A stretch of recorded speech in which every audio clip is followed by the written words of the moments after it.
So I've always felt somewhat ambivalent about metaphysics. It's something, and I should say I think ambivalence is the right attitude to take toward metaphysics. One can't avoid it if one wants to get to the bottom of things in philosophy, but it's not clear what the subject matter is. And I think one ought to do it with a somewhat guilty conscience.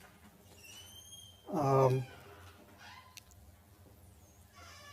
least one ought to be looking over one's shoulder as one does metaphysics and wondering, so what are we really doing? And what justification do we have for making the kinds of claims that we make in doing metaphysics? But I think the best way to get at the nature, and I'm sort of one of the things I'm interested in these lectures, is to try to get a little clearer about what's going on when one does metaphysics, and in particular what the relationship is between metaphysics and semantics. But the best way to get at the general sort of metaphysical questions is to engage in the enterprise, to look at some specific arguments and to defend some specific views and some specific kinds of structures for talking about metaphysical problems. So my particular focus in these lectures is going to be on metaphysical questions and semantic questions concerning modality. And I'm going to start with a relatively specific, although specific but very abstract question about modality, a question about what we're talking about when we talk about merely possible things, or the possibility of things which don't in fact exist. Quine said in his classic essay on what there is, the problem of ontology can be put very simply: what is there? And the answer is, it can be, as he said, answered in a word: everything. But then you have to get to the details. But in worrying about modality, one has a further problem. What might there be? And what among the things there aren't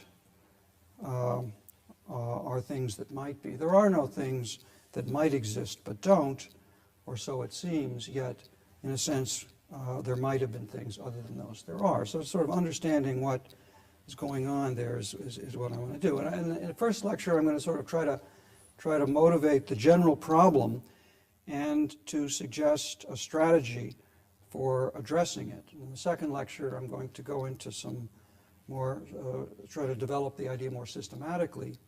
And then in the third lecture, I'm going to talk about a specific problem that arises in the context of the framework I'm going to develop, a metaphysical question about whether, about the particularity of a thing, the sort of nature, whether the nature of an individual can somehow be reduced to the nature of its properties. We try to clarify that problem and connect it with the other problems that I'm talking about. And finally, in the fourth lecture, I'm going to look specifically at a question about the relationship between semantic questions of several different kinds and metaphysical questions in the context of modality.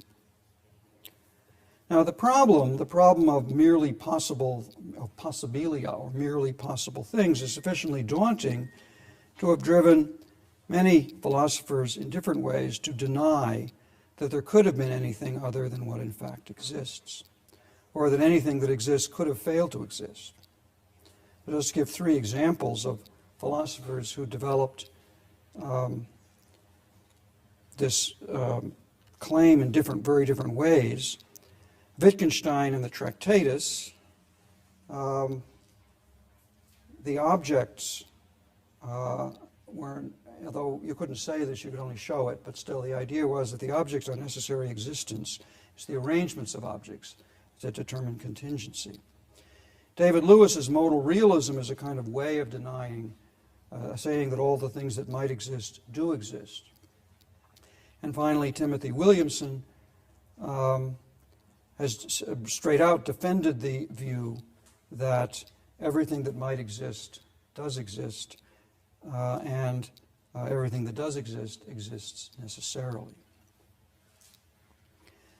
Other philosophers have hypothesized, in sort of addressing the problem of mere possible things, have postulated or hypothesized actual surrogates for the non-existent things, individual essences.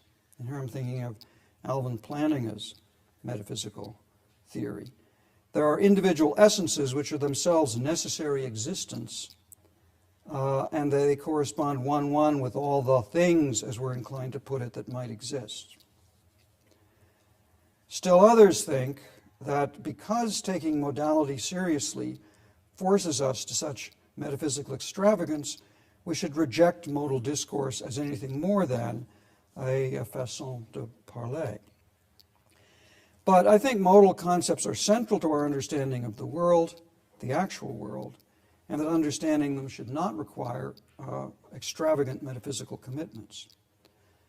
So what I'm going to do today is just sketch a way of trying to reconcile a theoretical account of modality with the beliefs that it seems natural to have about about the way things might have been.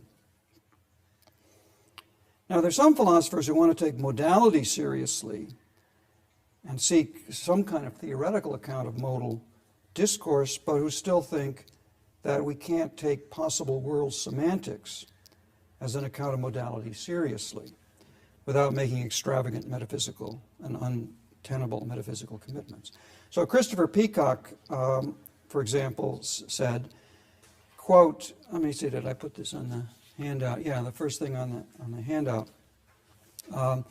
It is an unstable, indeed incoherent position to think that you can at the same time use the Kripke-style semantics in the meta-language to give absolute truth conditions for modal sentences, count the proposition that there could have been something that doesn't actually exist as true, and yet avoid commitment to the existence of non-actual objects. But I want to defend the metaphysical innocence, not only of modal concepts, but of a theoretical account of them in terms of possible worlds. Whether my construal of possible world semantics counts as a realistic one or not is something I'll talk about next time. So here's my plan today. I'm going to start with some preliminary, and I'm going to spend a certain amount of time on some preliminary methodological remarks in the spirit of trying to get clear about the dialectic of metaphysical argument, about the sort of methodological remarks about the aim and value of reduction in philosophical analysis, about thinking of the evaluation of philosophical theses in terms of costs and benefits, about the contrast between realistic and anti-realistic accounts of philosophical theory. So those are sort of the general methodological issues. Then I'm going to say what I take possible worlds to be, and what, from the perspective of this account of possible worlds, the problem is about merely possible individuals. Since possible worlds on the account I want to defend are, to a first approximation, properties, I'm going to take an extended look at some examples of properties that are simpler and easier to think about than possible states of the world, but that show some of the features of possible states of the world construed in the way I want to construe them. I'm going to use I'm going to develop an analogy with a sort of simple case and use this analogy to motivate what I hope is a metaphysically innocent account of the domains of other possible worlds. And tomorrow I'm going to develop more systematically a framework for modeling the problem I raise today and respond to some problems for it. The next day I explore a metaphysical thesis about the relation between individuals and their properties. Okay, so first some methodological preliminaries. According to John Divers in his very useful survey of the range of alternative philosophical accounts of possible worlds, book called Possible Worlds, the primary question of conceptual application of the species, this is a quotation now, did I? The primary question of conceptual application of the species of actualist realism is whether any of these species, any of these sort of ways of developing this view, affords a thoroughly non-modal analysis of the family of modal and intentional concepts. Divers acknowledges that, quote, the proponents of actualist realism typically do not claim that the favored version of actualist realism affords thoroughly non-modal analyses of the modal concepts, but he seems to assume that it would be a benefit in the cost-benefit analysis of philosophical theory, of evaluating philosophical theory, if your account of modality did provide an analysis, a reductive or eliminative analysis of modal concepts, as David Lewis claimed that his theory does. But my view is that if an account of modality were to meet this condition, it would be a sure sign that it was on the wrong track. Necessity and possibility are fundamental concepts like truth and existence. What would you say to a philosopher who is seeking, or claimed to have found, a thoroughly non-existential analysis of quantificational concepts, or a thoroughly non-alethic analysis of truth and related concepts? It's not that philosophers have not proposed such analyses. So there are substitutional interpretations of quantifiers. There are analyses of truth as warranted assertability, or what ideal believers will believe at the end of inquiry, things like that. But I think, and these examples bring out, even if an analysis of this kind were to be extensionally correct, according to someone's philosophical theory at least, it would only blur the distinction between semantic analysis and substantive metaphysical thesis about what exists or what is true. Or consider the nominalist who defines existence as having spatiotemporal location. The Platonist will agree that if that's what you mean by exist, then numbers and sets and properties don't exist. The Platonist will then need to find alternative means of describing his ontological beliefs without the word existence. Now, I don't want to suggest that one can distinguish on some neutral pre-theoretic a priori ground which concepts are fit subjects for some kind of reductive analysis and which ones are not. It may be a contentious philosophical question, not only how to answer substantive questions, but which questions are substantive and which are semantic. So, for example, I'm inclined to think that not only what is actual coincides with what exists or what is real. This is, it's not only the two notions coincide, but this is because actual just means more or less real or existent. The modal realist, David Lewis, disagrees, and he might complain that by understanding actual in the way I do, I'm blurring the line between metaphysical and terminological questions. And Lewis talks some about what he calls terminological actualism. I agree that my disagreement with the modal realist is a mix of semantic disagreement and disagreement about what there is in the universe. And that, to be clear, it's important to try to separate semantic from substantive questions. But it's not always easy to do so, and it's certainly not something one can do in advance of discussing the specific issues. Now, I alluded to the cost-benefit, which again, is one of David Lewis's sort of way of talking about the way we do philosophy. Cost-benefit reflective equilibrium kind of methodology. I have my reservations about this way of thinking, about the way philosophical alternatives are evaluated. This picture, it's a very holistic kind of conception. It may be fine if it's taken simply as a reminder that in philosophy, as in science, political theory, or practically any other enterprise, everything is potentially criticizable. There are no absolute, unquestionable dogmas. One should add that even the question, what is a cost and what is a benefit, in assessing a philosophical view, may be a proper subject of debate. But beyond the bland truism, the reflective equilibrium cost-benefit method does not offer much guidance. Even though anything could be relevant to anything else, one important task in deciding between alternative philosophical views is to isolate considerations of different kinds.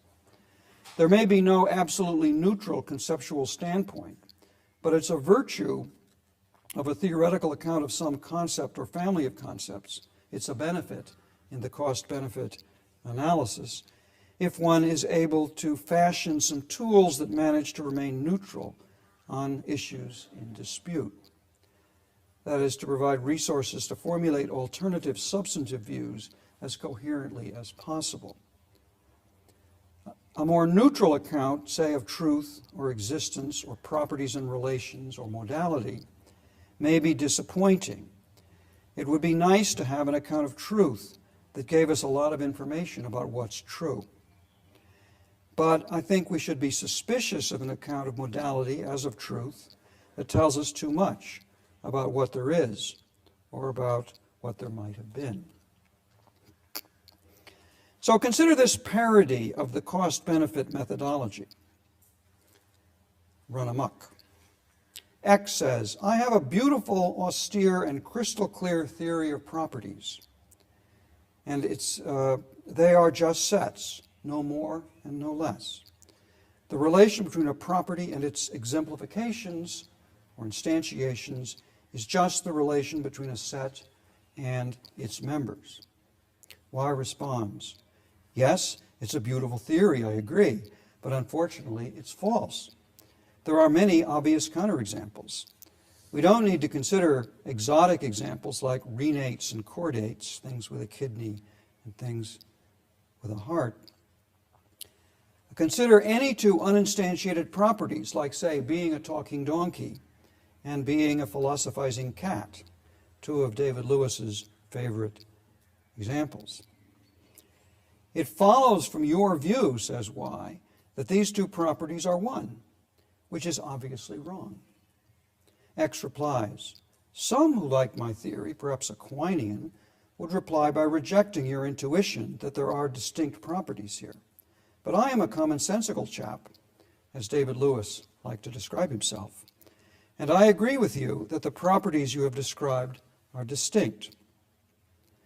Property being a philosophizing cat and a talking donkey. Nevertheless, I am reluctant to give up my beautiful theory, since its benefits are great.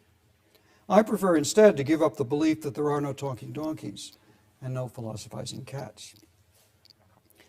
Now, there's more that X needs to say, for example, about how these ontological hypotheses are to be reconciled with the apparent evidence to the contrary. But however X goes on, I think most of us would find this response suspicious.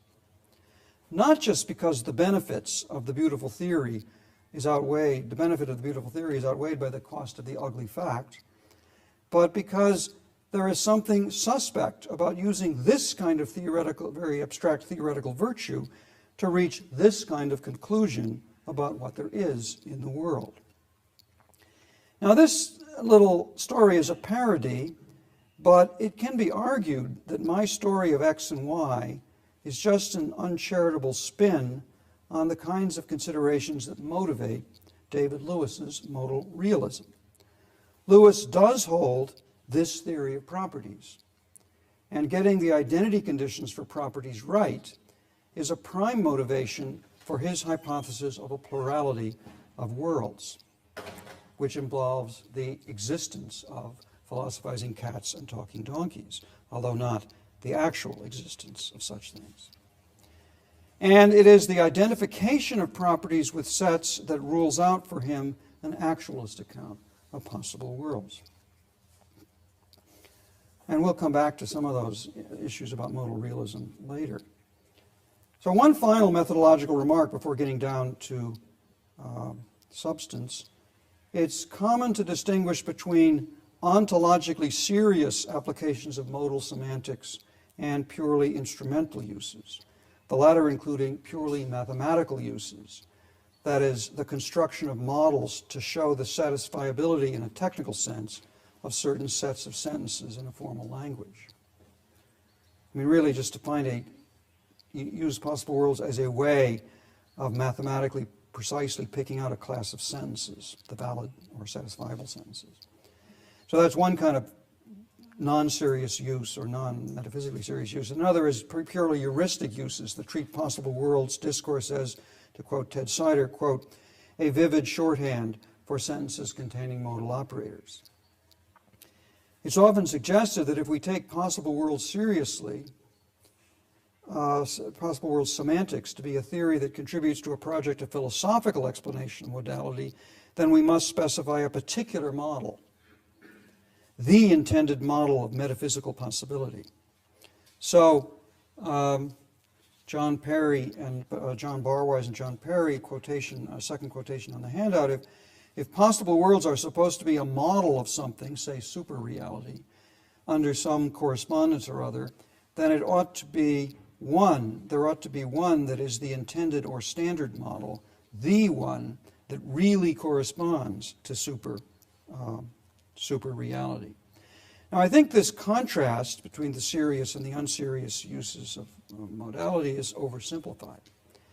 Taking possible world semantics seriously as an explanatory account need not require the belief that there is one intended model, any more than taking quantification theory seriously and its semantics to be sort of literally objectual quantification doesn't require the belief that the intended interpretation is in terms of a single domain of absolutely everything. Now, there's considerable controversy in philosophy, has been for some time, about whether it makes sense to quantify over absolutely everything. But whether it does or not, I think all should agree that we can take quantification theory as more than a mathematical tool or a heuristic device, while still rejecting the idea of an absolute domain. And whether or not it makes sense to talk of an absolute context-independent domain of all possible worlds, it's useful to separate the project of clarifying the framework from the problem of doing the framework for doing modal metaphysics, from the project of saying what within the framework is really necessary and possible. Just as, again, continue with the analogy with quantification theory, just as Quine distinguished the project of getting clear about what ontological commitment is and how it is to be represented from the project of stating what one's ontological commitments are. So on what there is, a classic paper, the focus is really not on defending a particular ontology. He does have a particular ontology, a physicalist, materialist ontology he wants to defend, but the project of that earlier paper was to try to explain what it is to say that something exists, to try to get a framework of ontological commitment. To be is to be the value of a bound variable is not an ontological, a specific or substantive ontological thesis. Now, we can agree that if we're to take possible world semantics seriously, we have to say what kind of thing a possible world is, and we have to justify the claim that it's reasonable to think that there are such things. But my aim will be to vindicate the possible worlds theory while making minimal commitments about substantive metaphysical questions. For example, about whether there are things or properties that exist only contingently, whether there are individual essences that are irreducible to qualitative properties, whether there could be distinct but qualitatively indiscernible possible worlds, and so forth. I'm going to talk about those questions, but I want the general framework to be neutral so that they can be addressed in a precise way. In the balance of costs and benefits, I give positive weight to this kind of neutrality. Okay, so now, on my view, what are possible worlds? Or, as many people, Kripke and others, have emphasized, perhaps more soberly and accurately labeled possible states of the world. I take them to be properties, ways a world might be. Of course, that leaves a lot open, since there are many different accounts of what properties are. But I take the significance of the categorization of possible worlds as properties to be that it implies at least these two things. First, possible worlds are the kind of thing that is or can be instantiated or exemplified. An actualist who thinks that everything that exists actually exists needs a distinction between existing and being exemplified in order that one can explain the sense in which a merely possible world exists, a property that the world might have exists, and the sense in which no merely possible world exists. There is no world that is or that instantiates or exemplifies the many ways that things might be. There's only one of those. So that's one thing. We need that. We need the distinction. We need possible worlds or possible states of the world to be the kind of thing that has exemplifications. Second, and this is important, less obvious point, if possible worlds are properties, they are not representations. They're not mental or linguistic entities. So we reject what Lewis called linguistic ersatziism in his characterization of the various alternatives to his modal realism. The significance of this point is that possible worlds are not the kind of thing that faces a problem of intentionality. About a representation, that is a name, a predicate, a picture, a sentence, a map, we can ask intelligibly, what is it about that thing, that representational object, in virtue of which it represents what it represents, rather than nothing at all or something else? What is it about the inscription or the sound form triangular, as it is used in a certain English-speaking linguistic community, that makes it a word for the property of being triangular, rather than the property of being square? That's a perfectly reasonable question. David Lewis takes the actualist to be giving some kind of representational account of possible worlds, and he asks, what is it about a world in which there are talking donkeys that makes it a world in which there are talking donkeys rather than a world in which there are philosophizing cats? That's a paraphrase, but if possible worlds are properties, then to ask this question is like asking, what is it about the property of being triangular that makes it that property rather than the property of being square? This, I take it, is an unintelligible question. Now, just a quotation here from Jeff King, wrote a book about propositions recently, and this is not from the book, but from a handout of a talk, but he characterizes what he calls the classical view of propositions as, quote, eternal abstract objects that by their very nature and independently of all minds and languages represent the world as being a certain way, and so have truth conditions. King regards this conception, which he regards as the traditional conception of proposition, as unintelligible. Because how could some abstract object, by its very intrinsic nature, represent one thing rather than another? But if you recognize that possible worlds are not representations, but more like the properties themselves, and then the problem is seen to be sort of a confusion of the vehicle of representation and the property of being a representation of a certain kind. Okay, now if one tries to say, so that's what's sort of the significance of saying things are property. If one tries to say just a little bit more, at least what I would like to say more about what properties in general are, and I think it's fundamental enough concept, so it's very hard to say anything in sort of a non-circular way about what properties are. But it would become clear that when classifying possible worlds as properties, one is not explaining modal notions in terms of something more basic.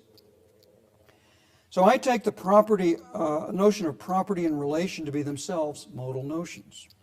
I take the notion of a property and relation, or that is, properties I want to understand in terms of what it would be for them to be exemplified. That is, one understands what a certain property is to the extent that you know what it would be for something to have that property. So properties are essentially things that are had by something, and it's the having of them that is the nature of the fact of something having a certain property, which is the way you explain what a property is. But of course, that involves itself a modal question. A question: what would it be for a certain object to have a certain property?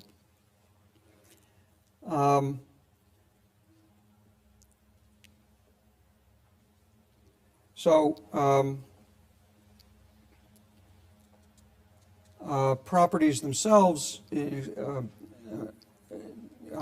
saying you say what a property is by saying what a situation would have to be like, or what a possible world would have to be like in order to have that property be instantiated, but I'm saying possible worlds themselves are properties. It's not reduction, but regimentation that the possible worlds framework provides, a procedure for representing modal discourse using primitive modal notions in a way that helps to reveal their structure. Okay, so what are possible worlds properties of? They're properties of the total universe. Now, some people have questioned whether there is such a thing as the total universe. And I'm not going to worry very much about that. I will assume that one can intelligibly speak of a universe that is, in the sense that it exemplifies a way things might be. But if there are no such entities, perhaps we should speak of possible worlds, possible states of the world as being exemplified or not, but not by anything. So think of propositions as property-like.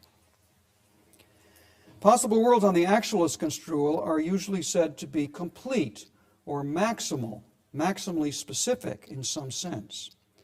The idea seems to be that there are properties that are as specific as the things that might exemplify them, but it's not at all clear exactly what this means. There are properties that are defined in terms of their exemplifications, like, say, the property of being identical to Osama bin Laden. But of course, there is only one possible state of the total universe that is exemplified, and so only one that could be represented in that way, that is the state of this total universe. The other ones can't be picked out by this kind of ostension. So what is it for a property that is not defined in terms of an individual, a particular, to be as specific as what would exemplify it? Now, a possible world must be maximal, and here's a clearer notion of maximality, in the sense that it decides every proposition. But propositions in the possible world theory are identified with sets of possible worlds, or equivalently functions from possible worlds to truth values, although I'll question that identification later. And on this account, the claim that possible worlds are maximal puts no constraints at all on the character of the world. If one explains propositions independently of possible worlds, perhaps the propositions are all the properties that are either exemplified or not by the total universe. So I suppose you say that's what a proposition is. Then we would have an account of what it is for a world to be maximal, or state of the world to be maximal, at least relative to the domain of propositions. But one might be suspicious of an absolutely complete domain of all propositions. What matters for the application of possible world semantics is that the possible states of the world be maximal with respect to all questions that are of concern in the application at hand. I prefer to think of the worlds not as points in logical space, but as the cells of a relatively fine-grained partition of logical space, a partition that makes all the distinctions we need for the purposes we're engaged in. If the partition is fine enough for the purposes at hand, then we can understand the propositions as sets of the partition cells. We don't thereby foreclose the possibility that in some other context one might cut the space up more finely. The question whether there is an absolutely finest partition is a metaphysical question we can set aside for the moment. Taking possible world semantics seriously does not require a commitment to an interpretation in which possible worlds are absolutely specific in some metaphysical sense. Now, I said, suggesting that possible states of the world need be only as complete as needed for the purposes at hand, but our problem arises from a situation in which the purposes at hand involve understanding talk about what might exist but does not. And in this case, we have a problem. The problem is that it seems that in this case, our purposes may require that we carve up logical space more finely, the space of possibilities, more finely than the world provides the resources for. Since we are actualists, we have only the resources of the actual world provided for representing possibilities. We can represent a purely existential possibility, say that there is a purple cow, if we can understand the property of being a world in which there is a purple cow. But we understand a property in terms of what it would be for it to be instantiated. And this general property would be instantiated, being a world in which there is a purple cow, only if a more specific property, being a world in which a particular X exists, where X is a purple cow. We have a problem if there are no particular things that might have been purple cows. Okay, so that's sort of the problem, and I'm going to approach the problem indirectly by looking at some examples of properties that are exemplified by things that are less grand than total universes, but that illustrate some of the problematic features. So what I want to consider is a range of properties that this campus envelope, that's the total universe, might have. Properties that concern what's inside the envelope, and that's why I call them containment properties. I'll start with three examples, and these are all on the handout. The property of containing 3 sheets of blank white paper, size A4. Right, here they are. Second, the property of containing a reprint of a critical notice published in Mind of David Lewis's On the Plurality of Worlds. There it is. It has the property. Third, the property of containing 2 photocopies of a handwritten letter from Ludwig Wittgenstein to Saul Kripke. Not there. Okay, call these generic containment properties.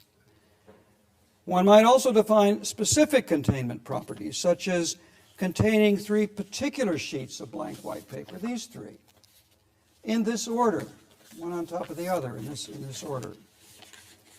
Containing this reprint of a critical notice published in Mind of David Lewis's On the Plurality of Worlds. 4 and 5 might be construed in different ways. If one wants to be precise and fussy about this, one might mean something like this: containing exactly A, B, and C, which are in fact sheets of blank white paper, size A4. Alternatively, one might mean containing exactly 3 sheets of blank white paper, size A4, namely A, B, and C in that order. And the difference being, if I were to scribble on the papers so that they're no longer blank, or if in some, then in a possible situation like that, these particular sheets of paper would be in the envelope, but the one that requires them to be blank white paper as well as to be these specific ones would not be the proper. So the second is a stronger one, and I'm going to understand it in that way. For every generic, and so in order to make the following true, for every generic containment property that is instantiated, there is a corresponding specific containment property that is instantiated by the same thing. And we could define a correspondence relation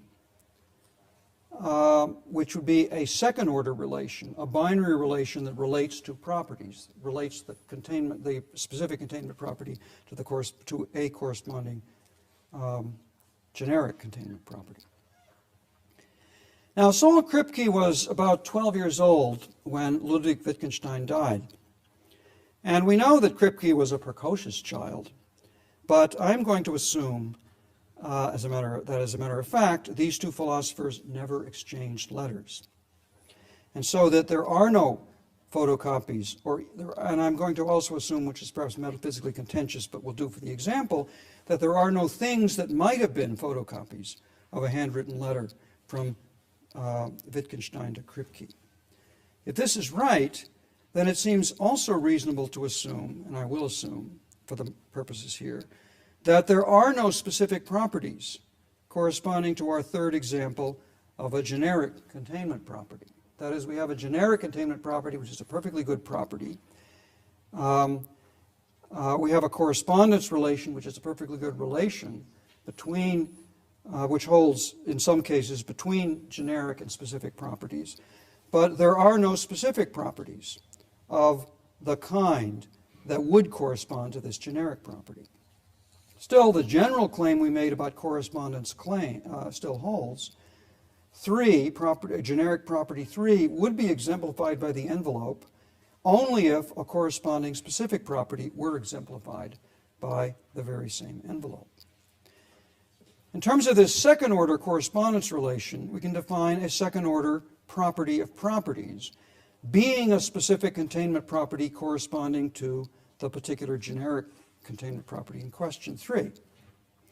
This is an uninstantiated second-order property, a second-order property which would be instantiated if there were a specific property of that kind. But it's a perfectly good property, this second-order uninstantiated property, nevertheless. Now, one can define properties that are partly specific and partly generic, such as containing a certain those particular 3 sheets of paper plus 2 others, all blank, white, and size A4. So the 2 others being generic, but the 3 being specific. One can define negative and disjunctive containment properties, not containing a reprint of a critical notice published in Mind of David Lewis's On the Plurality of World, or containing either 3 sheets of blank white paper size A4 or a certain specific reprint of a critical notice published in Mind of David Lewis's On the Plurality of Worlds. So you can mix the specific and the generic in various Boolean combinations, and you have perfectly good properties this way. One can define additional second-order relations. For example, a following relation that might hold between 2 specific containment properties. Say that 2 specific containment properties are permutations of each other if they involve the same specific objects but in a different order. So, and that's again a perfectly good second-order relation, and we could say it would, if there were specific photocopies of a letter, 2 of them, then there would be the property of containing them in this order and the property of containing them in the opposite order. Of course, there are no specific properties of this kind, the kind being being X and Y, which are photocopies of a letter from Ludwig Wittgenstein to Saul Kripke, since there are no letters at all from Ludwig Wittgenstein to Saul Kripke, but there is still no problem with the second-order relation. Now, I could go on with this game, but it's time to try to connect this sort of exercise back to possible states of the world.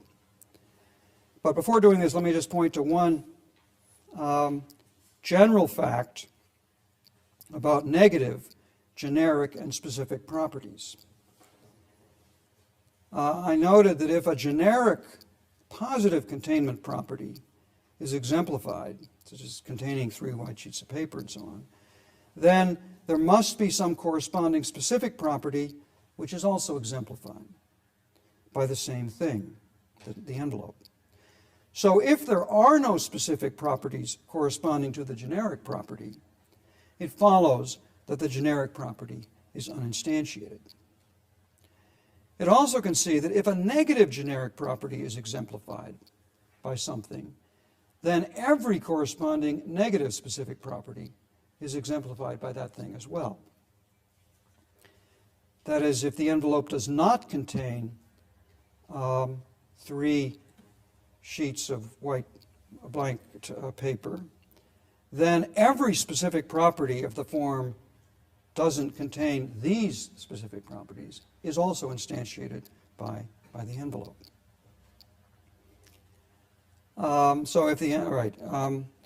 Since there is no possibly instantiated specific property of the form contains X and Y, which are photocopies of a handwritten letter from Ludwig Wittgenstein to Saul Kripke, there also are no negative specific properties of that kind. But we can see that since the envelope actually has the negative generic property, not containing 2 photocopies of a handwritten letter from Ludwig Wittgenstein to Saul Kripke, if there were specific negative properties of this kind, if there were a specific property of this kind, it would be a property that it seems would be exemplified in the actual world. The point is, if I put it in this loose way, there are merely possible properties, the specific properties that would exist if there were photocopies of a handwritten letter from Ludwig Wittgenstein to Saul Kripke. There are merely possible specific properties that are actually instantiated. Okay, possible worlds, we said, are properties, and I hope the way they are like containment properties is clear. Worlds, like envelopes, have things in them, or may have things in them, and they might contain things other than those that they in fact contain. A possible state of the world is like a mixed, generic, specific containment property. A counterfactual world might be specified as one containing a certain specific thing, Saul Kripke, for example, and also containing a thing of a certain kind that is not any actual thing.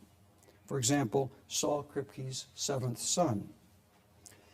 If the property of being a world containing Saul Kripke and his 7th son were exemplified, and again this is analogous to sort of mixed, generic, specific containment property, if it were exemplified, then there would be a more specific property that would also be exemplified.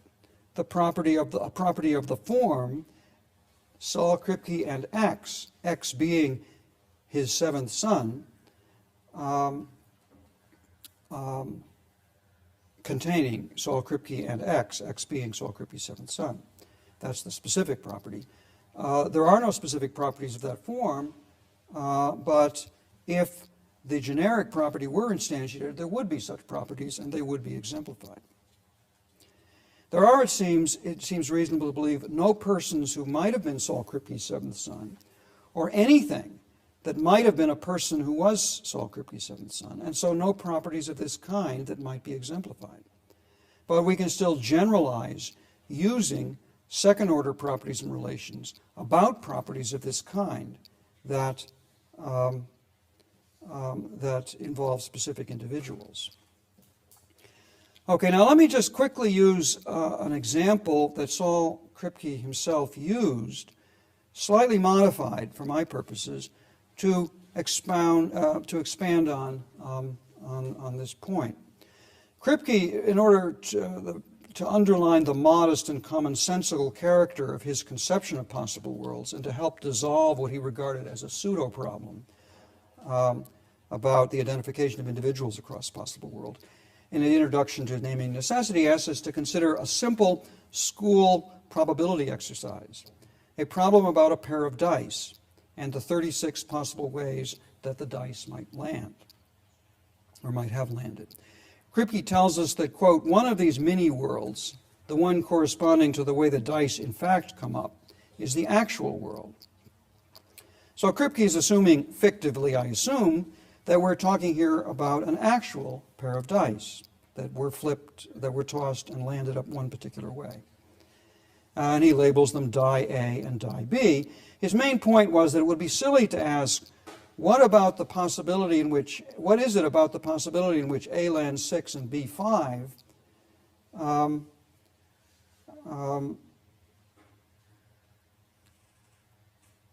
to ask about that possibility, how we know that it's A rather than B that was the 6. But suppose our dice are merely, that is, we just stipulate that, but suppose our dice are merely possible dice, a generic pair of dice. There is a possible state of the world in which 2 such dice are thrown, one lands 6 and the other 5. But there is not a different state or property in which 2 such dice are thrown, one lands 5 and the other 6, rather than 6 and 5. Of course, we might add some detail to distinguish the 2 dice. We might, for example, stipulate that one of the dice has a scratch on the face with a 1 spot, while the other one doesn't. Then we could distinguish the possible states in which the one with the scratch landed 6, the other 5, from the state where the one with the scratch landed 5, the other 6. But suppose there is no such detail. How do we distinguish the 6-5 situation from the different 5-6 situation? What do we mean when we call one of the dice A and the other B? That one is A and the other B is not a fact about the possible, about the dice that could be used, rather because this is our label and we are here in the actual world where the dice don't exist. Perhaps we should say in the generic case that there really are just 21 possible states of the dice,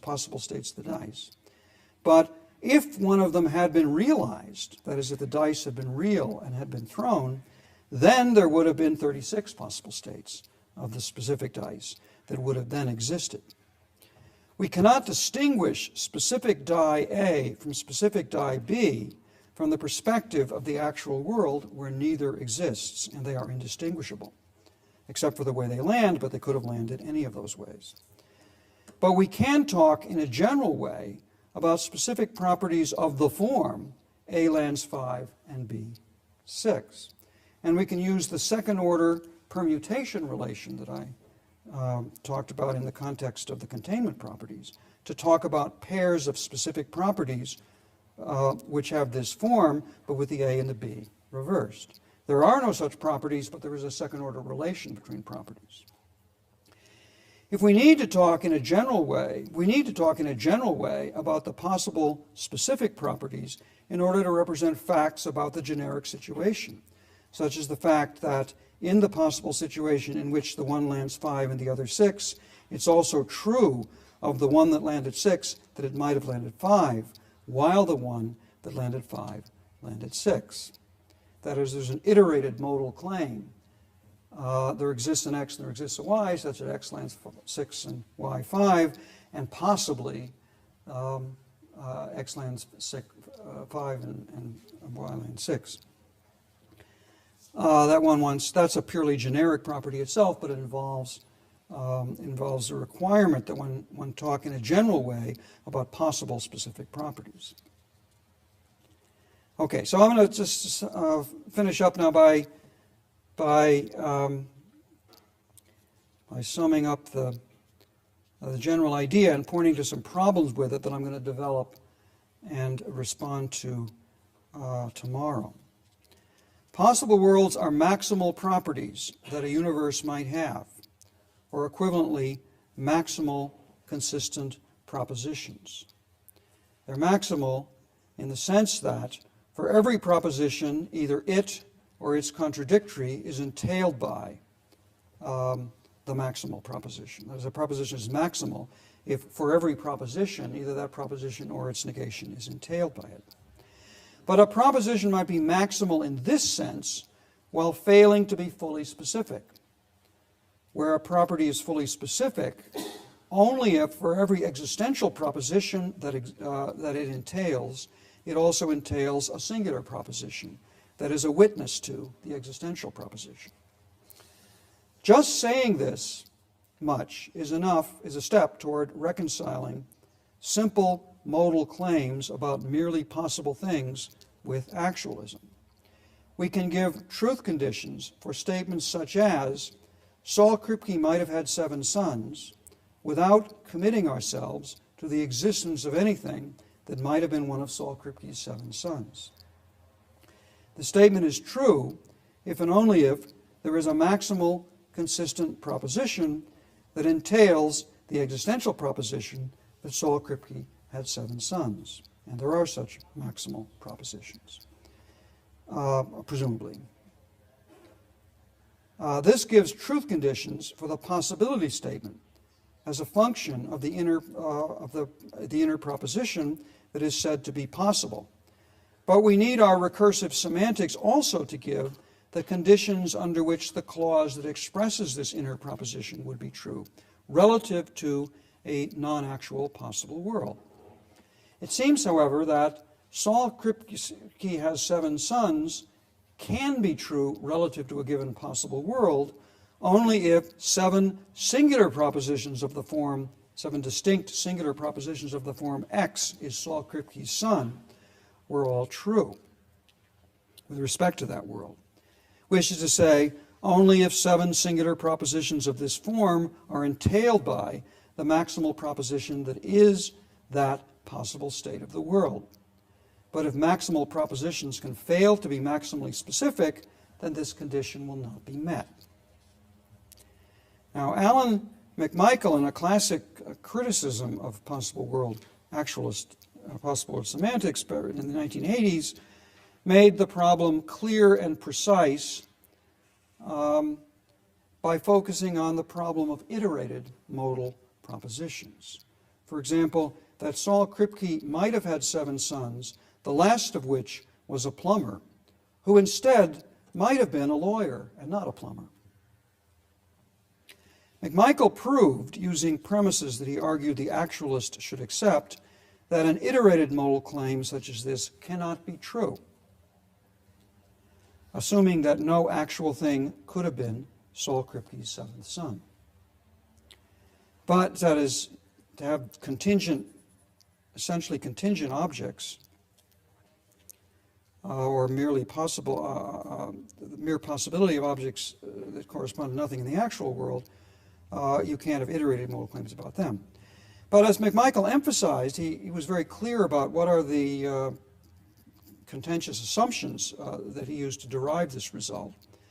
One of his premises was that the abstract objects that we are calling propositions exist necessarily, a premise which the account I am promoting rejects.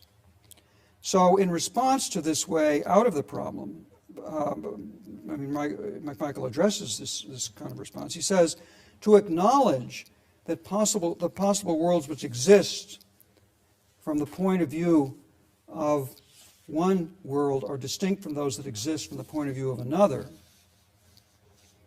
This is the last quotation on the handout.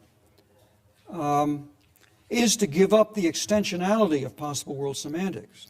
But if we have to give up the extensionality of the possible world approach, we might as well do without it. Now, McMichael also considers a response to the problem that gives a non-realistic interpretation of possible world semantics, one that rejects the idea of there really being non-actual possibles, quote, unquote, but which employs, quote, a semantics which includes so-called non-actual possibles. That is, some surrogate objects which play the role of non-actual possibles. And he raises some problems for the non-realistic semantics, that kind of non-realistic semantics, and I'll talk about them tomorrow. Now, the problems that McMichael raises for reconciling actualism with possible world semantics, both of them, both the issues about realism and the issues about extensionality, are serious and on target. But I think they can be overcome, but doing so will require that I be more explicit about the way I want to use and interpret possible world semantics, and that's what I'm going to try to do tomorrow. Thank you.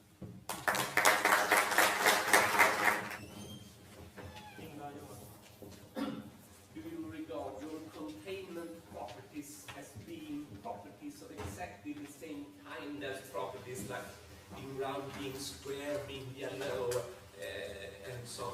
Because to me it seems that they differ, and by means of your containment properties you are individuating worlds. So you bring in the concept of space indirectly by means of talking of the containment property. properties. Do you? Yeah, okay. I go on and say, because I think this is an important distinction, so that there is something to the view that what you regard as one world, either you have some kind of containment conception of space, like Newton and Kant in but in different ways, or you have to rely on spatial relations, which is normally called external relations, and things that are connected by spatial or external relations. They together make up one world. I'm not an expert on David Lewis, but I always thought, when reading about him on Possible World, why does he never try to answer the question, how do you individuate all these possible worlds? Because he speaks all the time to me as if each world is, so to speak, a spatially closed world, I guess what you call the total universe. Yeah, that's the Okay, so a lot behind my question. Right, a lot of issues here, but let me say first, it's clear that I'm using a very expansive notion of property. I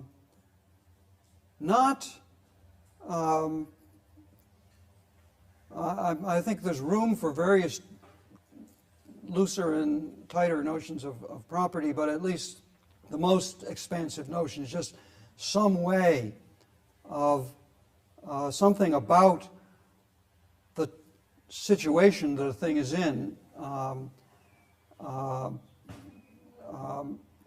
that characterizes it. So this is a very general notion which includes spatial properties and relations, as well as what are normally thought of as the sort of classic intrinsic properties of things. And I say I'm going to talk, particularly when on Thursday, when I talk about haecceitism, issues about space and different accounts of how one should understand space come very much connect with these issues. Now, I think even if one has a purely relational theory of space, you still would have a perfectly good notion of containment. I mean, it's not that you think of space itself as a container, but a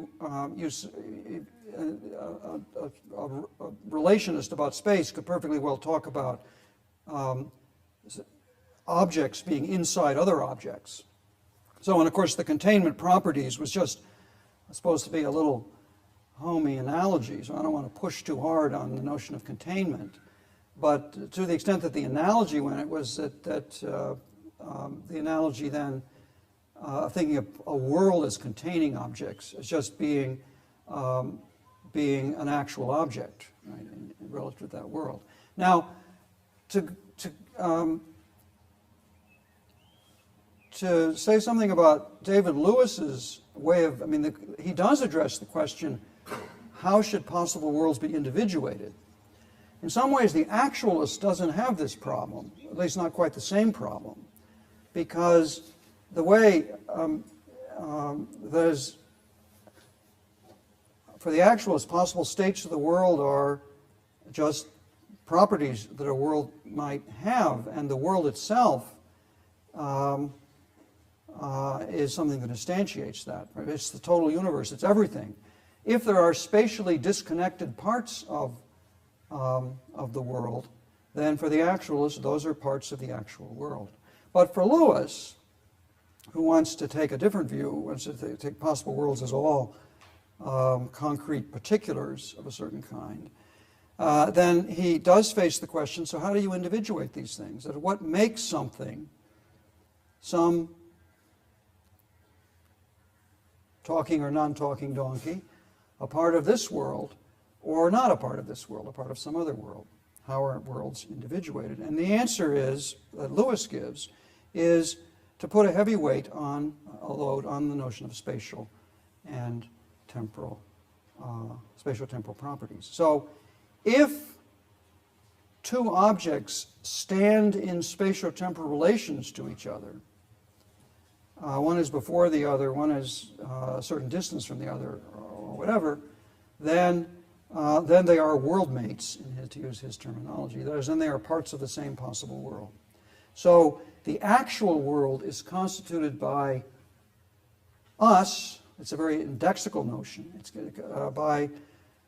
by ourselves plus everything and everyone and everything that is any spatial distance from us and any temporal, any events and stuff that are any temporal distance from us.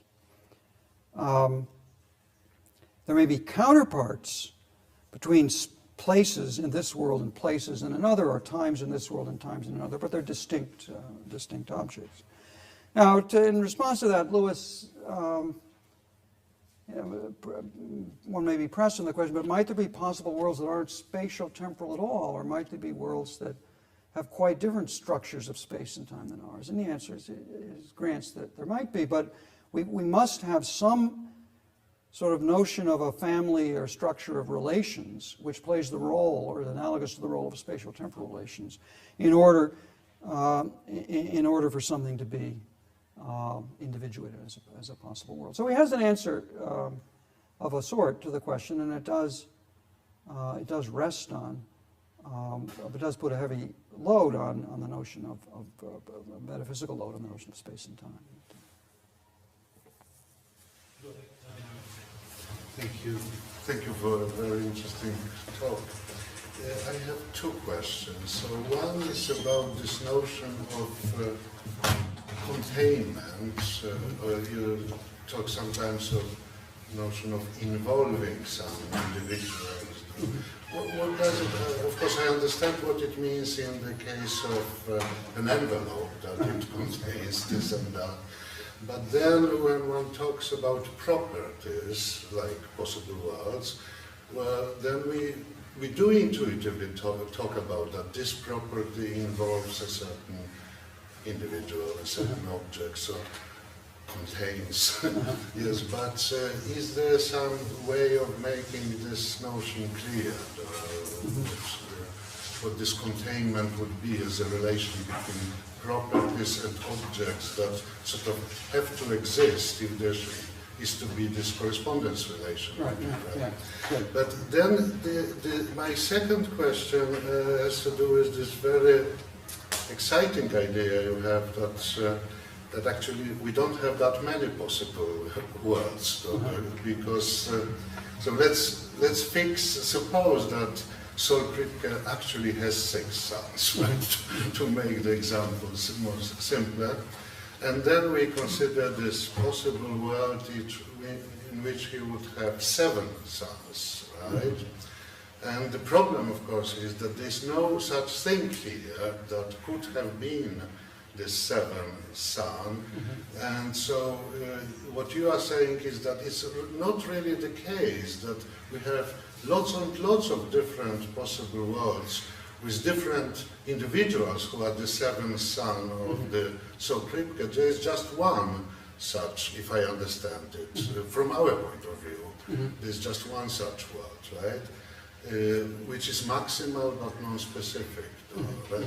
But suppose we fix now, well, we say, well, suppose this would be, Sol Kripke could have his 7th son with, say, Margaret Gilbert, right? Or Sol Kripke could have his 7th son with Mary. We point out to another actually existing person. Surely those two are 2 different possible worlds. So in this way we can actually introduce indirectly many possible worlds by sort of, even though there's no particular person, well, we don't have persons who could have been those sons, but by connecting them to actually existing objects, we could introduce plurality of sons. Good. Okay, good. So start with the second problem, question here, and that remember that the analogy is with the analogy of these possible worlds, possible states of the world, is with the mixed generic specific property. So one might, and this is again the issue of haecceitism we'll talk about, but one might imagine a purely qualitative description of the world, which didn't mention any individuals at all. that wouldn't be maximal in our sense, in my sense, because we're allowed also to involve specific individuals that actually exist, right? And so that's why the property of being the seventh son of Saul Kripke, whose mother is Margaret Gilbert, is a different property from the property of being the seventh son of Saul Kripke, whose mother is Mary so-and-so. Right? So when you get your sort of maximally specific property, you narrow down not only who the mother is, if the mother is an actual person, but all the other events that could be described in qualitative terms and in terms of other individuals that exist in the world, other people who were present at the birth or whatever. It would all be sort of part of this story. But the idea is, at least if you think of individuals as somehow kind of conceptually independent of even a complete description of this kind, then there will remain a multiplicity beyond that. But it's not that every non-existent thing, I mean, it might be that some non-existent, some possibilities could be described in perfectly determinate ways. If, for example, one says, well, we have an actual sperm and an actual egg, and we say if these two guys had got together, the child that resulted from that, that's a particular, or something like that. So it's not just qualitative versus particular, but also the combinations and causal effects of particulars that may give rise to other particulars. But still, so long as there's any plurality or sort of lack of specificity left after one specifies all the actual things, then we have the problem to deal with. And I say this is not, I mean, the problem is to try to reconcile. I mean, again, the Plantinga kind of view is to say, well, there really is an essence, maybe an infinitely many concrete individual essences for Saul Kripke's various possible seventh sons, and they're part of the actual world. They necessarily exist, they just are only contingently instantiated. And that's what seems to be a metaphysical extravagance that one would like to try to avoid. Now, the more general question about containment, again, perhaps it's a little misleading to say, in trying to make the analogy work, possible worlds contain things, because that's playing with the imagery a little bit too much. That is, the envelope is an object which has things inside of it. The possible world is a property, not an object, on the actualist kind of view. So to say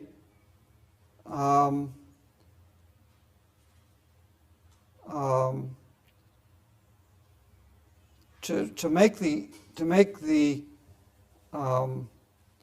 analogy work, you would have to say, by the world here we mean the universe, not the property of the universe. Say the universe as a whole contains things, and then you say, well, if that's what it is, what exactly is containment? And here the idea is containment is just existence. Right? So there's not an attempt to try to explain this very basic notion of existence in any other terms. Right? What is it for something to exist? I mean, if you talk about specific kinds of objects, we have some idea of what kind of properties they have to have in order, the kind of properties they have to have in order to exist, because they're objects of that kind. But if one were to try to talk in general about what the conditions for existence are, it's of course, familiar kind of mistake to think that one should think of the question as like what do you have to do to win the election? You know, I mean, you got to get more votes than the other candidate. So what do you have to do to exist? As if there are these things, some of which exist and some of which don't, and the ones that have the right properties will be the existent ones. So no, that's not the way it is, right? So, for a world to contain something, to the extent one plays with that analogy, is simply for the thing that contains, allegedly contains, to exist. And there's no more to it than that. Not that there aren't plenty of problems about that. We have room for more questions.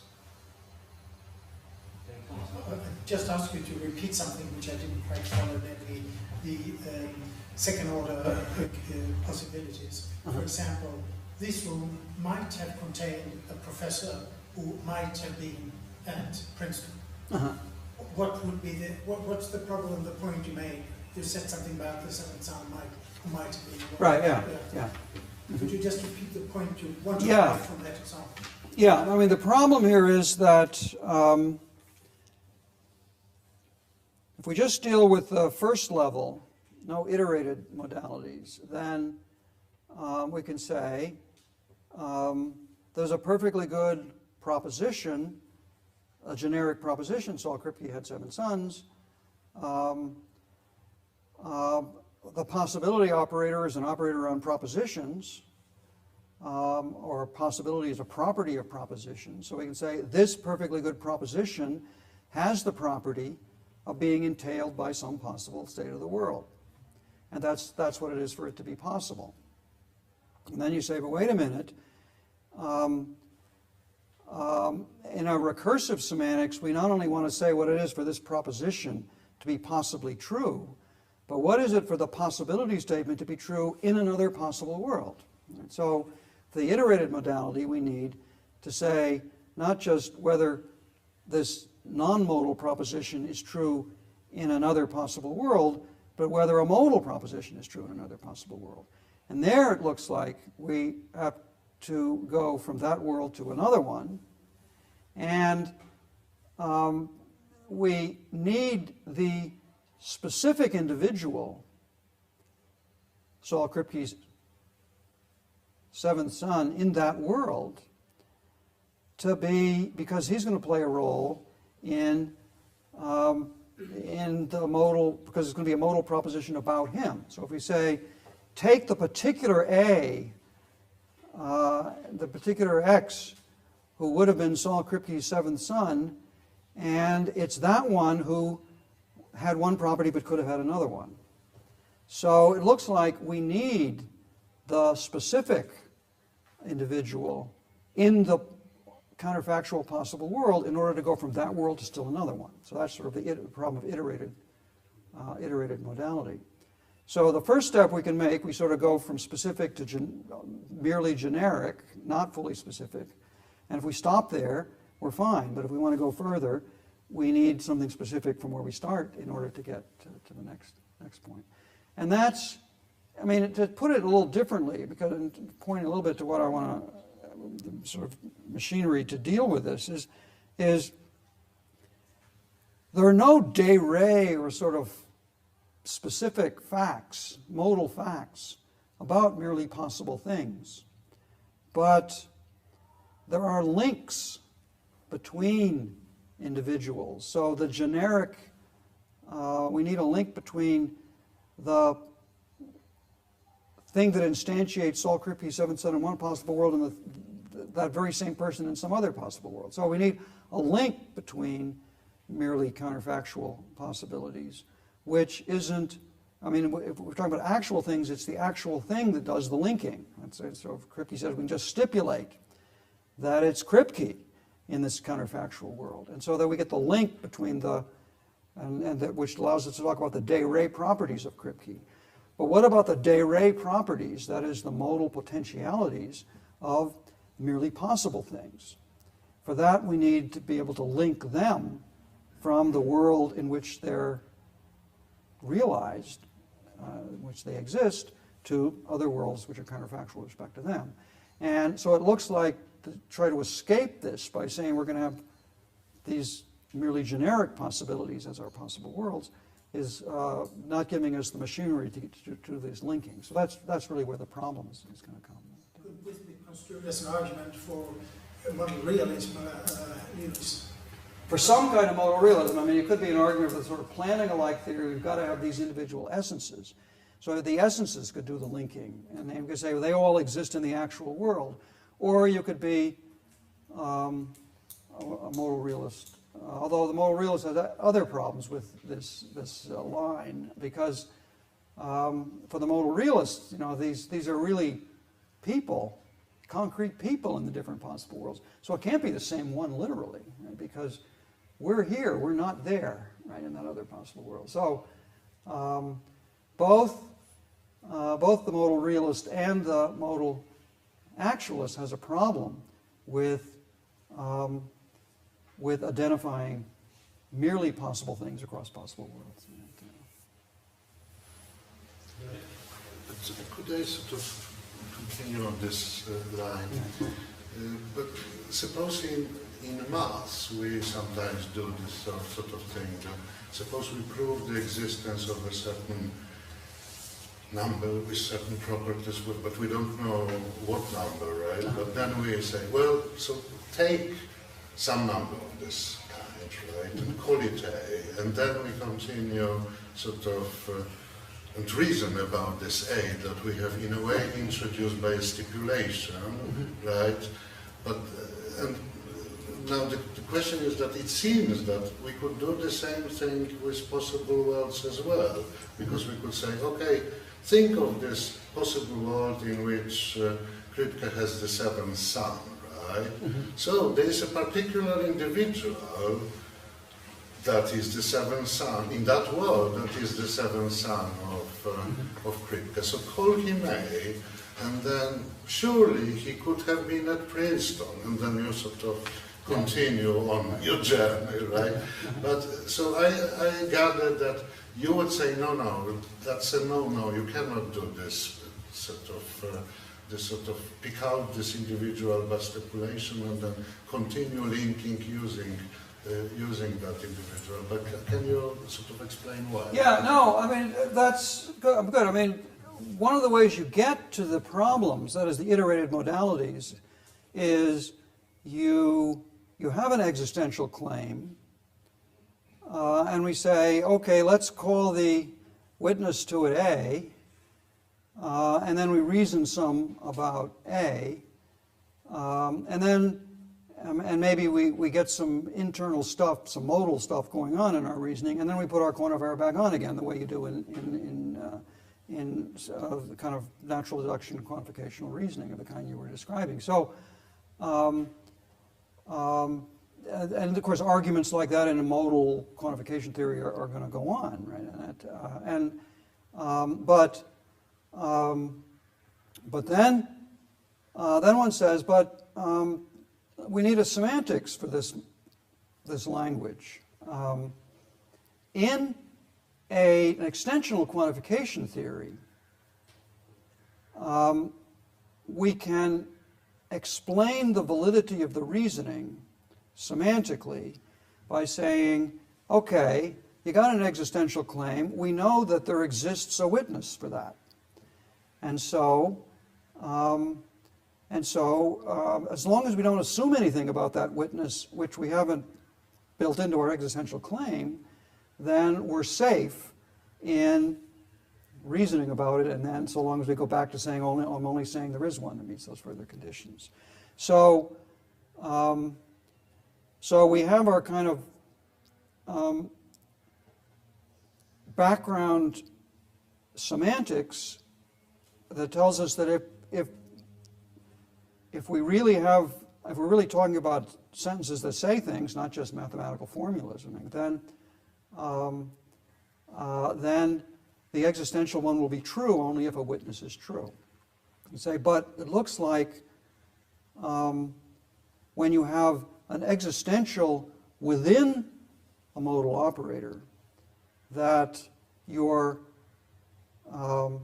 metaphysics tells you We don't want, I mean, if you do the semantics in the orthodox way, you say there's a domain of all possible things, right? And there's a subdomain for each possible world. But you can sort of take the union of all the domains, and then you have a big domain of all possible things. So you got witnesses there. But then you say, but wait, we want to give some metaphysical foundation for this by saying, what is there in the world which makes these things true? And again, if you go back to the issue of merely using the semantics as a mathematical tool from using it as an interpretation which tells you what your things mean, then you can say, you want to show what follows in modal logic with these axioms? A possibilist semantics with all these possible worlds and possible individuals is a perfectly good mathematical device for doing that. And then you can say, as McMichael says, you could say there's so-called possible individuals. And so when we start doing our metaphysics, we say we don't really mean it. Right? But if we don't really mean it, what do we mean? And that's the sort of challenge that's raised. And it's to say, so what, if your semantics is an unrealistic one, is a non-realist one, then what, how does it connect with reality? I mean, the connections may be indirect, but you've got to make the connection. So that's sort of that's the task. That's why there's a problem, but it's, in the end,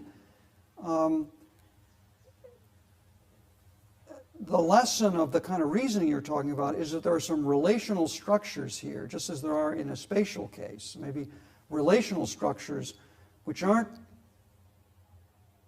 realized with objects of a certain kind, but merely are there's some stuff that's merely relational, and that's and yet the theory seems to presuppose we've got these objects to be the location, to be the things that realize the relational structure, and we don't have those objects, so we've got to talk about it that way. Could you say some more words about your view that propositions are not representations? With regard to properties are not representations. I have no qualms, but sometimes it's that propositions have aboutness. True propositions are about things that exist. False propositions are about things that do not exist. So, when you say that propositions are not representations, are you thereby also denying that propositions have this feature of aboutness? Or do you simply think this aboutness talk, that's kind of nonsense?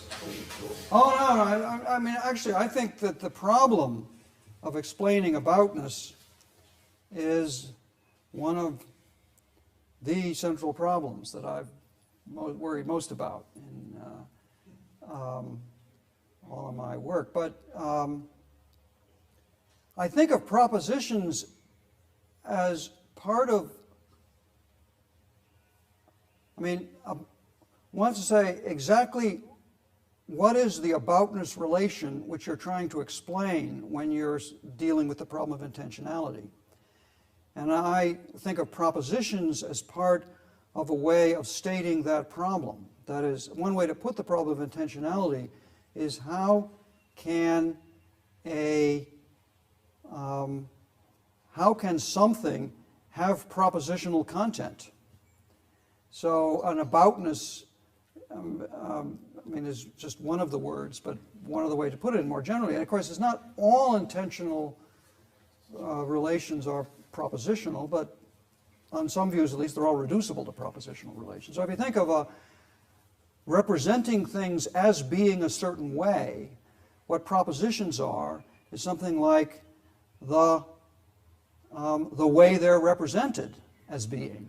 So then the problem is, how can this representation, or what is it about this object, say a sentence or a picture or a map, which makes it say what it says, which makes it have the propositional content that it says? The propositional content is, or the alternative propositions are the alternative answers to that question. But if you then turn around and say, well, what makes this proposition have the propositional content that it has? I mean, that's like saying, what makes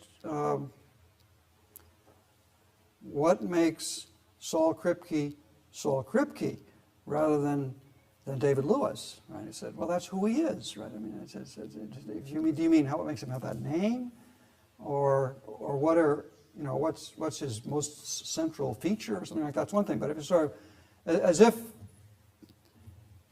this very same thing might have been somebody else or something like that, that's sort of the idea.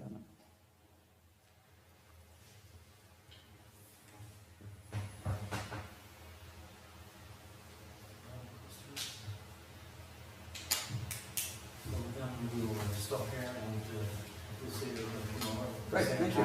Great, thank you. Okay, I guess time to start here. Yesterday I tried to sketch a general picture of a way of, the general idea is to try to reconcile a natural and orthodox, straightforward semantics for modal languages with first thing, second thing with intuitively natural assumptions about what there is in the world, about what kind of metaphysical or ontological commitments we need to make in order to take seriously our semantics. And the third thing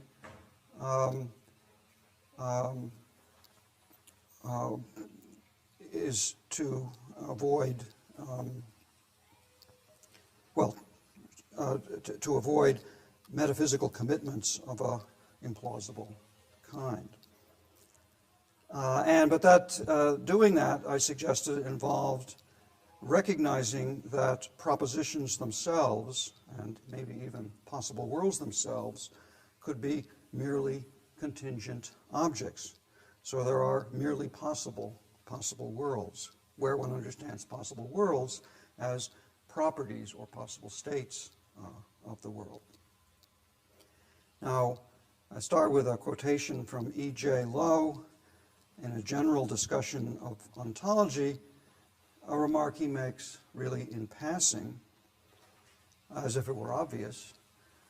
Many abstract objects, such as numbers, propositions, and some sets, appear to be necessary beings, in the sense that they exist in every possible world. Indeed, possible worlds themselves, conceived of as abstracta, which is the way I'm conceiving them, as properties, for instance, as maximal consistent sets of propositions, surely exist in every possible world. Whereas I'm suggesting that this is false. And today what I want to do is try to develop a little bit more systematically the kind of theory we need to make sense of this. So possible worlds in which it makes sense to believe that there are many of them, the sense in which they're conceived of as abstracta in those terms, are contingent objects. That's the claim, or at least we want a theory that allows for that. There are various metaphysical commitments one might make which would take this away, this assumption, but the main thing I want to argue is that, more neutrally, is that one is not forced to the metaphysical commitments that one needs to avoid this conclusion. It doesn't take a very sophisticated argument to at least make a prima facie case for the contingent existence of propositions. First assumption, all we need is two assumptions. First, it seems plausible to assume, not undeniable, but plausible to assume that there are some propositions, particularly singular propositions, propositions about particular objects, that are object-dependent, in the sense that the proposition would not exist if the individual it's about, it did not exist. And second thing, it seems plausible to believe that there are some objects that exist only contingently. And that the objects that exist only contingently are among those of which there exist singular propositions. So if there are propositions that are object-dependent on contingent objects, then those propositions themselves must be merely contingent objects. So the conclusion follows straightforwardly that some propositions exist only contingently. So if you're going to reject this somewhat surprising conclusion, you're going to need to object to one of those assumptions. It also follows that if some propositions exist contingently and possible worlds are maximal consistent propositions, or either that or maximal consistent sets of propositions, then this conclusion implies that there are possible worlds that exist only contingently, or possible states of the world that exist only contingently. But despite what I think is apparently at least compelling argument for the thesis, there are reasons to resist it, and it has been resisted. The thesis does have some surprising and some counterintuitive consequences, and there are some arguments on the other side that we'll have to consider. And if we accept the thesis, we need to consider the effect that it has on the semantics for modal concepts. So my main aim is to argue that we can reconcile the contingent existence of propositions with orthodox possible worlds semantics, but the way of doing so that I'll propose makes some concessions to the points made by Alan McMichael that I discussed very briefly at the end, and we'll discuss a little more today at the end of yesterday's lecture. Our overall theory will, in a sense, involve a retreat both from extensionality and for the assumption that we can give a purely extensional theory of the semantics, and from realism about possible states of the world. But it's a tactical retreat that, I will argue, preserves the virtues of both realism and extensionality. I should just say, just to be clear on the terminology, I mean, it's complicated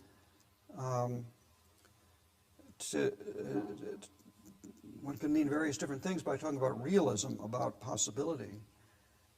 David Lewis's theory, which is not one that many people subscribe to, but that is a kind of focal point of most of the discussion of modality as a contrast with the alternative, which I was calling possibilism, which Lewis calls modal realism, is really the view that other possible worlds are other things like our world. So our world is the universe, as Lewis describes it or characterizes it, us and all of our surroundings, everything spatio-temporally related to any of us, who all are spatially related to each other.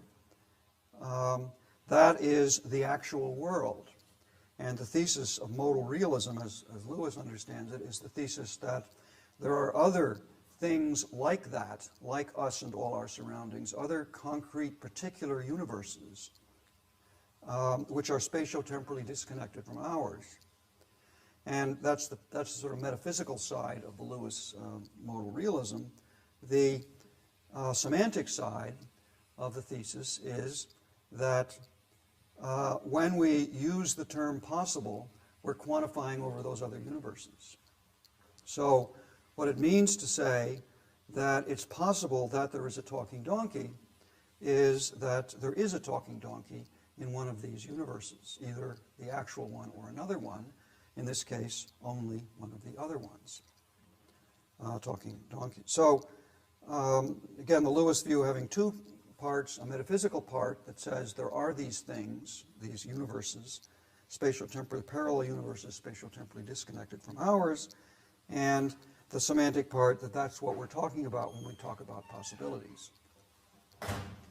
So Lewis's theory is, in a sense, a kind of purely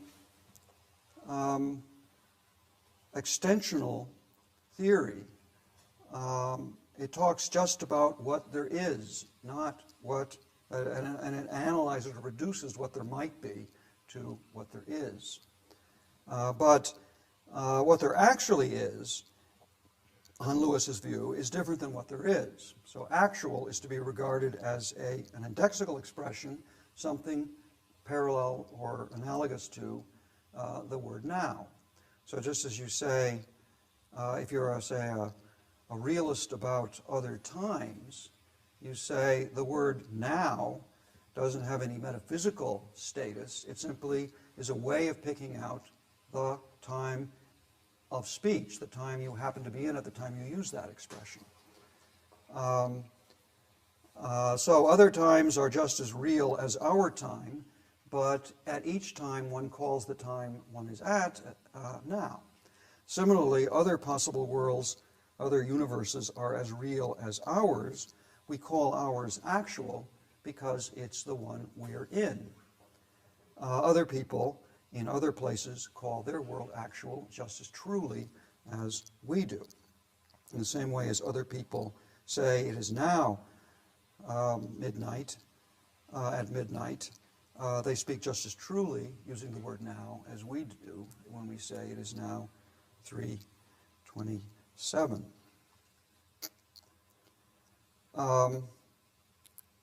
Okay, so again, so when I talk about actualism, I'm talking about the view which contrasts with Lewis's thesis, namely the view that actual really isn't an indexical expression which picks out some part of reality. It's it picks out the whole of reality. So what's actual is what's real, is what exists, and all these words are rough synonyms. I mean, actual may have some special scope properties, but if you just simply use it as a simple adjective to pick out a certain domain of things, the actual things, you're picking out everything there is in the unrestricted sense of everything. Okay, so one can be a realist and yet an actualist in the sense you think there really are facts about modality which are not reducible to something else. But they're not facts which depend on the existence of other universes, but only the existence of properties that the universe doesn't have but might have. Okay, so that's the general, just a terminological, fitting the different views in their boxes here. Okay, so as I say, I want to try to defend an orthodox Kripke semantics with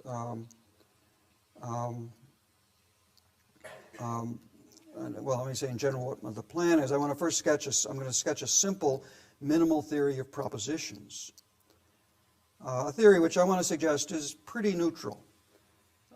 It's long, I mean, some people don't want to talk about propositions at all, but pretty neutral for anybody who wants to accept some notion of a kind of abstract object, which is the content of thought and speech. So I wanted to talk about a theory that describes to propositions the minimal structure which anyone should be willing to accept if they accept propositions. Second, I'm going to sketch some of the puzzling and problematic consequences of assuming that propositions may be contingent objects.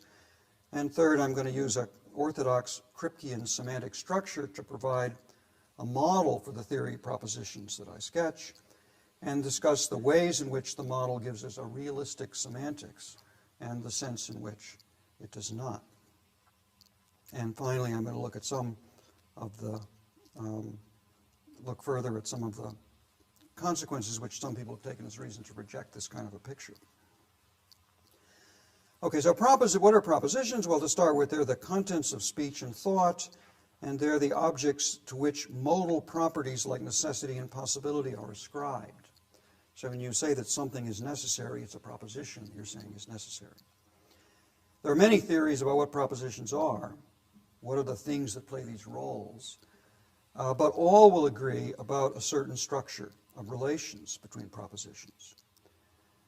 There's, there are Russellian theories and Phrygian theories and so on, but any of these theories, propositions will make a claim or be the character of a claim about the world. They have truth conditions and so on. And further, I mean, the structure of that's common to all theories of propositions. Propositions are compatible with each other, are incompatible. A set of propositions may entail a proposition. Two propositions may be necessarily equivalent to each other. Two propositions may be contraries or contradictories, and so on. So these are sort of the kind of properties which every theory of proposition accepts as essential features of propositions. There are also, of course, objects that are true and that bear the fundamental bearers of truth values. Now, many of the properties of and relations between propositions, as familiar, are interdefinable. So a minimal theory of propositions can make do with just two primitive properties of propositions. First, a property of consistency, which is applied to sets of propositions. I mean, you could start it in a number of other places, but this is one place, one way to formulate the theory. A property of consistency, which applies to sets of propositions, sort of a mutual consistency. All could be true together in a certain sense. And that's one basic property, and the other is a property of truth. And that's applied to individual propositions. So then on the handout, I've sketched, first of all, some definitions which help to make it easier to state the postulates of the theory. The definitions are ways of showing that various other propositional relations that are familiar are all definable in terms of these two basic properties. So we can define what it is for a set of propositions to be maximal consistent, what it is for two propositions to be equivalent, or two sets of propositions to be equivalent, and equally two individual propositions to be equivalent, what it is for a set of propositions to entail a proposition, defined in terms of consistency and equivalence, and what it is for two propositions to be contradictories of each other. Now, it's important to say that there's no language here. We're not talking about linguistic expressions. We're talking about abstract objects which are the contents of linguistic expressions.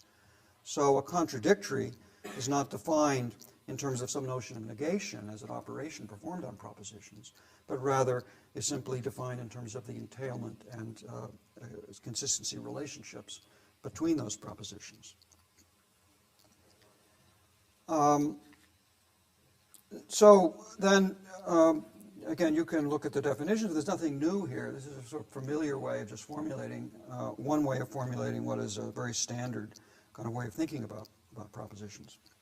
The postulates of the theory are also listed on the handout, and the basic postulates are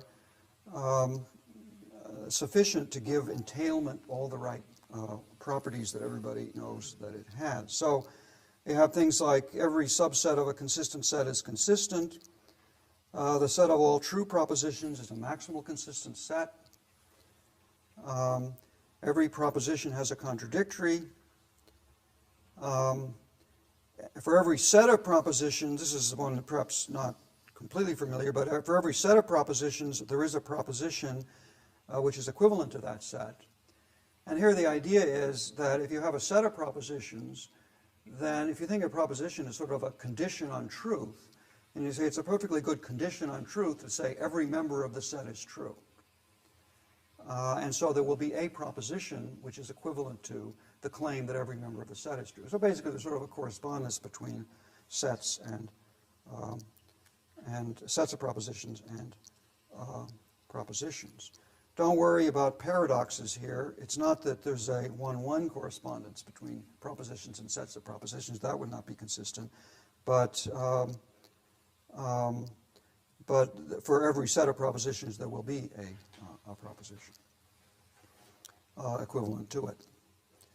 And the final postulate is that, which is not, again, something common to every theory of propositions, but I'll suggest why it belongs in our theory, and it's an important assumption, namely that equivalent propositions are identical. So this is only to make precise that we are, or make explicit that we are, we're operating here with a coarse-grained conception of proposition. Many accounts of what propositions are, for example, a Russellian theory where propositions are complexes consisting of individuals and properties, or a Fregean account of thoughts, as he called them, which are configurations which have senses as structures which have senses as components, where senses of predicates and singular terms and so on. Many accounts of proposition would reject the assumption that equivalent propositions are identical. There could be different, distinct propositions which have the same truth conditions. But however propositions are individuated, all who have a theory of propositions at all will agree that the equivalence relation between propositions is well defined. And so you get an object, the coarse-grained proposition is an object which is common to all theories of propositions, and in terms of which different theories of propositions can be compared. So however propositions are individuated, there will be a way of dividing them into equivalence classes which conform to this postulate, and we can take those equivalence classes as the objects. One of the reasons it's important to operate with coarse-grained propositions for our purposes is that one wants ultimately to get a semantics for modality which is compositional, which means the values of the complex expressions, such as necessarily phi, will be a function of the values of the component parts, phi. And the compositionality depends on the coarse or fine-grainedness of the objects. If your objects are too coarse-grained, such as truth values, that is, you can take the values to be something, just have two of them, true and false, and then you have a theory which is fine for negation and conjunction and truth functional operations generally, but it's not fine enough for modal operators. But it's equally important to note that if your objects are too fine-grained, then also you don't have compositionality. So it isn't clear if objects are individuated more finely than by their truth conditions. Then it remains to be said exactly what the value of a modal complex expression is as a function of the values of its parts. It's not the right ways of doing it, but it's more work to be done. So taking the objects to which the necessity predicate and operators apply to be coarse-grained propositions suffices for the purposes of modal semantics, and that's a reason to do it, and it's something that's neutral with respect to whether there's some more fine-grained way of individuating them for other purposes. Now, we can represent the minimal theory of propositions that I've sketched pictorially. So this is a picture of logical space. It tells you everything you can know a priori about logical space, the space of possibilities, namely nothing. But then a proposition will be some way of partitioning the space into, the proposition will be some subspace. It'll be,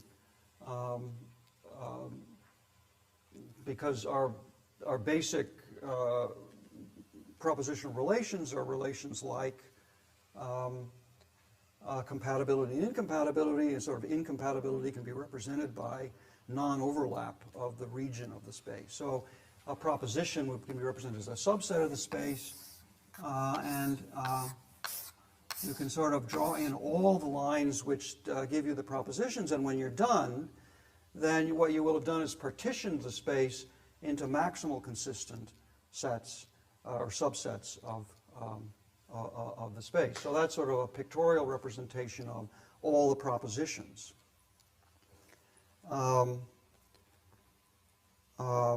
So propositions are ways of dividing the space, and entailments represented by inclusion in the picture, and so on. The totality of propositions determines a maximally fine partition of logical space with the partition cells corresponding to maximal consistent propositions. Every proposition will correspond to a set of these maximal consistent propositions. That is, every proposition in this whole array can be uniquely characterized simply by specifying which of the maximal consistent sets are in it and which ones are out of it. So this one-to-one correspondence between sets of maximal consistent propositions and propositions was this rationale for the identification of propositions with sets of possible worlds, which I've defended as a account of propositions, and which is something that any sort of formal semantics will do. But the identification becomes problematic. The correspondence is perfectly reasonable, but the identification becomes problematic when we recognize that propositions themselves may exist only contingently, which we haven't explained how that works yet. If we allow for this possibility of merely contingently existing propositions, then we have to confront the question, to use perhaps metaphorical jargon, of the identification of propositions across possible worlds, as well as some methodological questions about what we're doing when we use modal concepts to talk about the framework that we want to use to analyze modal concepts.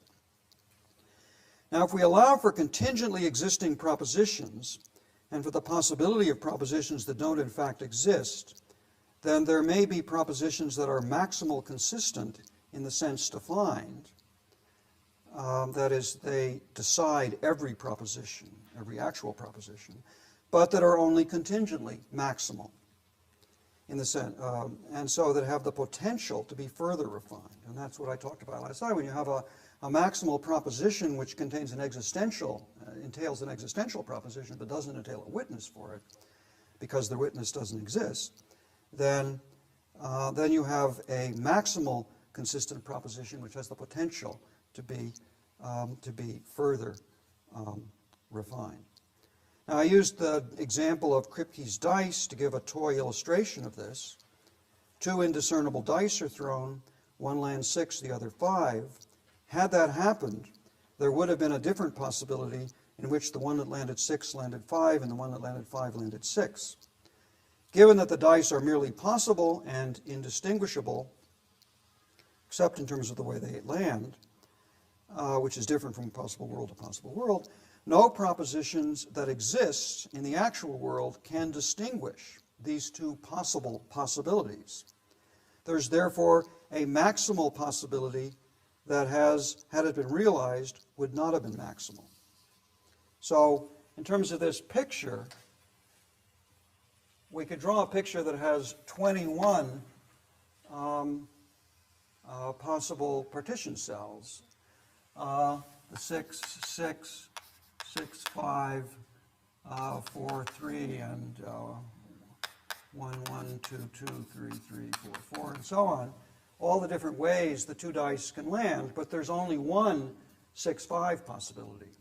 Of course, when you get to probability, it's going to have twice as much probability as the 6, 6 one, but that's neither here nor there. But the point is that if the actual world is somehow out here, if this one of these were realized, so the dice were real, then the partition in that possible world would be such that every 6, 5, 4, 3, 1, 2 possibility, that at every possibility where one die lands one way and the other one lands a different way, would morph into 2 possibilities. So you have propositions that have the potential to be further refined. You also have the possibility that in some other possible world, the possibilities may be the space may be cut up more finely in some ways and less finely in other ways. Now, I used the term a minute ago, possible possibilities, and this is loose talk. There, of course, are no, because it's really quantifying over merely possible things, literally. There are no merely possible possibilities, just as there are no merely possible people. What does exist is, if one were to speak more soberly, less metaphorically, is the possibility that there are possibilities and propositions that do not, in fact, exist. And the existence of these possibilities implies the existence of general propositions about propositions. For example, the false proposition that there exist singular propositions that witness to a particular false existential proposition. These higher order propositions about propositions correspond in my little story about, or little metaphor about containment properties, correspond to the higher order properties of containment properties that I talked about yesterday. So the problem is how to model the complex structure that relates propositions, including propositions about propositions, to each other. So we have a kind of a complex structure here of higher and higher order propositions, about propositions, and so on. And we want a sort of simple way or to capture this structure. Now our minimal, and we're going to do it partly in terms of this notion of proposition, this minimal notion of proposition. Our minimal theory made no claims about the modal status of propositions, about their essential and accidental properties, or about the relations between the propositions there are and the possibility of there being others. So we might begin expanding our theory to account for the possibility of contingently existing propositions, by adding two modal assumptions to the minimal theory. The first, and these are on the top of the second page of the handout.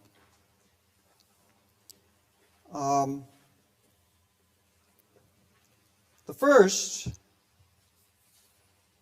there is a proposition that necessarily entails all propositions. Now, our minimal theory implies that there is a proposition that entails all propositions. That's the impossible one.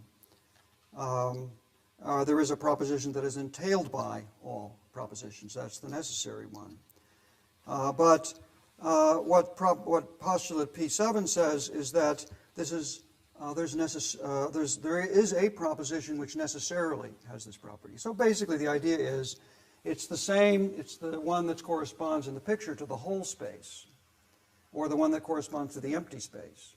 And the idea is that that's the same proposition in all possible worlds. So the intuitive idea is we've got a logical space of possibilities. We divide that space differently in different possible worlds because the different possible worlds offer different resources for dividing the possibilities. But the space we divide is the same space. And so the necessary proposition is the same proposition in all possible worlds. It exists in all possible worlds. The third, the eighth, P8, the other modal postulate, is basically saying that the fundamental relations that govern propositions are essential relations. That is, if a certain set of propositions is consistent, then in any possible world in which all of the propositions in that set exist, it will be consistent. So propositions don't change their relationships to each other when they in different possible worlds. They may exist or not exist, but if an entailment relation holds between two propositions in one possible world, then those entailment relation will hold between those same two propositions in any other possible world. So that's basically to say that, the contingency only goes so far here. It's a matter of which propositions there are, but not about the nature of those propositions. Now, and again, I don't want to worry too much about all the details here, but I'm sort of bringing them out mainly to focus on some methodological question here, which now arises. Is it legitimate? The question is this: is it legitimate for us to help ourselves to a necessity operator in stating principles of a theory of propositions that will be the basis for our semantics for a modal language? So the question about extensionality that was raised by Alan McMichael in his criticism is basically say, well, if you're going to have to use the notion of necessity to characterize the objects to which you're applying your modal semantics, is your semantics really doing the job? or is it kind of circular in a way?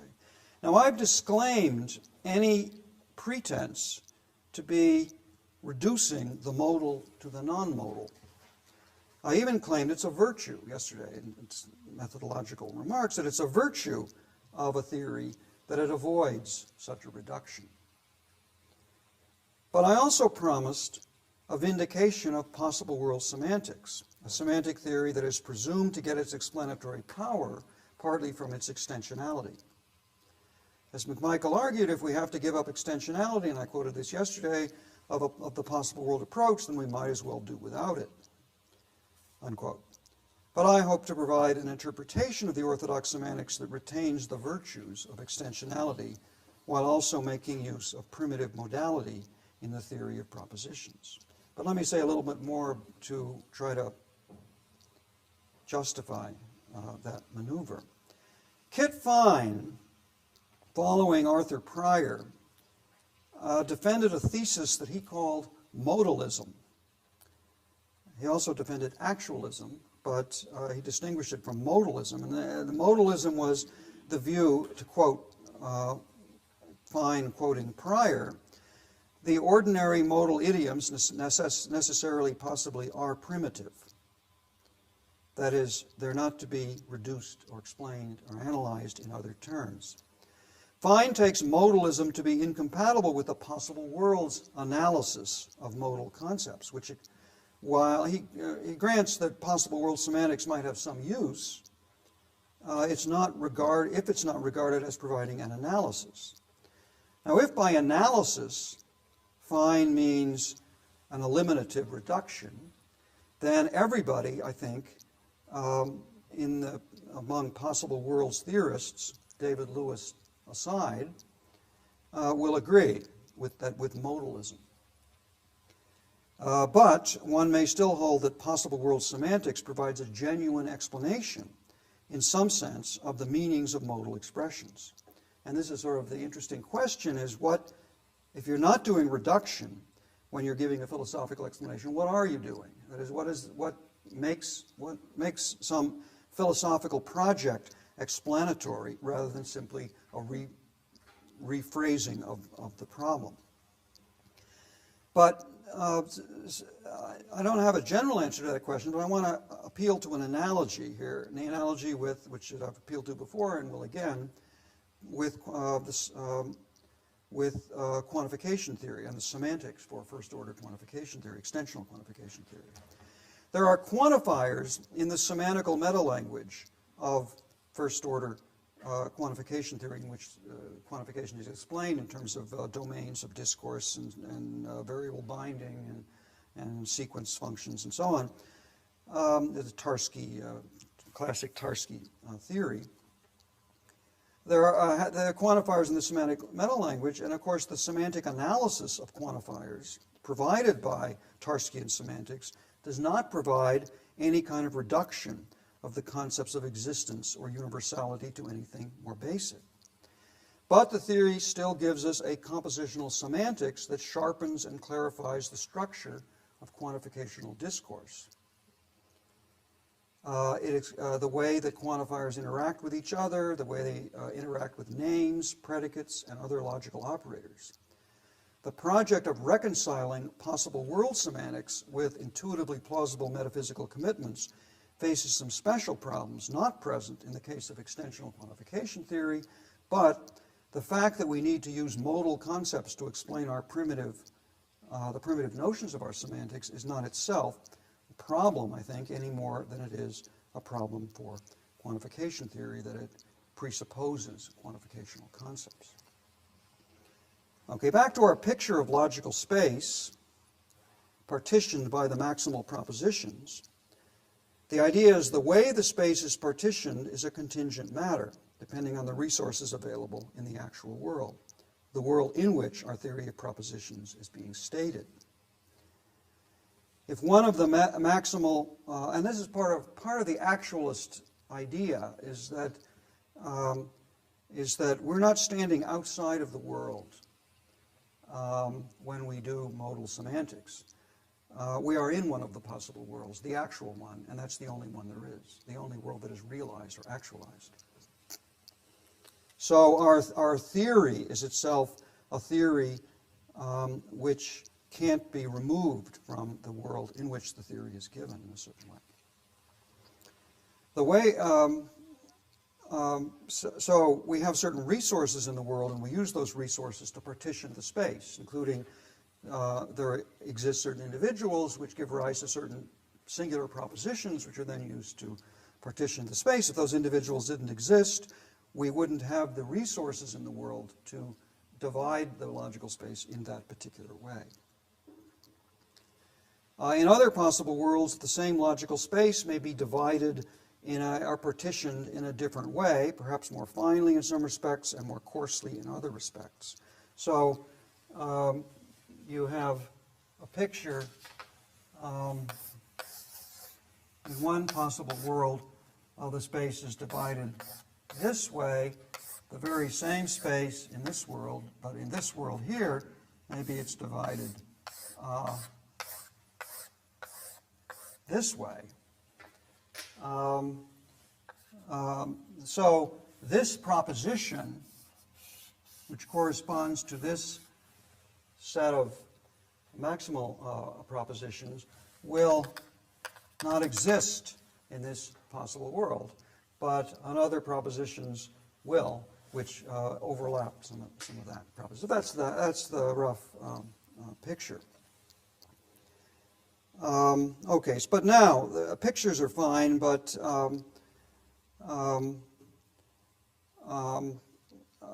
we want to ask some critical questions here. That is, we know what the cells of our basic partition represent.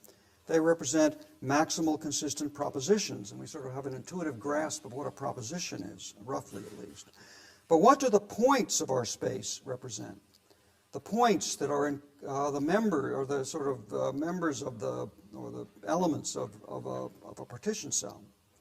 Specifically, what is the difference between what is represented by two distinct points within the same partition cell?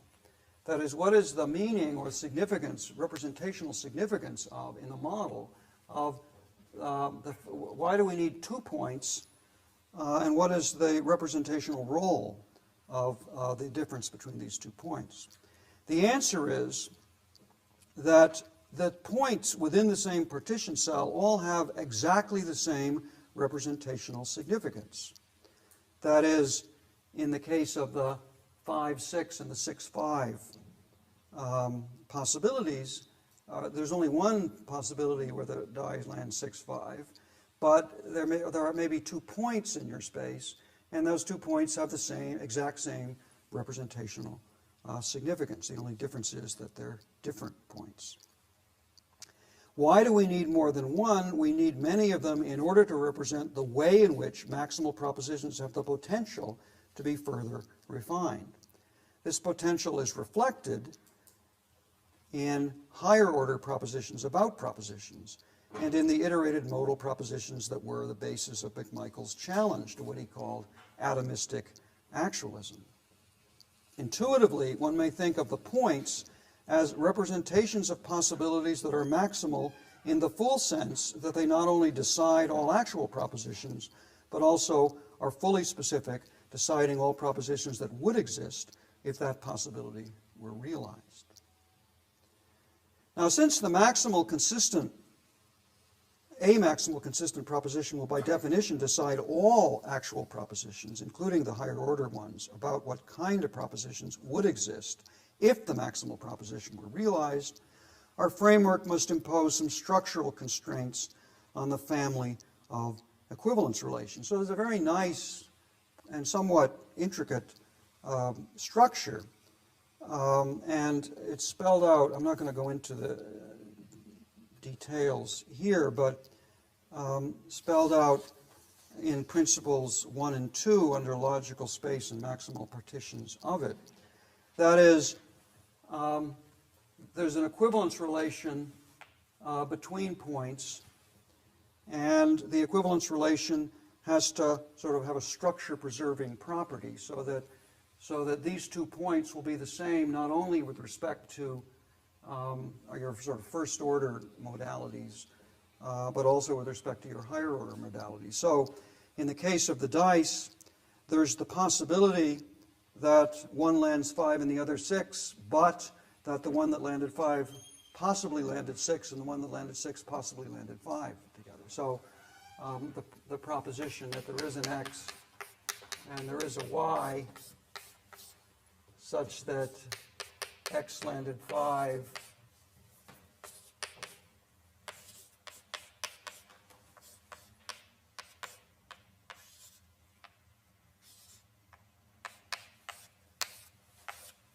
this is, again, one of your iterated modal propositions. This is a perfectly good general property which is a proposition that's entailed by the proposition in question, given the modal properties of the dice. Even though there's only one F5 and 6 possibility, this indicates that there could have been another one, a different one, and tells you what the different one is. So in effect, you've got a purely relational, internal relational structure here. You've got, there's only one 5-6 possibility, but there's an internal relationship which needs to be, which the points are used to represent. And that means in order to capture just these kinds of properties, you need a structure preserving a property to your equivalence relations, the relation between the propositions that exist in different possible worlds. Okay, now when we come to doing modal semantics, it will be the points and not the maximal equivalence classes of points that play the role of possible worlds. But now the listener who's followed me so far may be inclined to cry foul, complaining that she has been subjected to a bait and switch. I started by asking what possible worlds are, possible states of the world, and answering soothingly that they're properties that a universe might have, maximal properties, or equivalently, maximal consistent propositions. I also promised, along with that explanation of what possible worlds are, a vindication of orthodox possible world semantics. But now I am saying that the entities that are the possible worlds in the models of our orthodox semantics are different from the maximal propositions that I began by identifying with possible worlds. While we might be persuaded to be realists, the critic complains, about maximal propositions, it's another matter to be realists about these points that our model must use to make sense of iterated modal claims.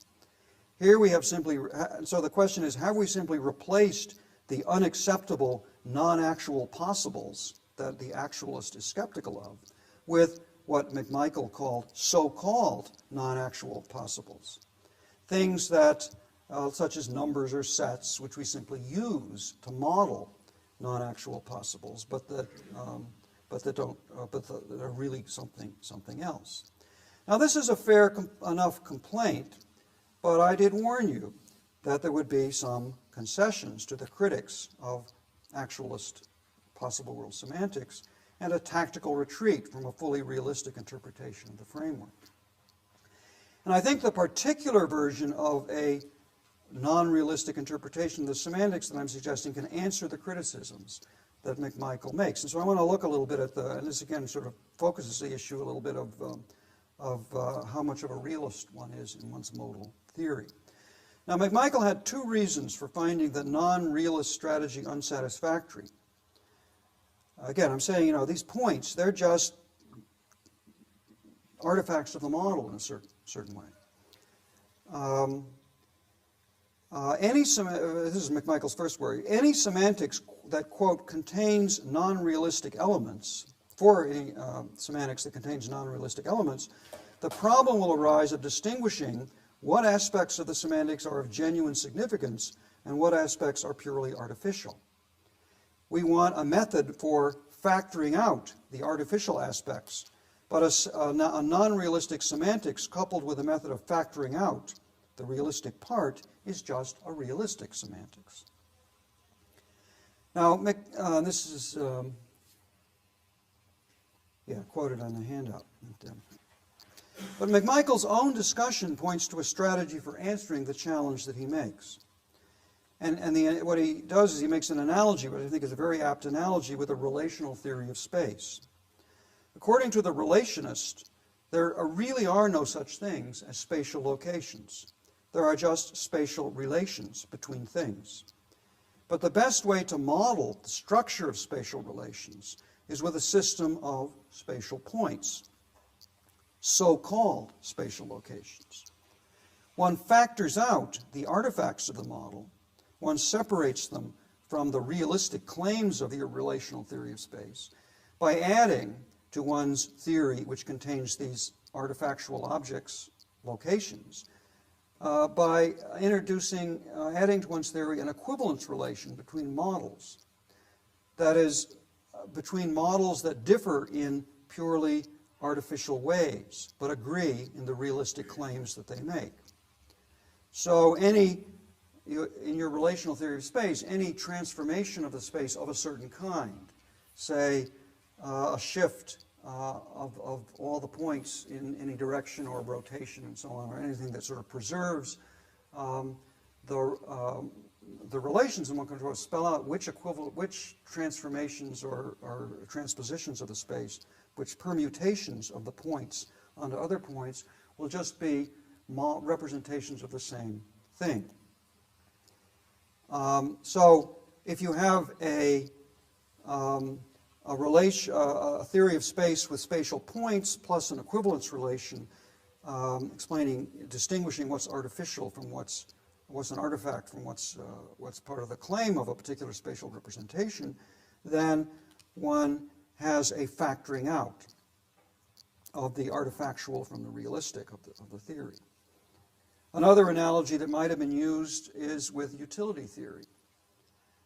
Real numbers are used to specify utility values, which are intended to reflect in a systematic way the motivational states that dispose a rational agent to act in a range of different ways in different situations, given different beliefs and so on. But the numbers themselves are conventional. Any positive linear transformation of a utility function is an equivalent representation of a motivational state, as utility theorists make clear. And that's one of the reasons why there's no automatic interpersonal comparison of utilities, because there's no common way to calibrate different conventionally different utility functions. In general, and this is a sort of general strategy, if one is trying to model a purely relational structure, the strategy of factoring out the artifacts of the model with an equivalence relation is a familiar strategy. According to an actualist, the facts about iterated modalities, at least those involving the possibility of things that do not in fact exist, are the kind of purely relational facts that should be modeled in this way. As McMichael says about the spatial analogy, quote, "The problem of distinguishing invariant features from artificial ones is just as important as finding a coordinate system that works for your space." I emphatically agree here, and the family of equivalence relations that's part of the modal theory of propositions that I've sketched aims to make exactly this distinction and to make it precise. And if McMichael is right, that a non-realistic semantics coupled with a method of factoring out the artifactual elements is just a realistic semantics. That is, the idea is if you permute all of these points in an appropriate way, then you have an alternative representation of exactly the same space. You keep the same cells the same, but you change the cells in other possible worlds, but you do it in a systematic way that preserves the structure.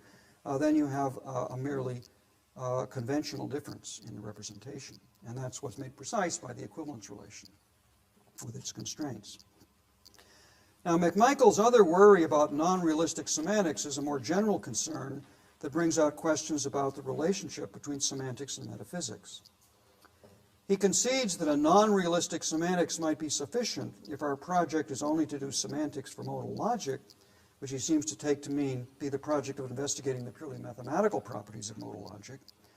He suggests that a non-realistic semantics might give an adequate amount of validity and satisfiability that's appropriate for modal language, but, quote, what we ultimately are interested in is to give truth conditions for some nice modal fragment of a natural language.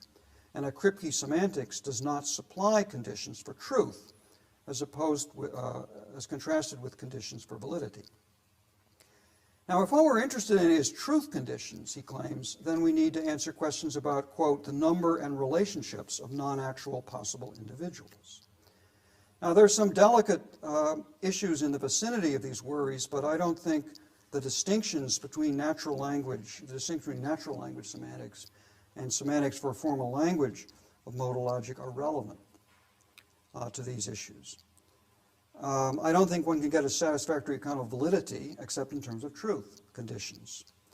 The delicate questions concern how much of substance should be built into one's semantic theory.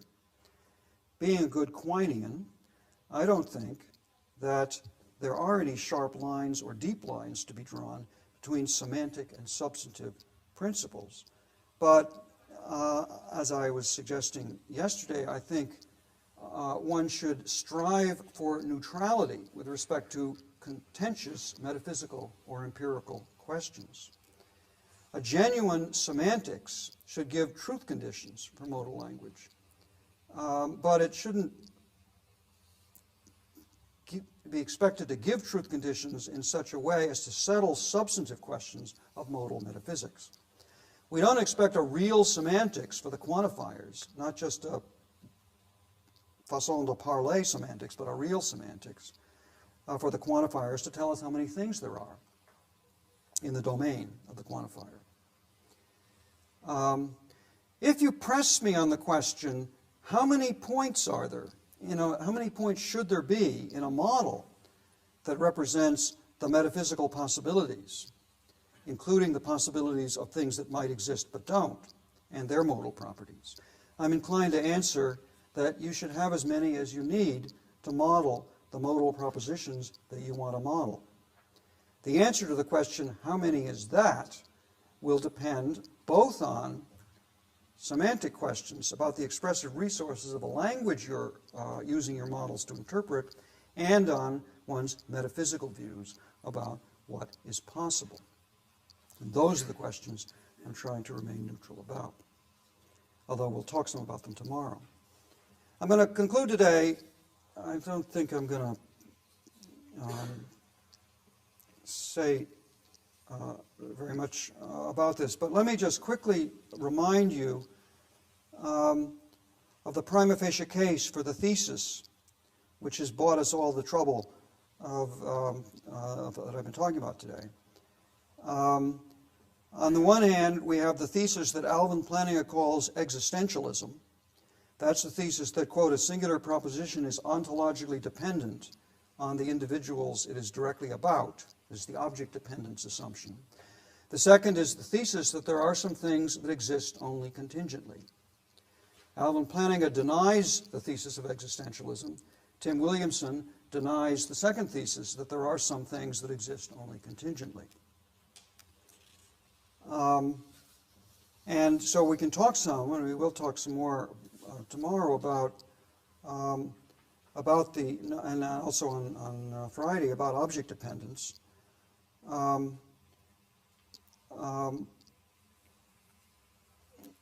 But I want to just emphasize that while I think you can defend the principle, the existentialist principle, and the principle that some objects exist contingently, it does have some surprising consequences. And one of them is just to note that it forces you to make a distinction between what Kit Fline, who also accepts this kind of theory, has called inner and outer truth, or what a notion of a proposition being true at or with respect to a possible world, and being true in the possible worlds. There will be propositions that are true of a possible world, but not true in the possible world. For a proposition to be true in a world is for it to have in that world the property of truth. But given our existentialist principle, if propositions don't exist, they don't have the property of truth. So you can have a proposition such as the proposition that Socrates doesn't exist, which is true of a certain possible world in which Socrates doesn't exist, but it's not true in that world because it doesn't exist in that world. So it's not one of the things in the domain of propositions in that world that have the property of truth. So the two notions come apart on any view of propositions which accepts that some propositions exist contingently, which accepts the existentialist object dependence assumption. What this implies is that there are cases of propositions that, as if we say there are some propositions which are true at a certain possible situation but not of it, then we're going to have counterexamples to a basic, the necessitation of a basic truth schema. So you have a schema of this form. This operator is an operator, sort of a that operator, which takes a sentence into the proposition expressed by that sentence. So this is the truth predicate applied to the proposition expressed by phi. So you might think, well, surely it's true, and it is a logical truth, that phi is true if and only if, that is phi if and only if the proposition that phi is true. So that's the basic truth schema. But the necessitation of it is false in some cases. There are instances of this that are false. Because it could be that phi is true of a certain situation, but not true in the situation. And so this will be false because the singular term doesn't refer, and this will be true with respect to that possible world. So you get a kind of failure of necessitation and a failure of a certain version of the truth. The second thing you can note is that if you assume that all propositions exist necessarily, then you're going to get an equivalence between the entailment relation, proposition X entails proposition Y, and the necessitation of truth preservation. That is, it seems natural to think that if you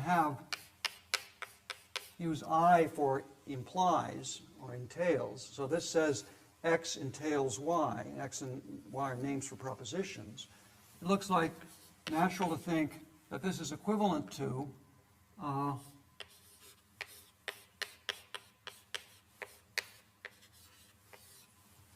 necessarily if X is true, then Y is true.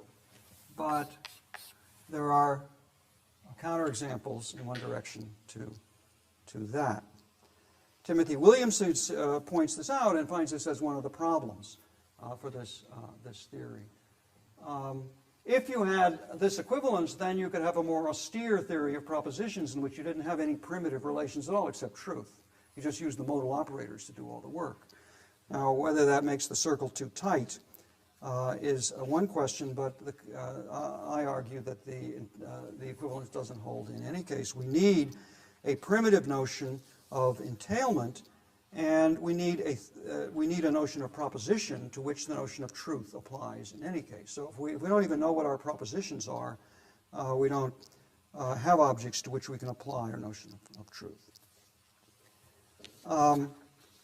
Okay, now I should say that in conclusion, I haven't given an argument against the existence of the kind of individual essences for non-existent things that Plantinga believes in as a way of avoiding this kind of framework, nor have I given an argument against the existence of a vast population of actual things that could have been living people and other material beings, but that actually are not, and that reside in some domain outside of space and time, which such as Tim Williamson is committed to. The famous incredulous stare that David Lewis took as the strongest argument against modal realism is good enough for me.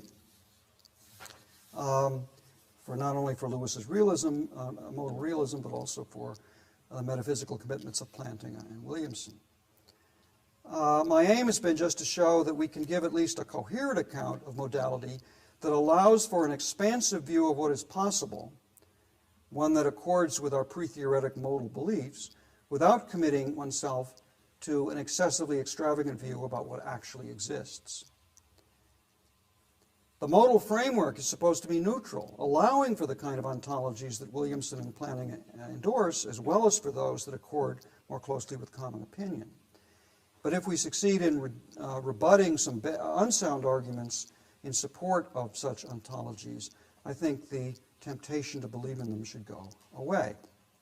Still, if all we do in our metaphysical argumentation is to rebut bad arguments for accepting certain metaphysical theses, there will remain a question about what it is that makes one or another of the available alternative metaphysical doctrines correct, or at least worthy of acceptance.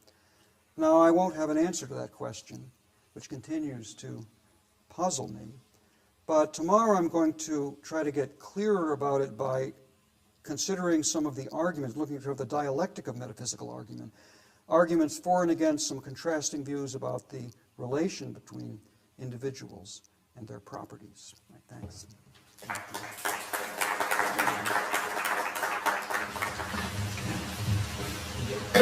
I want to ask you a question about truth, how you look on truth, and in the way you think this view is essential for the other views you have put forward, because I think I'm in favor of, for some other reason, in favor of the view that there are contingently existing propositions. Mm-hmm. Yeah. But now, you said you used two primitives, consistency and truth, and you spoke of truth as it were a property in the sense of being a one-term property. Now, in some corners of metaphysics, there is now then made a distinction between the property and the relational property.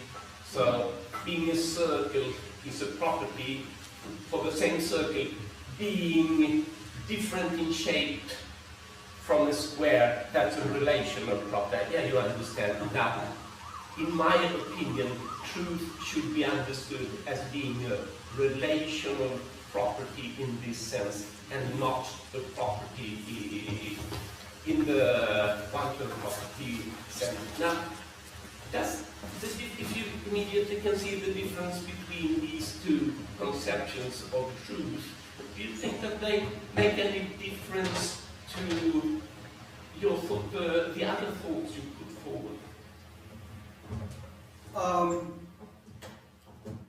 Well, there's a lot that needs to be said. I mean, there are various different ways one might try to explain the difference between intrinsic and relational properties.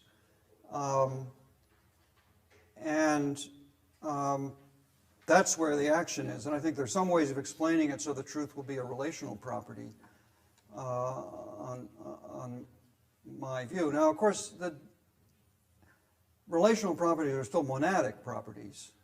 I mean, such as, the property even being taller than a particular individual, being taller than Osama bin Laden, is a monadic property, but in the sense that it's a property that a single individual has, not a pair of individuals, something like that. But it's a property that itself is defined in terms of an individual, and so that makes it relational in that sense. Now, there are also relational properties that are defined in terms of not particular individuals, but rather existential relations. So the property of being the tallest person in the world would be purely general, but still relational, right?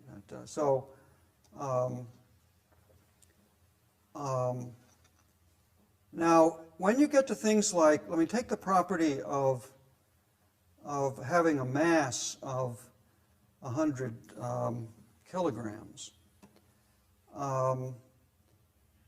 I take it that you can formulate that property in a relational way by saying we have a relation of mass between physical objects and numbers in kilograms. That is, mass in kilograms is a relation between person or objects, physical objects and numbers. Yet, I think, in a way, one wants to think of mass as an intrinsic property.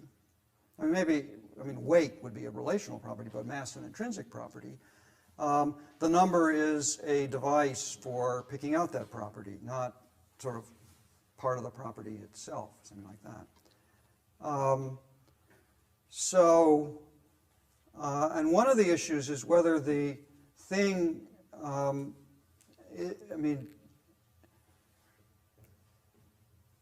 it's very, as I've noticed, there's lots of problems exactly how you define intrinsic.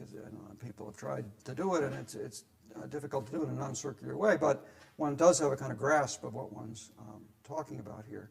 But in a way, you might say truth is a relation between the proposition and the world, right? The universe as a whole, and that's the relation. And that's all right if you want to think of it that way. It's certainly a contingent property of the world, but as the world is the object that has the property. So you wouldn't want to say that, say, the property of being read is a relation between the property read and the person that has the property. That would be not a way of explaining what a relation, because then all properties would be relational. Right? So I guess I'm thinking of truth as an intrinsic property. You specify the object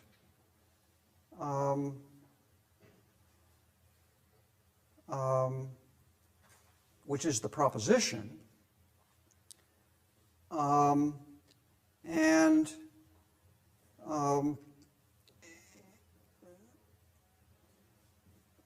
the fact that the proposition has the property of truth is a contingent property of the proposition. But it seems, I don't know, I don't have firm intuitions about how to distinguish contingent, rather relational from intrinsic properties. But yeah, it's certainly a more general question about how this connects with all the other stuff I'm assuming here. I think depending on how you want to spell out the notion, I don't think I'm committed to saying one way or the other that truth is a relational or an intrinsic property.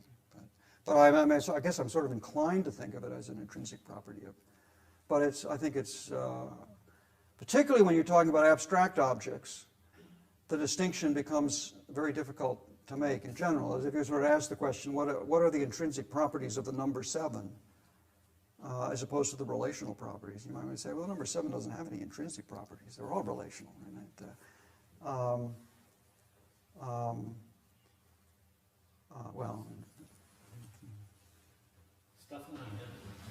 Yes, just was a question about your model here, about how you use it. You're motivated by this existentialism thesis, but when you, for instance, consider take a world that take one world like W and another that contains everything W contains except one thing. How does that affect the equivalence relations that these worlds have? It seems to me, it's not clear to me, at least, how you translate this into the idea that the propositions, say, can make fewer distinctions in second case. Right. Okay. Good. Let me say first that the abstract constraints on the equivalence relations are. There's a fairly rich structure here, but it's very abstract, and it makes no assumptions about what the source of the contingency of propositions are. But of course, we have some paradigms that we're using to motivate it, namely concrete particular individuals. And so one more specific model of the kind that I'm talking about will be one where you say there's a purely qualitative structure that you could use to to partition the cells, forget individuals and just partition in a purely qualitative way. And let's assume that those propositions, the purely qualitative ones, all exist necessarily for the moment, although again that's a contentious issue itself, which we'll talk about tomorrow. But then we have a kind of coarse-grained partition which is common to all. And everything will be a refinement, everything else will be a refinement, although not necessarily a proper refinement of it.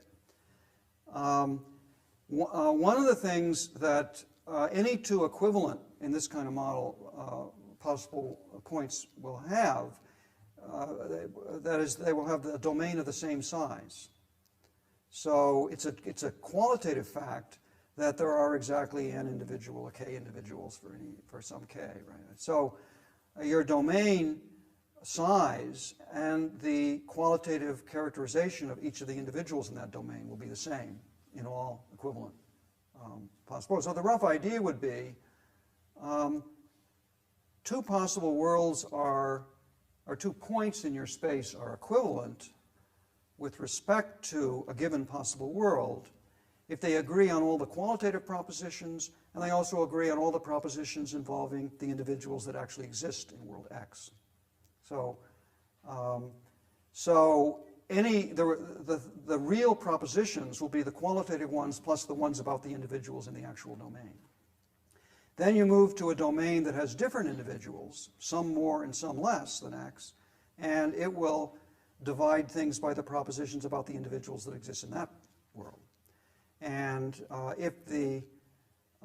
in your kind of example, if the domain contains one more individual, then it will cut things up more finely, but not more coarsely, right? So it'll be an actual refinement. Whereas if it contains, an overlapping domain, but some in each that don't exist in the other, then you'll have it'll be more coarse in some ways and more fine in others. So that's the rough idea.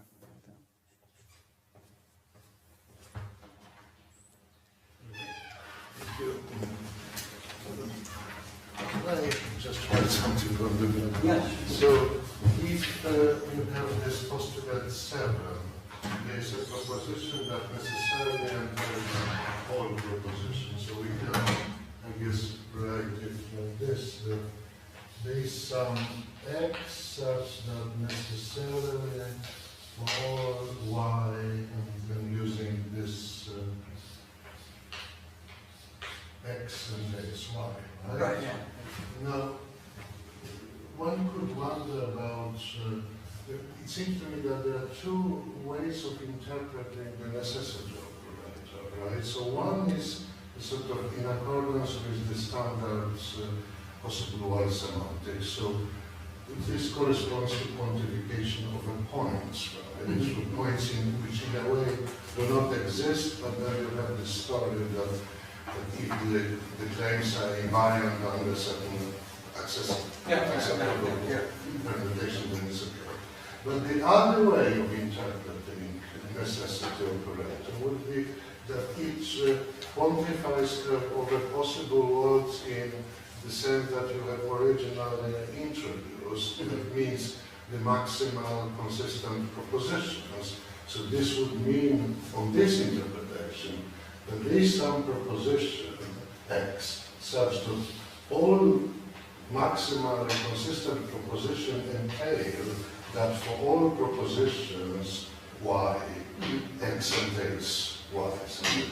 And given this interpretation, of course, this wouldn't be the equivalent interpretation with the original one. Because, for example, on the second interpretation, we could derive this claim from the former claim, right? It wouldn't follow because we would only look at, when we talk about all propositions, those all propositions would be different in different maximal, relatively different possible worlds. So, isn't it, I guess that you don't want to have this interpretation. You want to have a standard possible semantics, but isn't it sort of attractive to also have this kind of necessity operator? Yeah, no, good. That's interesting. I hadn't thought about. I mean, again, I was assuming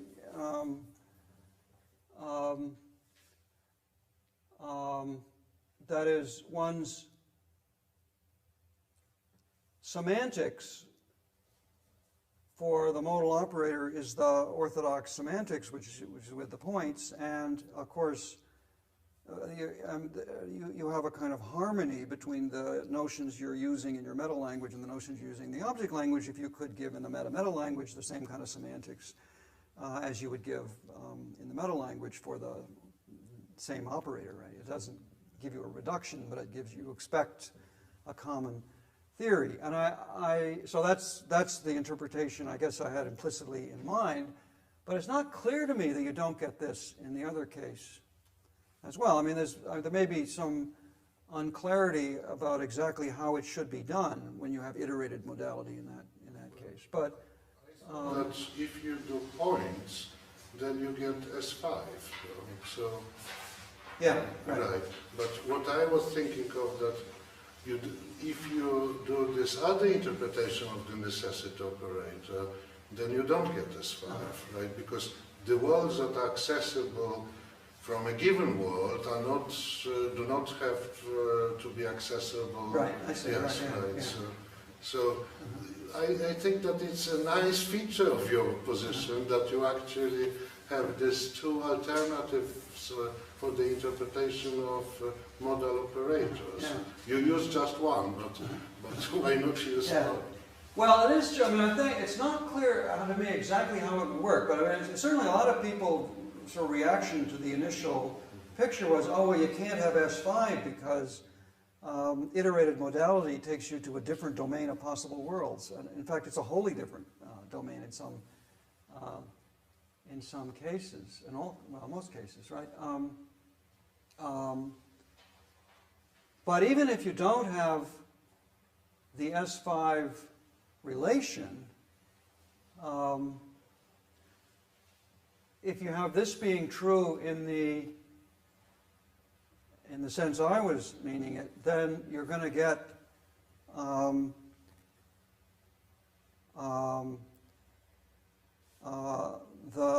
the necessary proposition is going to be the same one in all possible worlds, even in the other sense, and so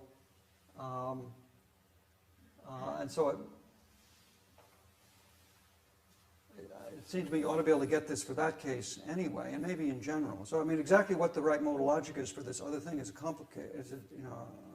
I'm not sure how it would go. It wouldn't automatically give you S5, but it might give you S5 even if you have a sort of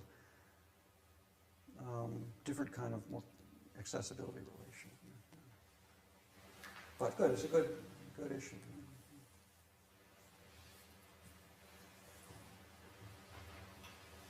Any other questions?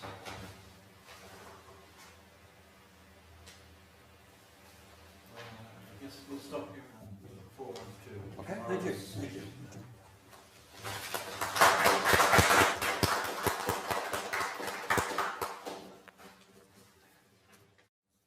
Okay, so what I've been doing so far is trying to make room in a theory about modality and propositions for the idea that propositions, and in fact, therefore maximal propositions, which play the role of possible worlds, exist only contingently. And one of the things that emerges in doing that is that there are a number of puzzling features of the account, and some reason to try to avoid it if one can. But I suggested there's a simple argument with two premises that leads to this conclusion, and the premises were roughly, first, that what Alvin Plantinga calls existentialism, the view that singular propositions, there are singular propositions, propositions about particular individuals, and they are object dependent, according to the first premise. That is, if the individual the singular proposition is about didn't exist, then the proposition wouldn't exist. There can't be propositions about non-existent things, particular non-existent things. The second premise was the more commonsensical, harder to deny, less theoretical premise that some things exist merely contingently. Some concrete particular objects are contingent objects. It's possible that they not have existed. Okay, those two premises suffice. So if you want to reject the idea that some propositions exist contingently, you have to give up one of the two premises. One way to avoid the premise that I've sort of alluded to is avoiding the conclusion is Alvin Plantinga's rejection of what he calls existentialism. So he wants to say that he's a person who believes in the distinct independence of particular things, in a way. That is, there are propositions which are singular propositions, which are not reducible to purely qualitative properties, but the propositions exist necessarily, even if the objects exist only contingently. That is, there are, and that commits him explicitly to the view that there are individual essences which have the particularity of an individual in them, but they're properties, in a sense. So there's sort of haecceities, or individual essences, or thisnesses. But the idea is that a thisness, sort of the property being identical to a particular individual, while we use particular individuals to pick them out, their existence is independent of the means used to pick them out. The Plantinga line, a way of avoiding contingently existing propositions, is to hypothesize a domain of primitive but necessarily existing individual essences. The idea that the essence of Socrates, the individual essence of Socrates, might exist even if Socrates didn't, is less problematic, perhaps, than the other side of the commitment, which is that non-existent things, that is, if we can talk that way, that is, the possibility of there being something which doesn't in fact exist, the individual essences for those things also have to exist in the actual world. So the particular individual who would have been Saul Kripke's seventh son had he had one, on the assumption that it's possible that he have had 7 sons, the particular individual has an essence, would have an essence, and that essence actually exists. And if there are infinitely many particular individuals who might have been Saul Kripke's 7th son, there are infinitely many individual essences of that kind. So it's a very strong and, I would say, extravagant metaphysical commitment to avoid this problem. The second way, more blatantly counterintuitive, is Timothy Williamson's way of avoiding, which is simply to deny that there are any contingent objects. That is, Socrates exists necessarily, and Saul Kripke's, the individual who would have been Saul Kripke's 7th son, exists necessarily, and so exists actually, as well as in the possible world in which Saul Kripke had 7th son. But in the possible world, in the actual world, since on the assumption that Saul Kripke had no sons, the individual who would have been his 7th son isn't a person and isn't a concrete object. It doesn't exist in space and time and so on. It wasn't born and didn't die and won't die in the actual world, but nevertheless is an existent being of a certain very unusual and strange kind. Again, a very strong metaphysical commitment. The idea here that a kind of general account of modality should commit you to those kinds of metaphysical commitments seems something we should try to avoid, even if the theory has, that allows us to avoid it has some surprising consequences. Now, there is a third way, which has more, third way to avoid this conclusion, which also involves rejecting the first premise of the argument that there are propositions that are object-dependent. But it's a little different than the Plantinga strategy in that it argues that thisnesses, individual essences, if you like, are reducible to purely qualitative properties. And this is a strategy that has precedence in the tradition, and some may consider more plausible than the others, though it also involves a controversial metaphysical commitment, a kind of reductionist idea that, that individuality is reducible to generality in a certain way. So the idea, I mean, that a purely qualitative characterization of a possible world would be a complete characterization. I mean, this connects with sort of your paradigm philosophers who've held this kind of view. I mean, Leibniz, who held that individual concepts, which pick out particular individuals, particular possible individuals, are complete configurations of qualitative characterizations of an individual. The particularity on Leibniz's view comes from the infinity of the analysis into primitive qualities. So the idea that the particularity is reducible, even if only infinitely reducible, to the qualitative is something with roots in deep roots in the philosophical tradition. David Lewis, a more recent proponent of this kind of view that I'll talk some about. Some of the empiricists might fit in this picture as well. If you think of, say, in the early 20th century, think of sort of bundle theories of individuals. That an individual is just a bundle of qualities. And the bundle is, the metaphor of the bundle is created by being instantiated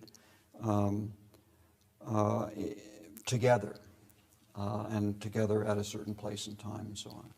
So that's a sort of version of the view that the individuality of an individual is reducible to the qualitative character of the individual.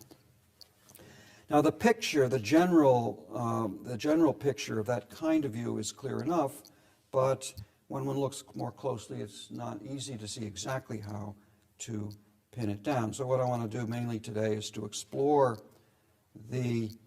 this way of avoiding contingency of propositions, first trying to sharpen and clarify exactly what the doctrine is, and then look at some of the arguments for and against haecceitism, as I'll use the label that's been attached to this view. That is, anti-haecceitism is the view that everything is reducible to the qualitative character. Individuals are reducible to their qualitative character. Anti-haecceitism, or haecceitism, the view that they're not. Now, it's not, I should say, before getting into this, just a remark that it's not obvious that even if we want to accept the anti-haecceitist metaphysics, this would be a way of avoiding all commitment to contingently existing propositions. And the reason is that while singular propositions about contingent concrete particulars are the most salient prima facie examples of contingently existing propositions, I see no reason to assume that even purely general propositions, such as universal and existential generalizations involving purely qualitative properties, might not be contingently existing propositions as well. And just to give a simple example where at least there's some case to be made for this, consider color properties, which are surely paradigms of purely qualitative properties. If there are suppose there are metaphysically possible worlds with radically different physical laws, perhaps worlds without light or any other kind of electromagnetic radiation. Also, worlds, in these worlds I'm thinking of, there are no conscious creatures with anything remotely like our visual experience. So there's no qualia in these worlds of color experience. And there will presumably be worlds in which nothing is or could be. There are no things of the right kind to be the kinds of things that could have been colored, could have had colors. So I think it would also, in this, if you think that is a possibility, it's reasonable to think that the color properties themselves would not exist in such a possible world. So even if singular propositions about people and physical objects could in some sense be reducible to purely qualitative general propositions, we might still face the problem of contingently existing propositions and still need the distinctions that I've been talking about to make them possible. But I should say the structure of the framework that I sketched last time is completely general, even though it was the idea of existential propositions without witness propositions, that motivated the framework. The general ideas will apply to any case of contingently existing propositions, whatever the source of the contingency.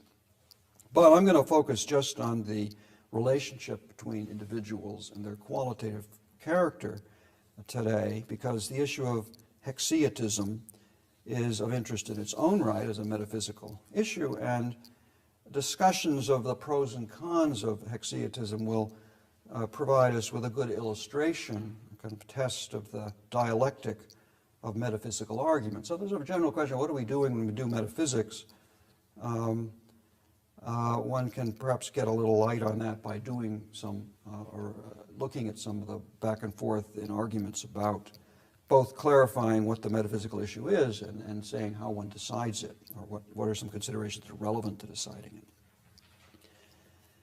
We're going to start then with a relatively abstract but also narrowly focused issue, the issue of haecceitism versus anti-haecceitism, but we'll find the issue quickly connects with a range of other metaphysical issues, in particular, which we'll talk about, concerning space and time, and exactly how they're to be understood, and counterfactual conditionals and various properties which are conceptually connected to counterfactual conditionals. And also, as is always the case in metaphysical disputes, substantive issues will be intertwined, as we'll see in certain particular ways, with issues about semantics and about intentionality.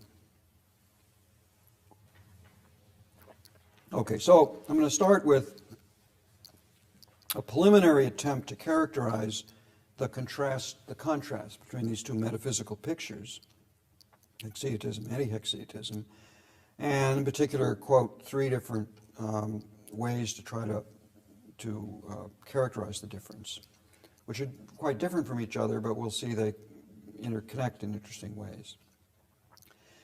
Then I'm going to use the framework, or I'm not going to rest very much on the details of it, but framework sketched yesterday to try to sharpen these theses and to bring out the connection with some other metaphysical issues.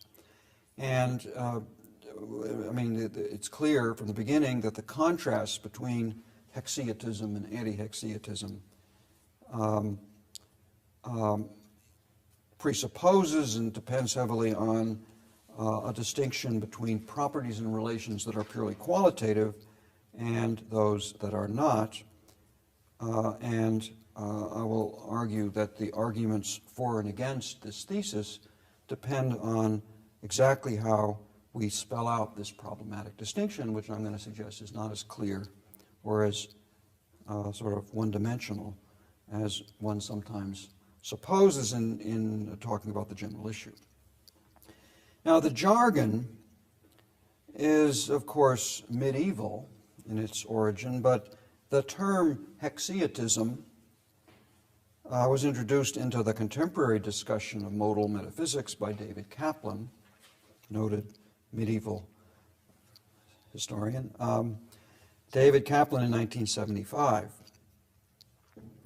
He characterized the doctrine in ways that are highly metaphorical, but the basic idea was that the haecceitist allows, while the anti-haecceitist rejects, the irreducible identification of individuals across possible worlds. So that was sort of a way. And the first quotation on the handout is from Kaplan. Anti-haecceittism, individuals in different possible worlds may be, quote, clothed in attributes which cause them to resemble one another closely, but there is no metaphysical reality of sameness or difference which underlies the clothes, unquote. And of course, the properties as clothing is part of the traditional metaphorical, perhaps somewhat confusing or misleading metaphors for talking about the relationship between individuals and their properties.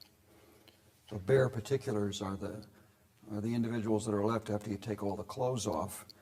And the anti-haecceitist says when you take all the clothes off, there's nothing underneath at all.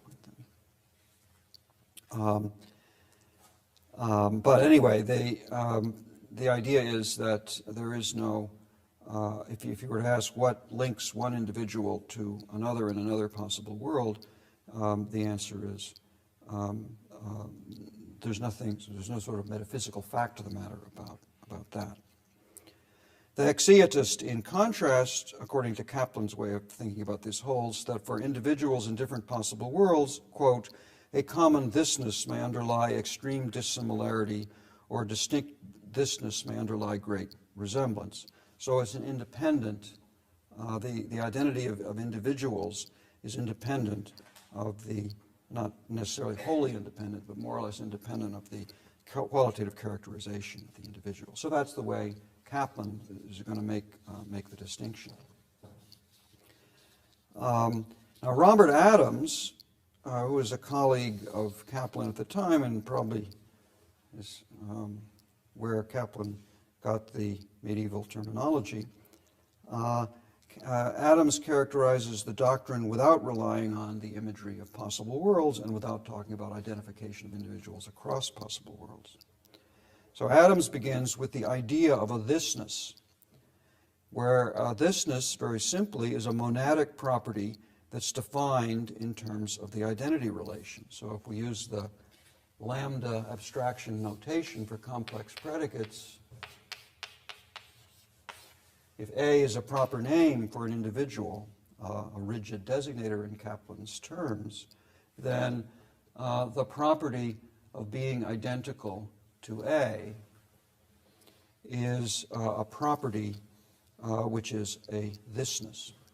Again, it's a relational property, obviously, and a relational property which is a relation to a particular individual. And of course, there are other relational properties like being taller than Osama bin Laden rather than being identical to him, which also depend on particular individuals. But this is sort of the basic property which depends on an individual.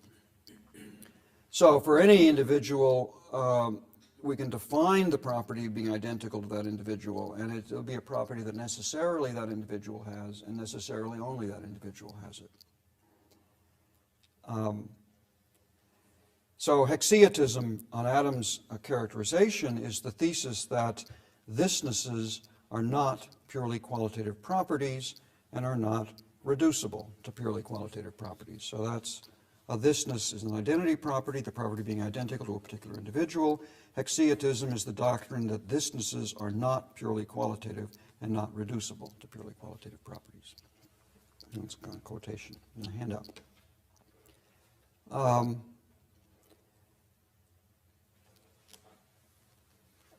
Now, the doctrine defined this way is only as clear as the distinction between qualitative and non-qualitative on which it rests. And Kaplan's characterization didn't directly appeal to that distinction, although it's implicit, whereas Adams explicitly does. And he says, in defense, in his paper, which is a defense of primitive thisness or haecceitism, quote, without the distinction between qualitative and non-qualitative, the subject of this paper, his paper on haecceitism, does not exist. So one takes on the burden of explaining this distinction if one's to make sense of the doctrine, not just to defend the doctrine, but even to make sense of it. So I'm going to consider Adams's and others' explanation of the distinction in a minute, but first I want to sketch a third way of characterizing the thesis of anti-haecceitism. And this time, unlike with Adams and Kaplan, who are inclined to defend the haecceitist line, David Lewis, who's an avowed anti-haecceitist. Now, Lewis's characterizes anti-haecceitism as a supervenience thesis, which one might think Adams is implicitly a supervenience thesis as well. So the first task that Lewis takes on is to circumscribe the supervenience base. So he starts by saying there are two ways that possible worlds might differ from each other. And this, again, is the longer quotation on the handout. First, worlds might differ in their qualitative character or in the qualitative character they ascribe to the concrete world.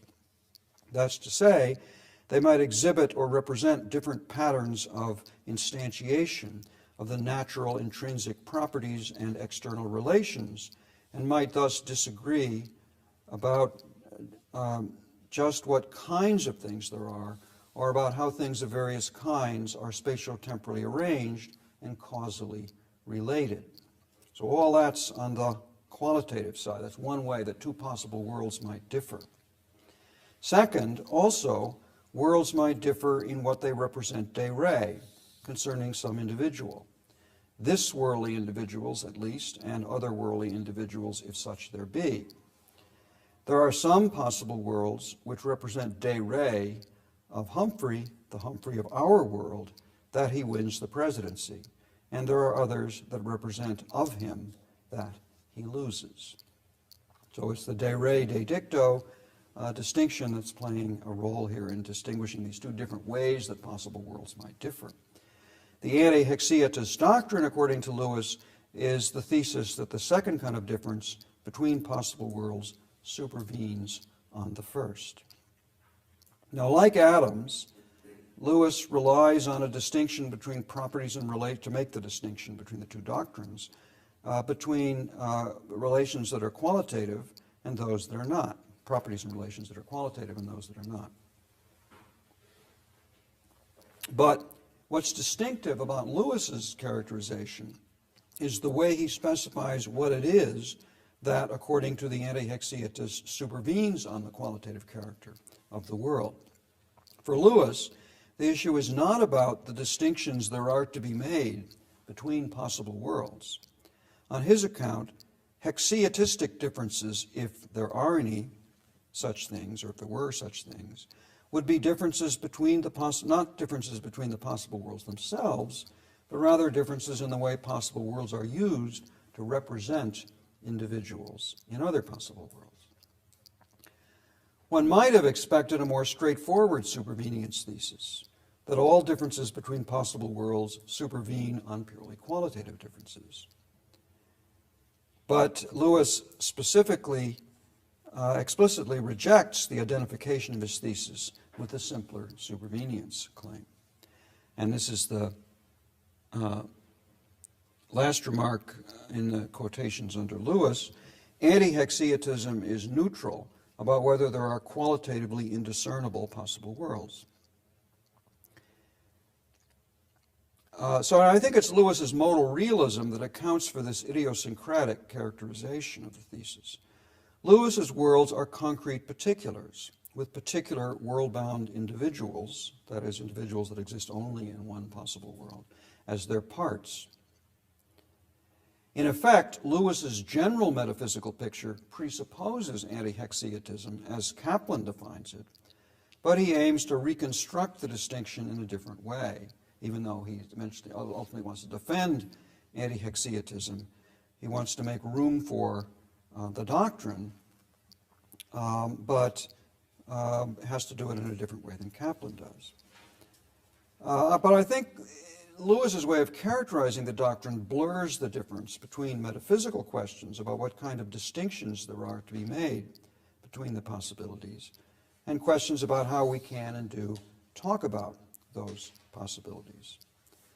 And in any case, I want to characterize haecceitism and its contrast within the actualist framework that takes possible worlds to be properties that a world might have. Yeah, if you're a Lewisian modal realist, you can say, could there be two different possible worlds which are exactly alike in all respects? And the answer is, nothing in my theory implies that there couldn't be. But if you think of possible worlds not as worlds instantiating a certain property, but as the property itself, could there be two properties such that necessarily anything that had the one also had the other? That is, two world properties, characterizations of a world, which characterize the world in precisely the same way, but nevertheless were different properties. And here you say, no, that doesn't make any sense. I mean, the whole idea of a property is it's a way of characterizing the world. If it characterizes it in the same way, it's the same property. So I'm going to go with the simpler, work with the simpler supervenience thesis as a characterization of anti-haecceitism. So it's the thesis that all the differences between possible states of the world supervene on the qualitative differences. There are no sort of distinctions of possibility to be made which can't be explained in qualitative terms. But this still leaves us with the question, how are we to make the distinction between the qualitative and the non-qualitative? Now, both Adams and Lewis rely to some extent on a presumed intuitive grasp of the distinction.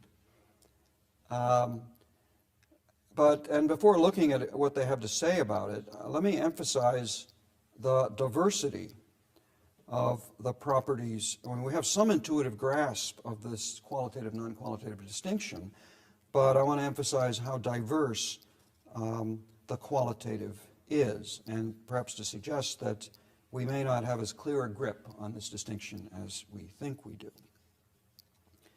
So here are some different kinds of things that probably fall on the qualitative side if we may make this kind of distinction. First, start with the paradigm cases, the things that are most obviously deserve the name quality or qualitative.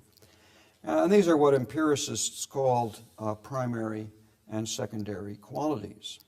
Colors, shapes, textures of ordinary things, as well as the fundamental properties of entities that science talks about, like particles. So the mass, the charge, the energy of a particle, it looks like is a qualitative characterization.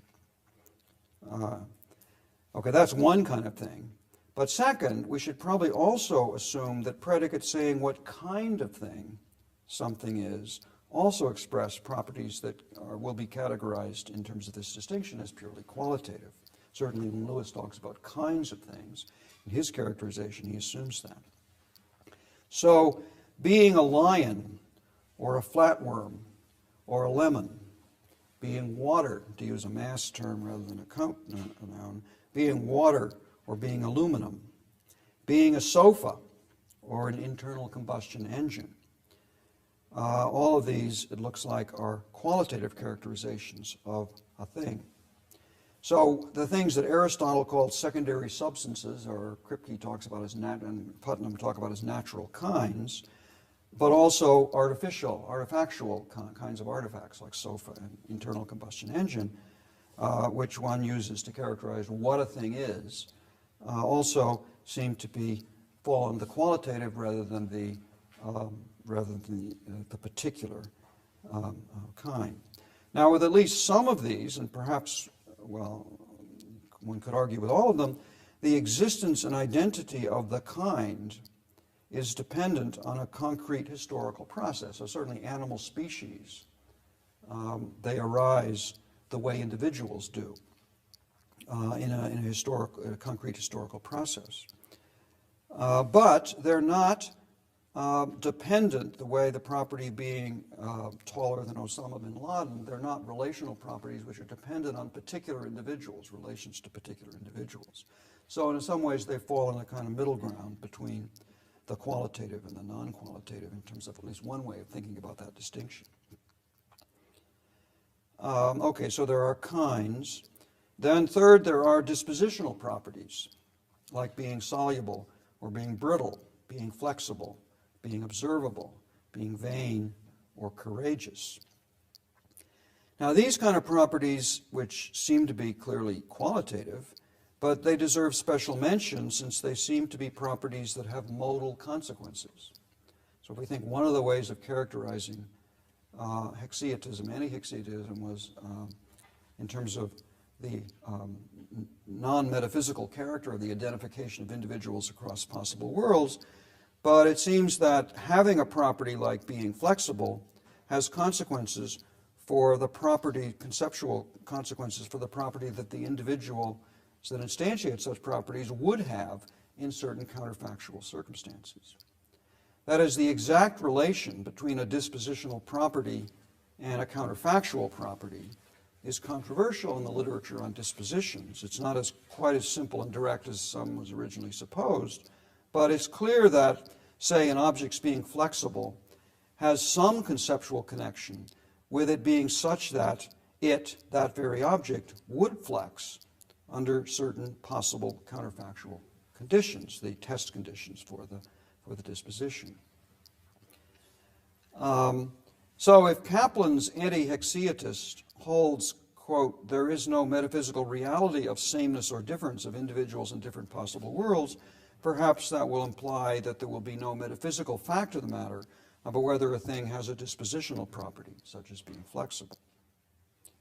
And so that will be a special problem when it's exactly how to understand dispositional properties within an anti-haecceitist framework. Okay, that's the third sort of case of a qualitative property. Fourth, there are spatiotemporal properties and relations. And these have a distinctive character, metaphysical character, which and will play a special role in the, as we'll see, in the arguments for and against haecceitism. So exactly how you understand what spatiotemporal properties and relations are will affect exactly how you understand haecceitism. Now, both Adams and David Lewis, Robert Adams and David Lewis, in their attempts to give a general characterization of the purely qualitative properties and relations, make use of a linguistic metaphor.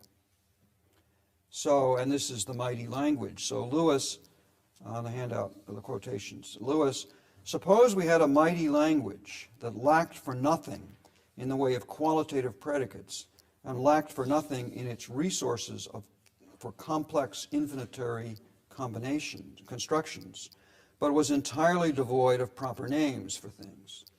Then the qualitative differences would be those that could be captured by descriptions in the mighty language, in this mighty language. Similar idea from Bob Adams. We might try to capture the idea of the distinction between the qualitative and the non-qualitative by saying that a property is purely qualitative, it's a suchness as contrasted with a thisness, if and only if it could be expressed in a language sufficiently rich without the aid of such referential devices as proper names, proper adjectives and verbs such as Leibnizian or Pegasizes, to use one of Quine's, turning of a name into a predicate, and indexical expressions and referential uses of definite description. So exclude all that stuff from your language, but have your language be rich and complete in all other ways, and then the qualitative is what can be expressed in that language.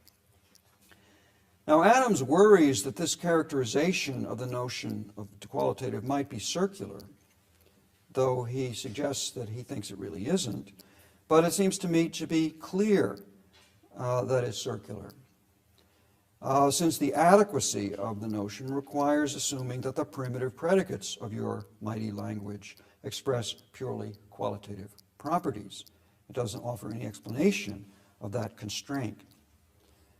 There is no syntactic difference between, no relevant syntactic difference between Pegasizes and flies, and no semantic difference between these, the excluded predicate and the included one, which is not to be explained in terms of the distinction that we're trying to explain. So I think this is maybe a metaphor to help get a grip on the distinction, but it is no kind of account of what it is.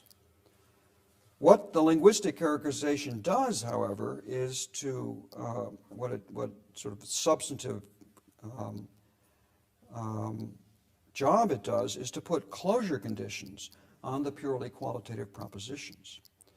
Though exactly what closure conditions it puts, for example, if F is a qualitative property and G is a qualitative property, then the conjunctive property F and G is purely qualitative because it will be expressible in the language, which will have true functional operators in it. Exactly what conditions will depend on the expressive resources of the mighty language. Adams suggests that we might want to include propositional attitude operators along with truth functional connectives and quantifiers in our mighty language. And this means that the predicate like believes that phi will be purely qualitative if phi, the proposition phi, is purely qualitative. And what's more, that a property like a de re belief attribution like believed by someone to be a spy, the property of being believed by someone to be a spy will be a purely qualitative property, assuming that spy is a purely qualitative property. Adams does not mention modal operators, but we might ask, if we assume that lawyer and plumber each express purely qualitative properties, should we regard being a lawyer who might have been a plumber as purely qualitative or not? Well, that remains to be seen. Anyway, so I'm a little suspicious, I said, about the qualitative and the non-qualitative distinction, as I suggested, because of its diversity and some perhaps middle ground. And I'm also suspicious that the metaphor of the mighty language, like any attempt to explain or clarify a substantive distinction in terms of a language used to express that distinction, this explanation might give the misleading illusion we're clearer about what we're talking about than we are. Nevertheless, I'm going to begin by, in order to explore a little bit the distinction, by assuming this distinction between qualitative and non-qualitative, and also by exploiting the metaphor of the mighty language. Okay, recall in the modal theory of propositions that I've been talking about up till today, we had a logical space modeled by a set of points, and for each point an equivalence relation. One point represents the actual world, and the cells of the partition that's induced by the equivalence relation represent the maximal consistent propositions. The other points, the points within an equivalence class, represent the realizations of various counterfactual possibilities. And the partition cells are induced by the equivalence relation, represent the maximal consistent propositions that would exist if some other point were realized.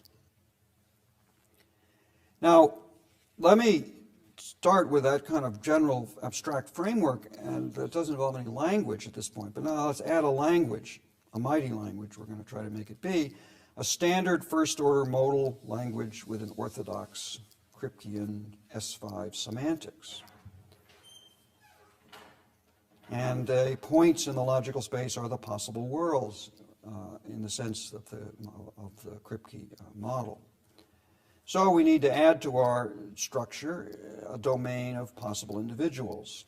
So standard sort of view, we have a set of possible worlds and a domain for each possible world. The domains may vary from point to point, though the family of equivalence relations will constrain the relationship between the domains. Now, I'm not going to worry about the details of the semantics. I'm going to assume that our language has singular terms, proper names, as well as predicates, and will allow that primitive singular terms might be, well, let's assume that all the primitive singular terms are rigid designators.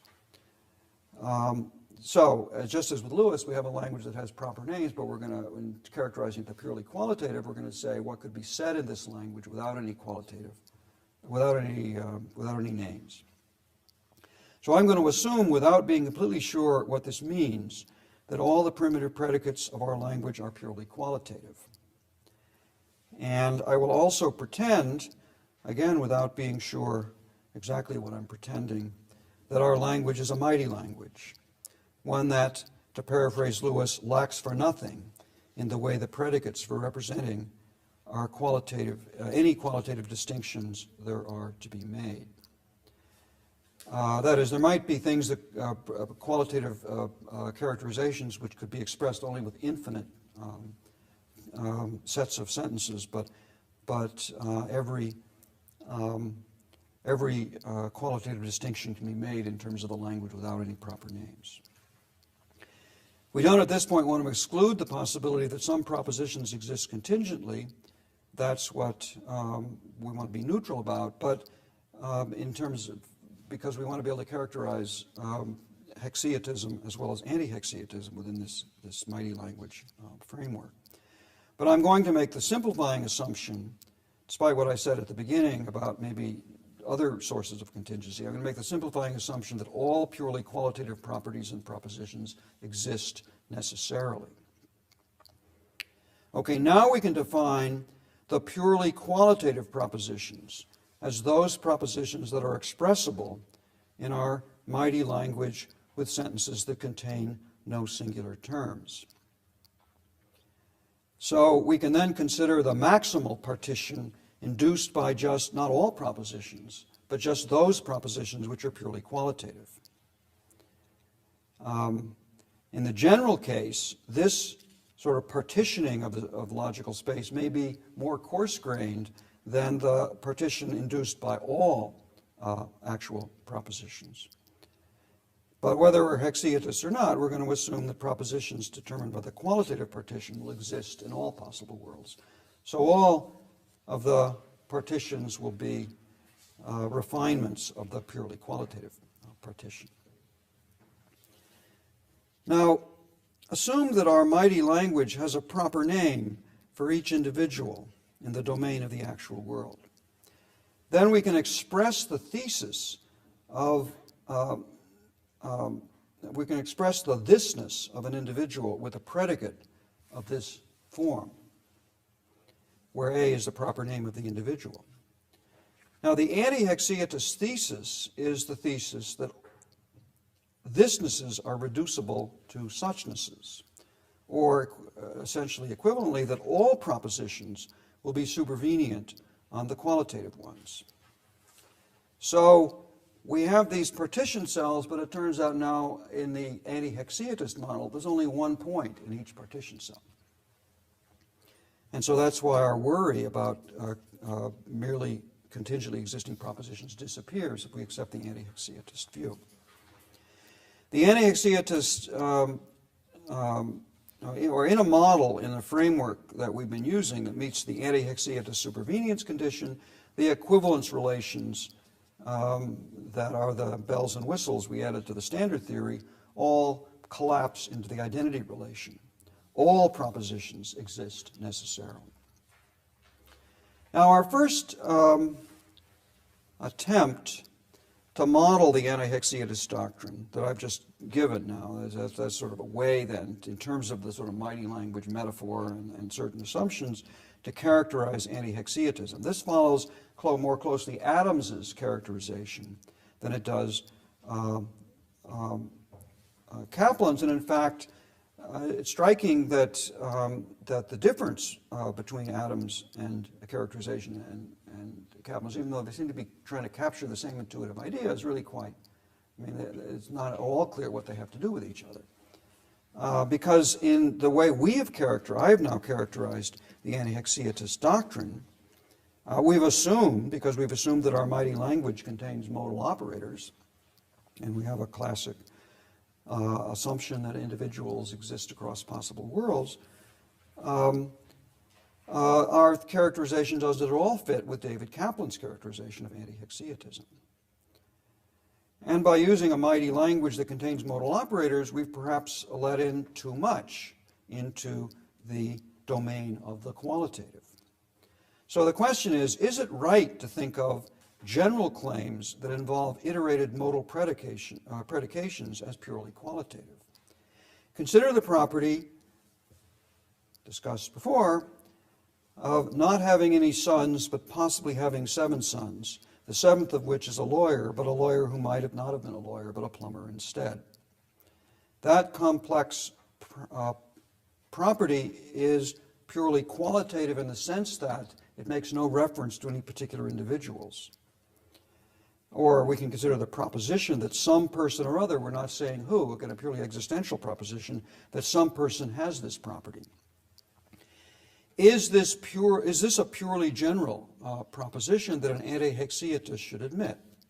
This may be unclear, but, as we'll see, the anti-haecceitist will face problems if she does allow such properties and propositions into the supervenience base for the characterization of anti-haecceittism. And let me just use the example of Kripke's dice that I've talked about as a very small toy model to bring out some of the problems. Just to cut our metaphysical universe down to size for illustrative purposes, let's suppose there are necessarily, again in the toy model, there are necessarily just 2 individuals. I'm not saying that they're the same 2, but it's necessary that there be just 2 individuals. And they are a pair of dice, those individuals. And there are just 6 primitive predicates in our mighty language, predicates that are disjoint and exhaustive. That is, meaning postulates ensure that they're disjoint and exhaustive. The predicates say that a die, the predicates apply to the particular dice, and they say that a particular die they apply to lands one of the 6 ways that a dice can land. So, in our toy example of modal reality, it should be true, if we've captured the intuitive idea of anti-haecceitism, that saying how each of the 2 dice lands will be a complete description of a possible world, a complete description of the universe. So to say 1, 5, 1, 6 is a complete description. But this, even though this is what one would expect to get, this will not follow, since, from the way we've characterized the anti-haecceitist doctrine, since the model allows that one might distinguish the dice by their modal properties, not just by their properties of how they land, but also their properties of how they might land. So it's compatible with what we've said so far, that it might be that one of the dice which did land one way could have landed another way, like 1, it landed 5, but it could have landed 1, whereas the other one couldn't have landed 1. So, but let's suppose that that's not true. Let's suppose that, and again on the handout under the second page, under the toy mighty language for a world with just 2 dice, consider number 1, sentence number 1, there is an X and there is a Y such that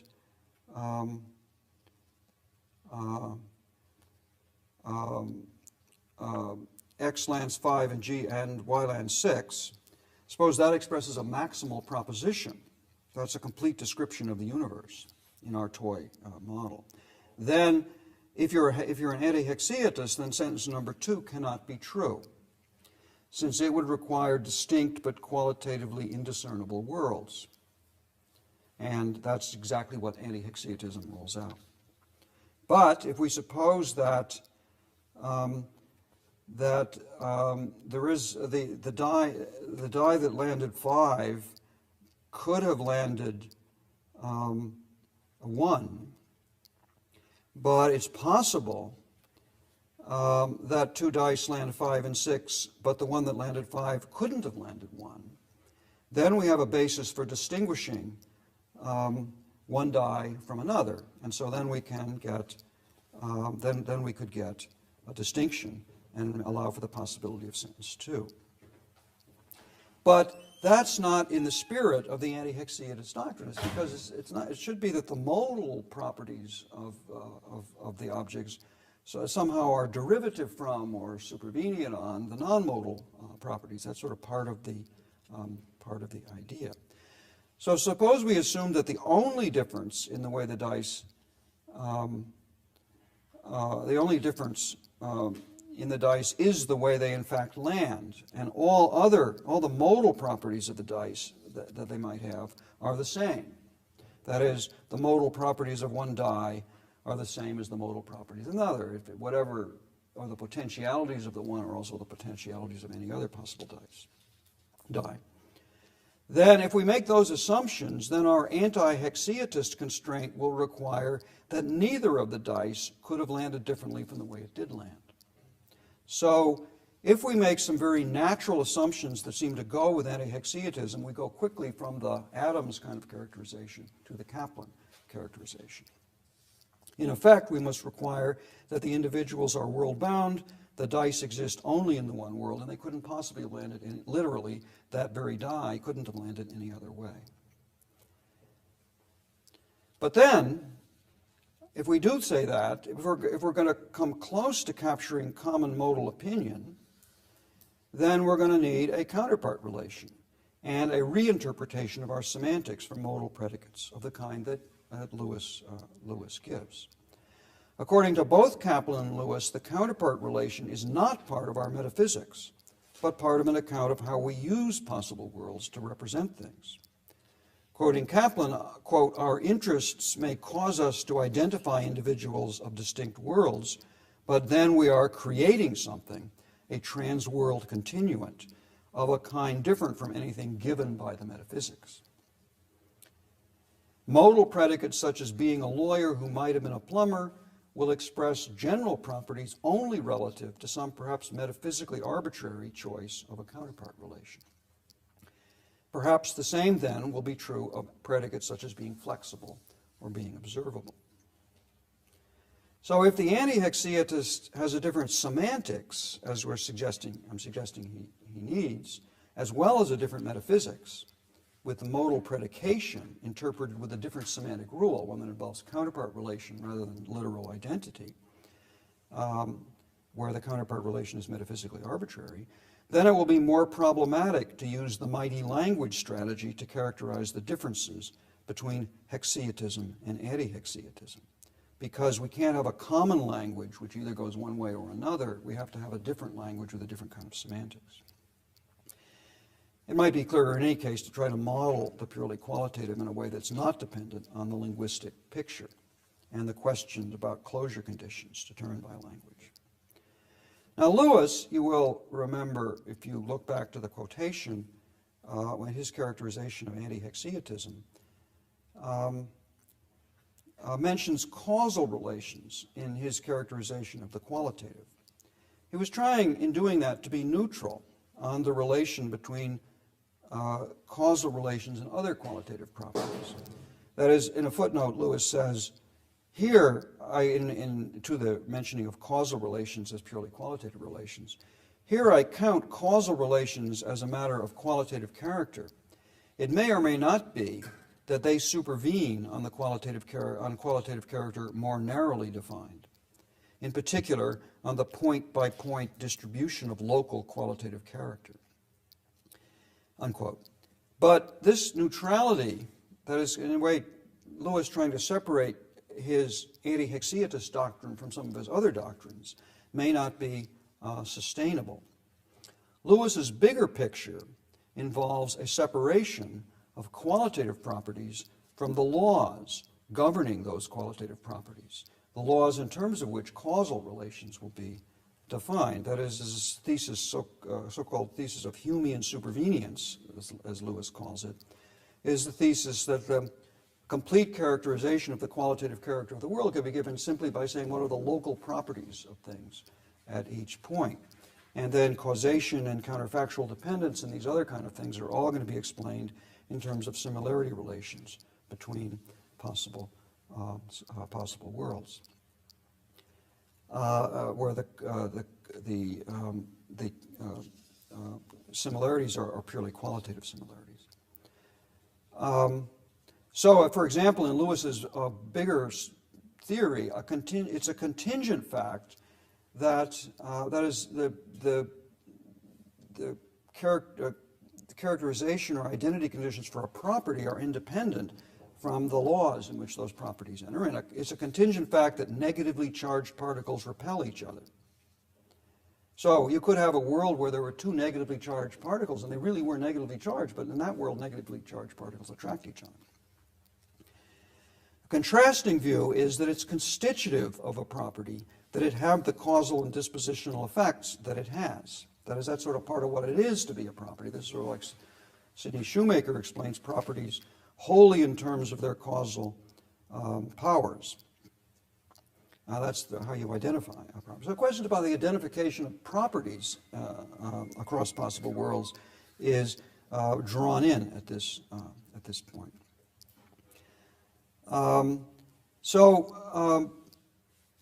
think the idea is that it seems it's not so clear that the issues about the nature of properties and their relationship between causal and dispositional notions can be separated from the issue of haecceitism.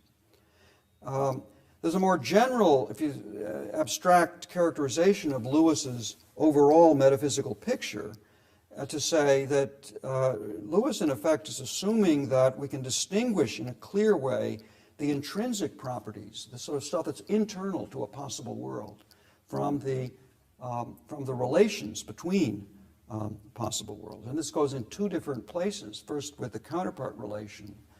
The counterpart relation is a relation between possible worlds, and that has to be explained in terms of qualitative similarity and difference. And also with the notion of causal and counterfactual dependence, similarities between possible worlds playing a role there.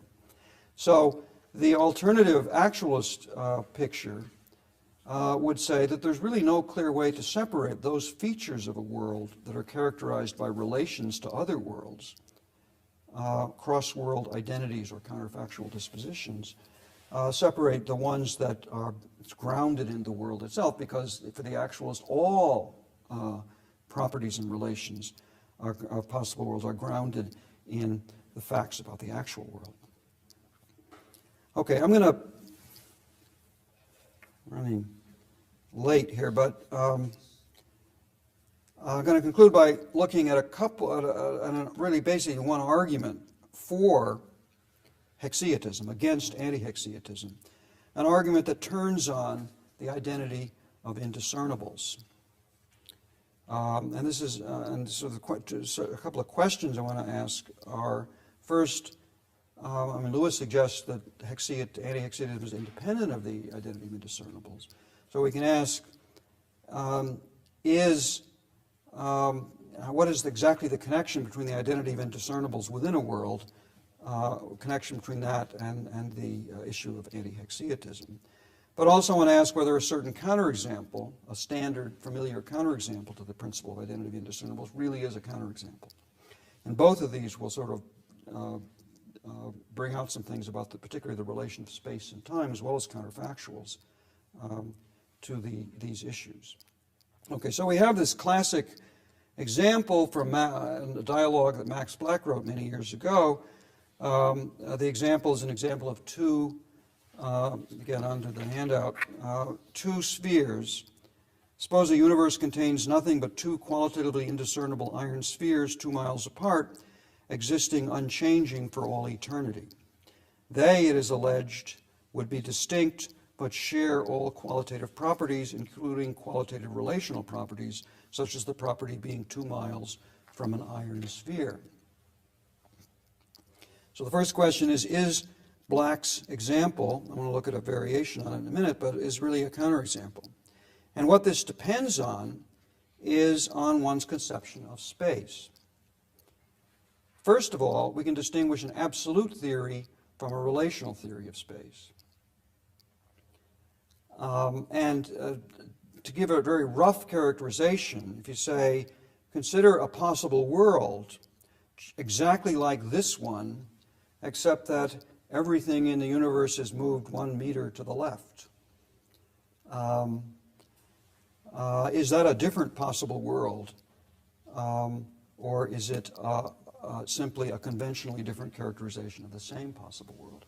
If you're an absolutist about space, then spatial locations are, there is such a thing as a particular spatial point at which some object is. And if you imagine a possible world where a certain object that is at that place is at some other place instead, that's a different possible world.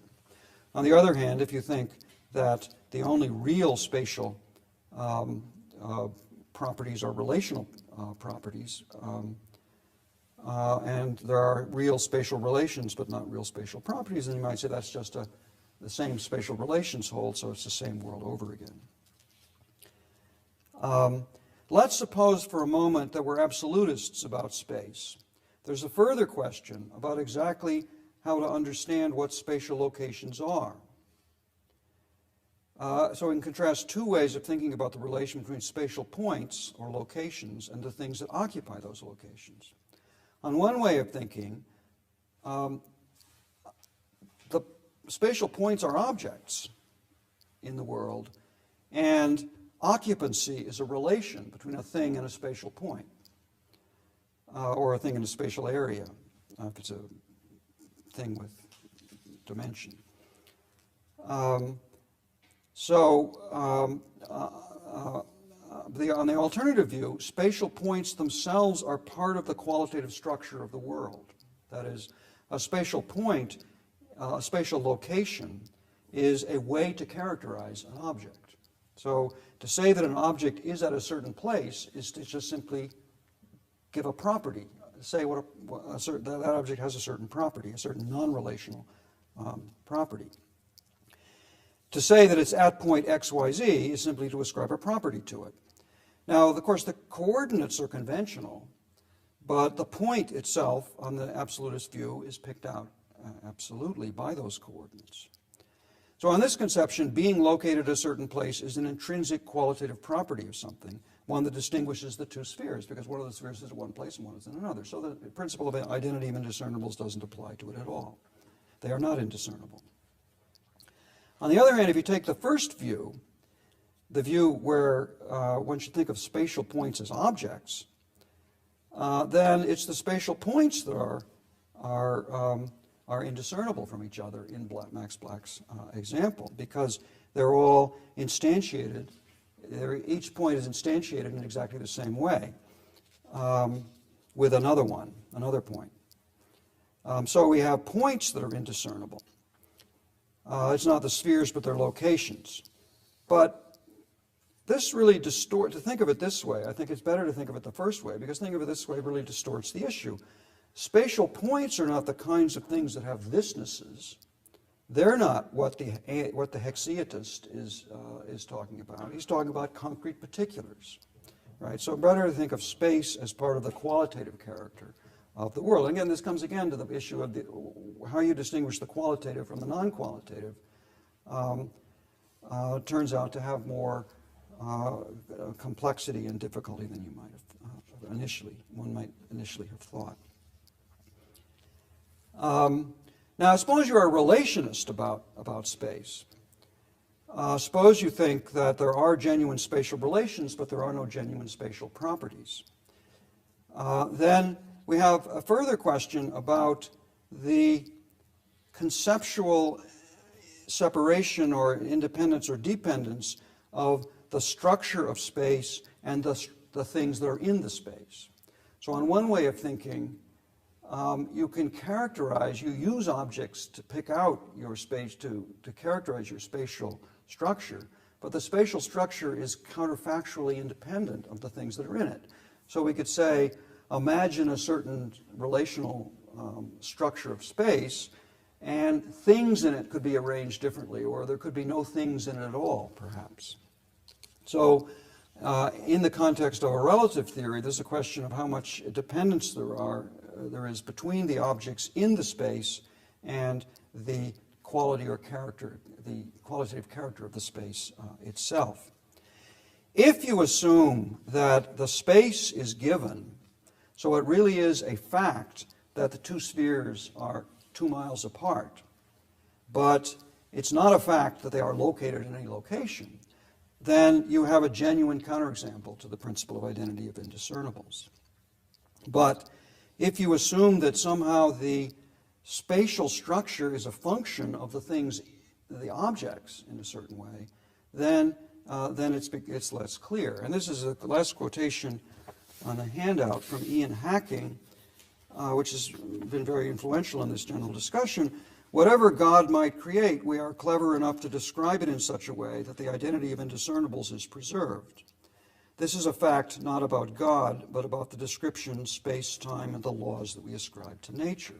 So on the hacking kind of view, you could impose an alternative spatial structure on the world, and that would be a merely conventional difference.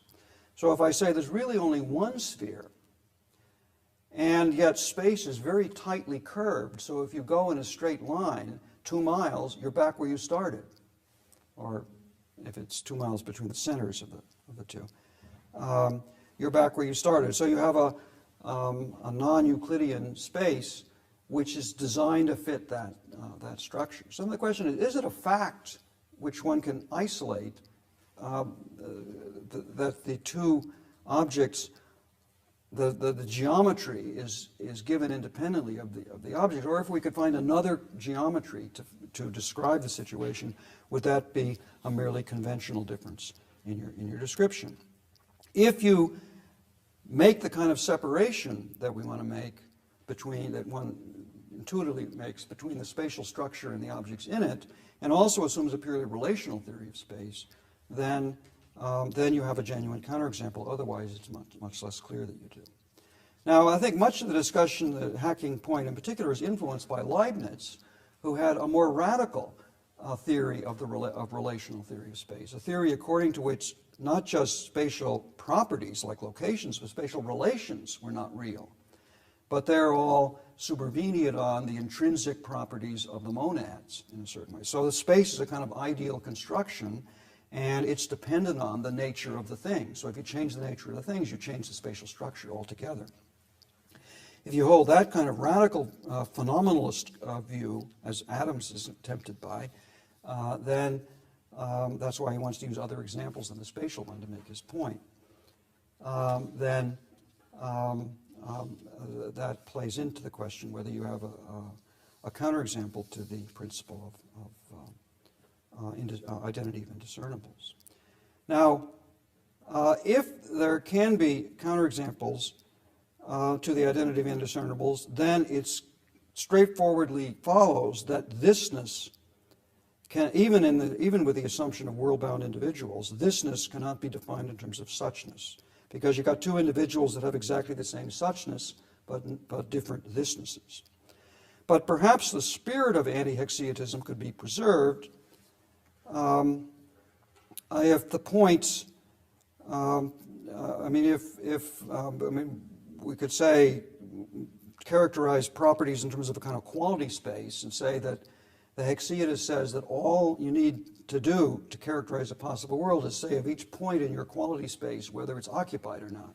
But if we add, well, it might be that something could be occupied twice, and yet still there's nothing about the individual, there's just the number. That would be a kind of close to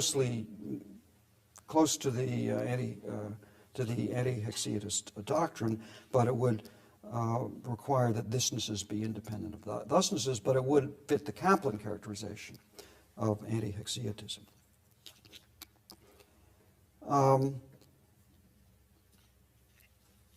But if one pushes a little further, the status of particulars and the issue of counterfactuals enters into it. And this, if you look at, I'm not going to have time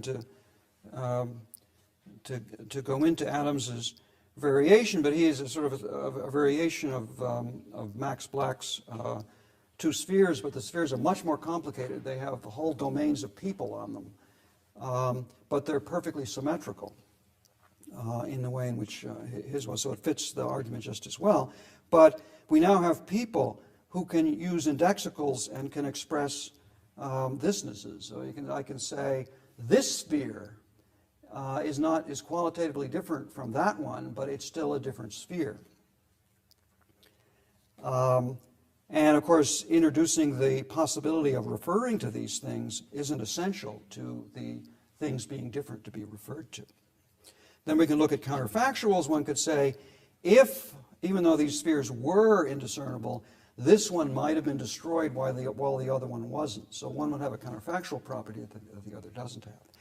If you're a hardline anti-haecceitist who also holds with Lewis's kind of anti-Humean supervenience, you can take the hard line and saying there's really just one, if we say, suppose one of the spheres was destroyed and the other one wasn't, there's only one possible world in which one sphere is destroyed and the other isn't in a certain particular way. And I may be on one sphere and say there's the possibility that this one is destroyed, and then there's the other possibility that the other one is destroyed, and the anti-haecceitis says those are the same possibilities described differently. And so the indexical reference is wholly a matter of your relationship to the other counterfactual possibilities, not the metaphysical character of the possibilities themselves. Anyway, just to give very briefly, there's lots more one could push here in looking at the relationship between counterfactual, dispositional properties, temporal properties, and so on. But the sort of concluding lesson I want to leave is, again, looking back at the general question about metaphysical argument, what have we done in this dialectic of argument about this issue, looking at the examples and so on. What the metaphysical arguments succeed in doing, not in settling the question, but in tying lots of issues together. One starts with haecceitism. One's immediately led to questions about Humean supervenience, which interconnect with them, and to the notions of space and time, and exactly how one wants to understand the relationship between things in space and time and the spatial-temporal structure that they're in. So these are initially metaphysical questions that seem somewhat independent of the issue about haecceitism, but they connect together. So even if we don't, in the end, settle the issue with a definitive argument for one way or another, we show that if you're going to buy this theory, you've got to buy a whole package. And then one can sort of look at the whole package, the Lewisian kind of package, as contrasted with another. The other thing that emerges from the discussion is that while one tries to be neutral and find a framework, a semantic framework for characterizing the alternative, so we can say, here's a general framework, if you choose this, you're a haecceitis, if you choose that, you're not. But neutrality gives out at a certain point, because if we had to shift to a counterpart theory, as we do for the anti-haecceitist, then we have to have a different semantics as well as a different metaphysics, and that makes it more difficult then to give the neutral characterization. We have to step back and say we've got two alternative semantic frameworks to go with two alternative metaphysical theories, although there are some general characterizations in common. Tomorrow, what I want to do is focus on this last question, the question about the relationship between semantic and metaphysical questions. So I want to look at the interaction and the dialectic of argument when questions about what's semantic and what's metaphysical and themselves become matters of controversy. Thanks. Sorry to go on so long. So, it was extremely interesting, but it left me confused. So let me try to retrace some of the steps. Do you want to say that suppose we accept anti-haecceitism as a view that purely numerical characteristics are supervenient on qualitative characteristics? And if we also want to say that the modal characteristics supervene on non-modal characteristics, then we are left with a view of world-bound individuals, which of course is not, well, this is still fully compatible with actualism, but that means that there are no two possible worlds with overlapping domains, right? Right.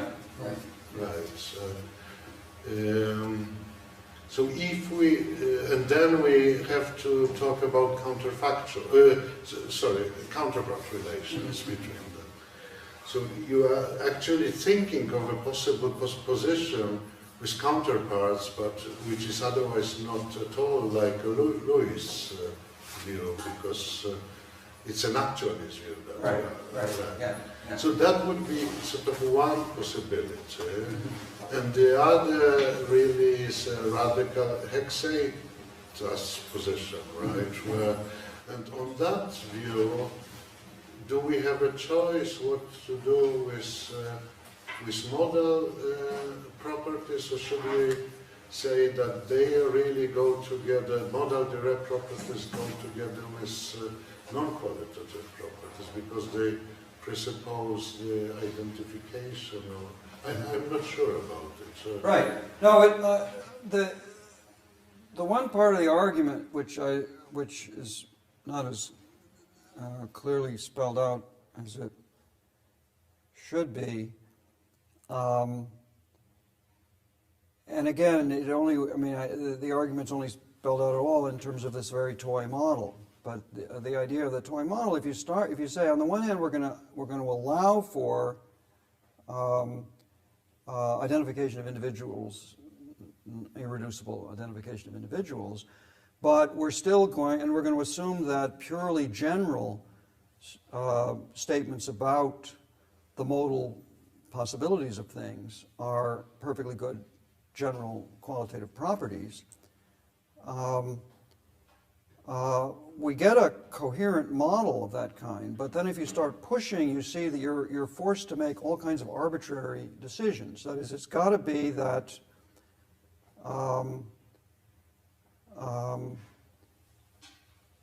that if it's possible that two of the dice land in a different way than they do land, or in the permuted way, then it's got to be that one of the dice has a property different than the other one has.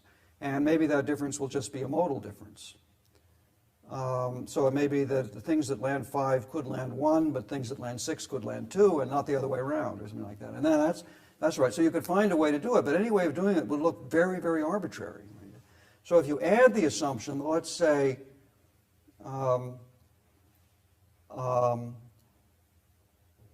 let's add to our story that our dice are not only indiscernible, other than the way they land, there aren't any other non-modal properties, but that their modal properties are all the same.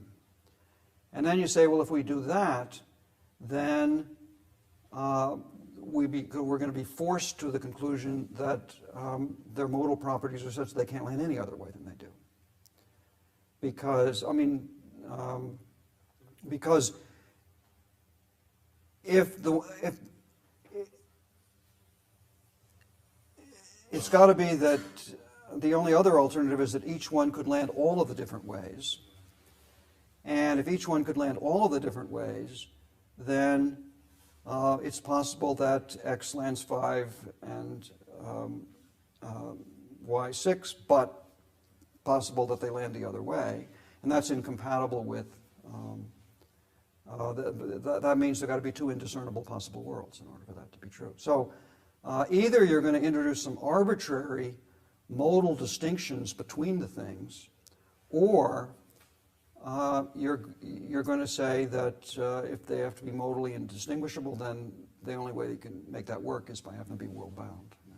So again, it was a kind of argument. Again, the argument's not, it's not sort of really general argument here. It's an argument with an example, and it's open to worry that maybe it's the artificial simplicity of the example that makes it have the counterintuitive consequences that it has.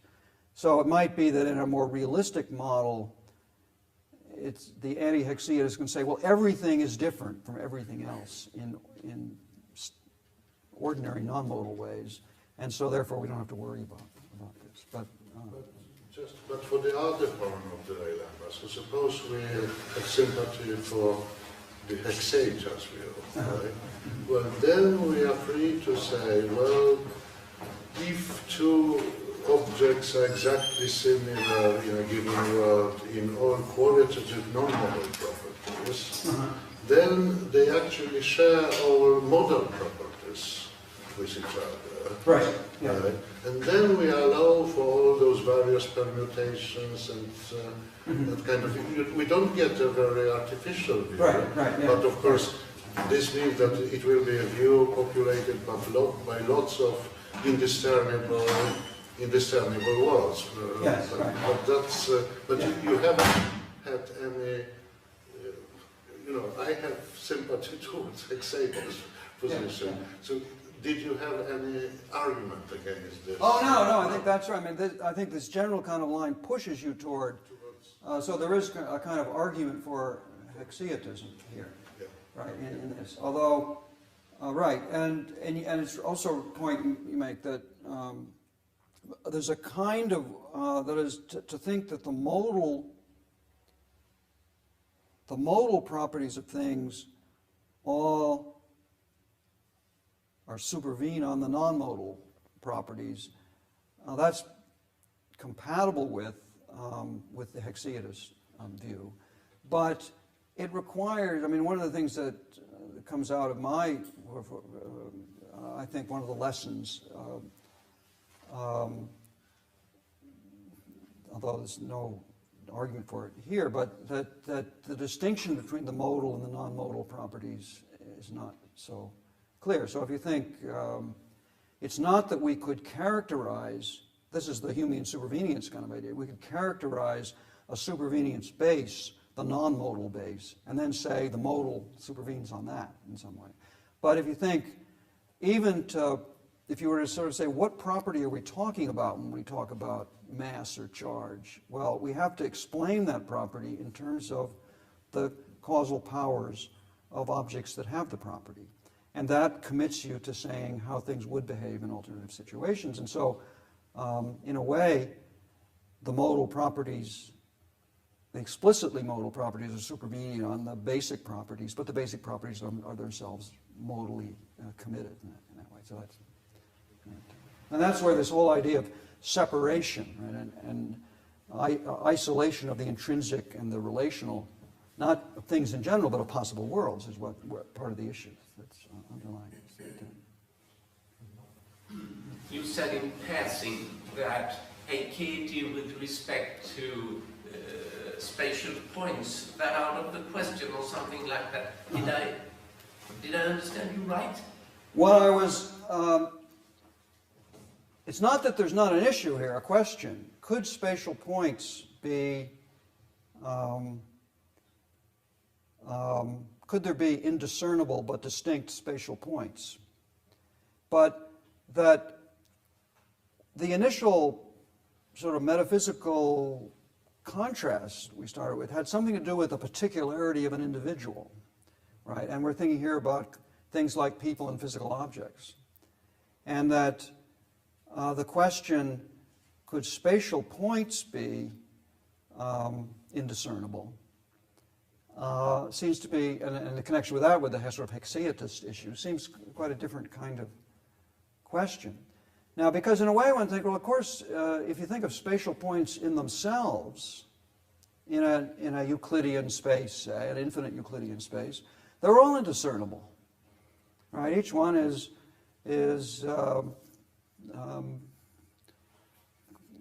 continuum, there's a continuum from it to some other, and for every one there's another one that's 10 miles away, and all these things.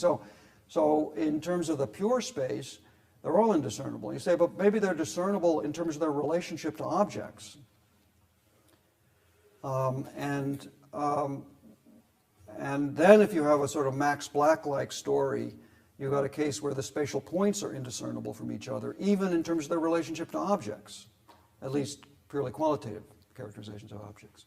So either you've got to be a haecceitist about the objects, or else you have to be a haecceitist about the points. But I did say, I thought that's distorting the issue to think of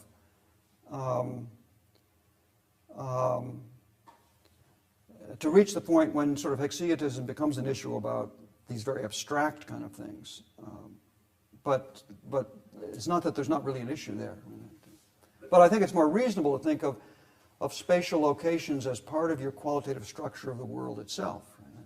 Part of the way you use to characterize things. But. Okay. Yeah. And if I just take like this, in my opinion, if you, so to speak, ontologize classical mechanics with Newton's empty space, then the primary haecceitas is space itself. And then indirectly all the points in space, even though epistemically impossible, indiscernible, they are ontologically, by a postulate, if you want, distinct. So each point in Newtonian space had its haecceitas. And thereby, because of that, it's possible to have qualitatively identical particles all around the space. They are indiscernible in all respects except their location in space.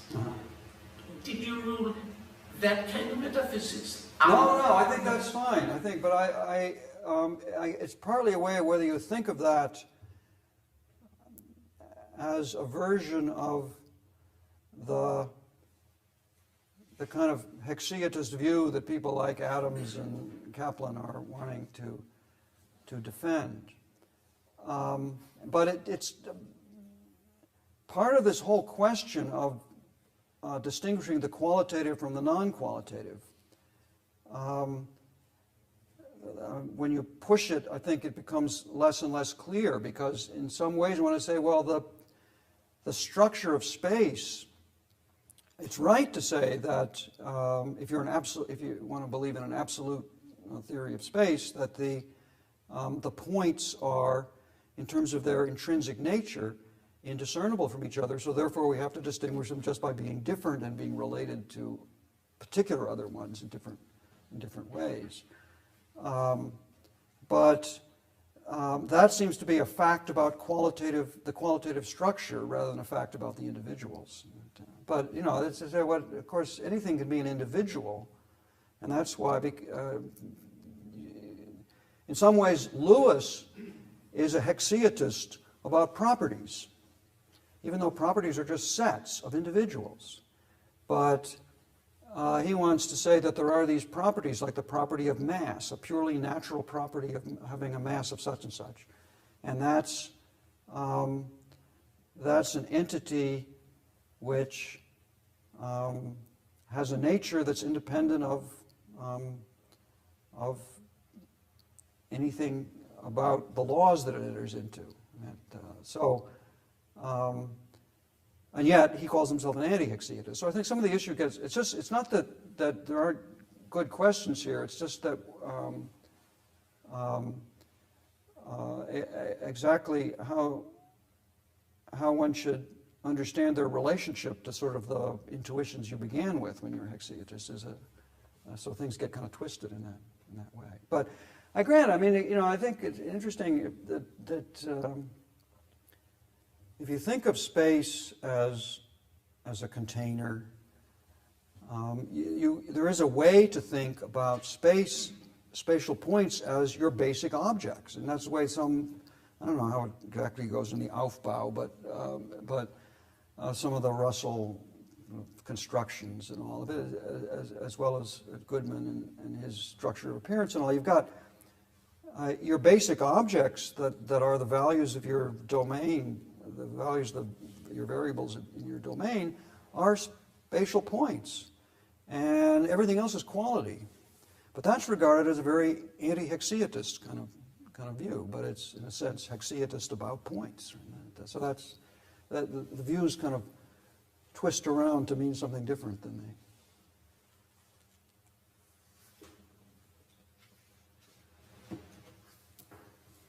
Any other questions? If I may, kind of, it's an aside issue about natural kinds. The question is, are natural kinds properties qualitative or not? Right.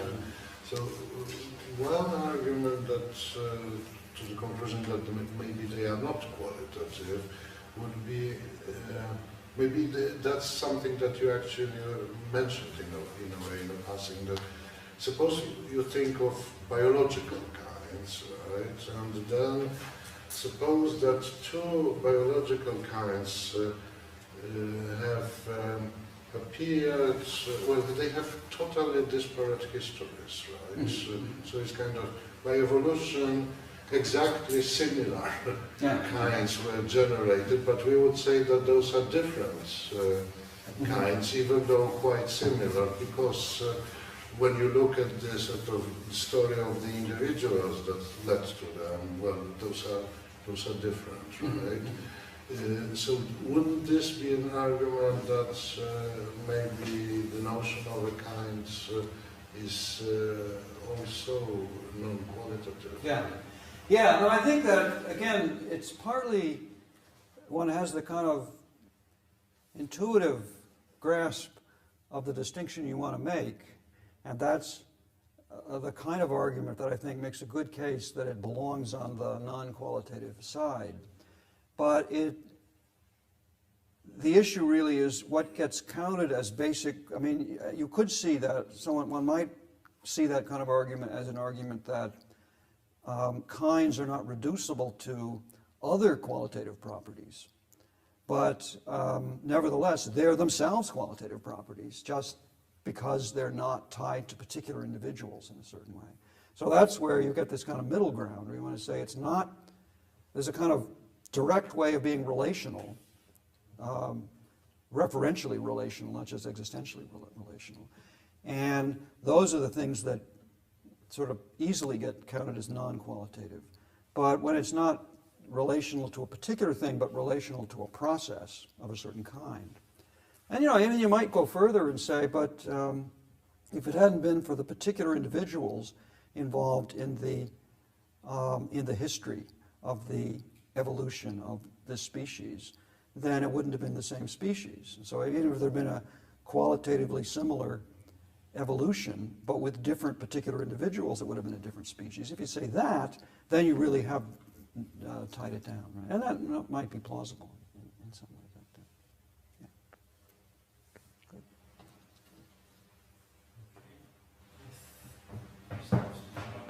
Questions, so thank you, and we'll meet again tomorrow at the same time.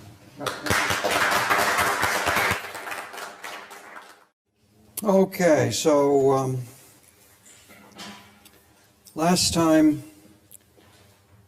we got into some heavy metaphysics, trying to get clear about a purely metaphysical issue about the relationship between individuals, concrete particulars, and their properties and relations. And today I want to focus more on issues about the relationship between metaphysics and semantics in a number of different ways of understanding semantics. Now, the logical, as of course everyone knows, the logical empiricists held, and it dominated a large part of 20th century, or first part of the 20th century thinking, that metaphysics was cognitively meaningless. And this wasn't just a charge, that is, they also offered a diagnosis or an explanation for the appearance of sense and what was distinctive about the kind of nonsense that metaphysics is. So the idea was that metaphysics involves equivocation between semantic questions about what linguistic forms are most apt for describing the empirical world on the one hand, and empirical questions about which of the sentences of those languages we choose to speak are true according to the rules which we stipulate for using those sentences.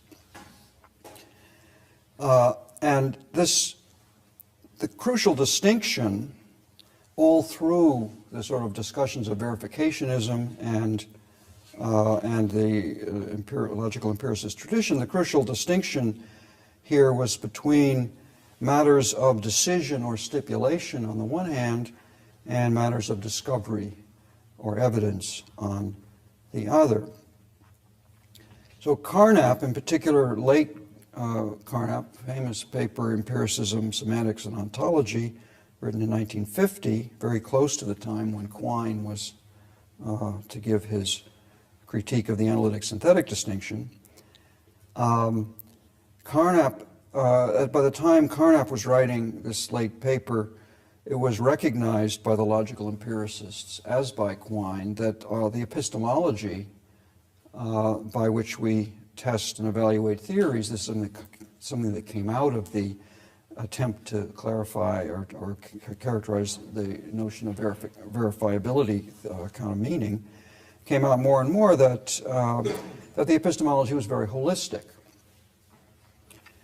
And as a result, Carnap was clear that and Carnap distinguished what he called internal from external questions, and the external questions were the ones about, which were practical or pragmatic questions about what language forms to adopt, and the internal questions were questions within those frameworks that we develop, applying their rules, both in empirical theory and in mathematics.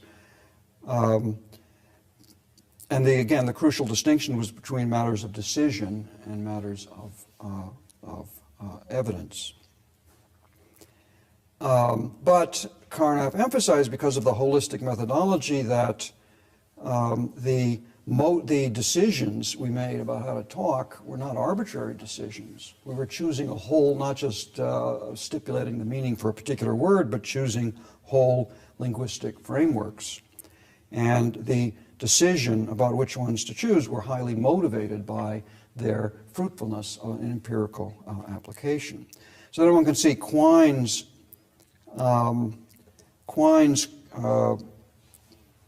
critique as really based on the idea, the claim, that there really isn't any behavioral difference between a motivated decision, that is a decision about language forms motivated by their fruitfulness on the one hand, and a decision about what's true on the other. That is, in both cases, one was using one's assumptions about your relationship to the world in order to form a judgment that we should accept certain claims. And then you sort of divided them, what Quine said, somewhat arbitrarily, into the ones which were matters of stipulation and the ones that were matters of discovery.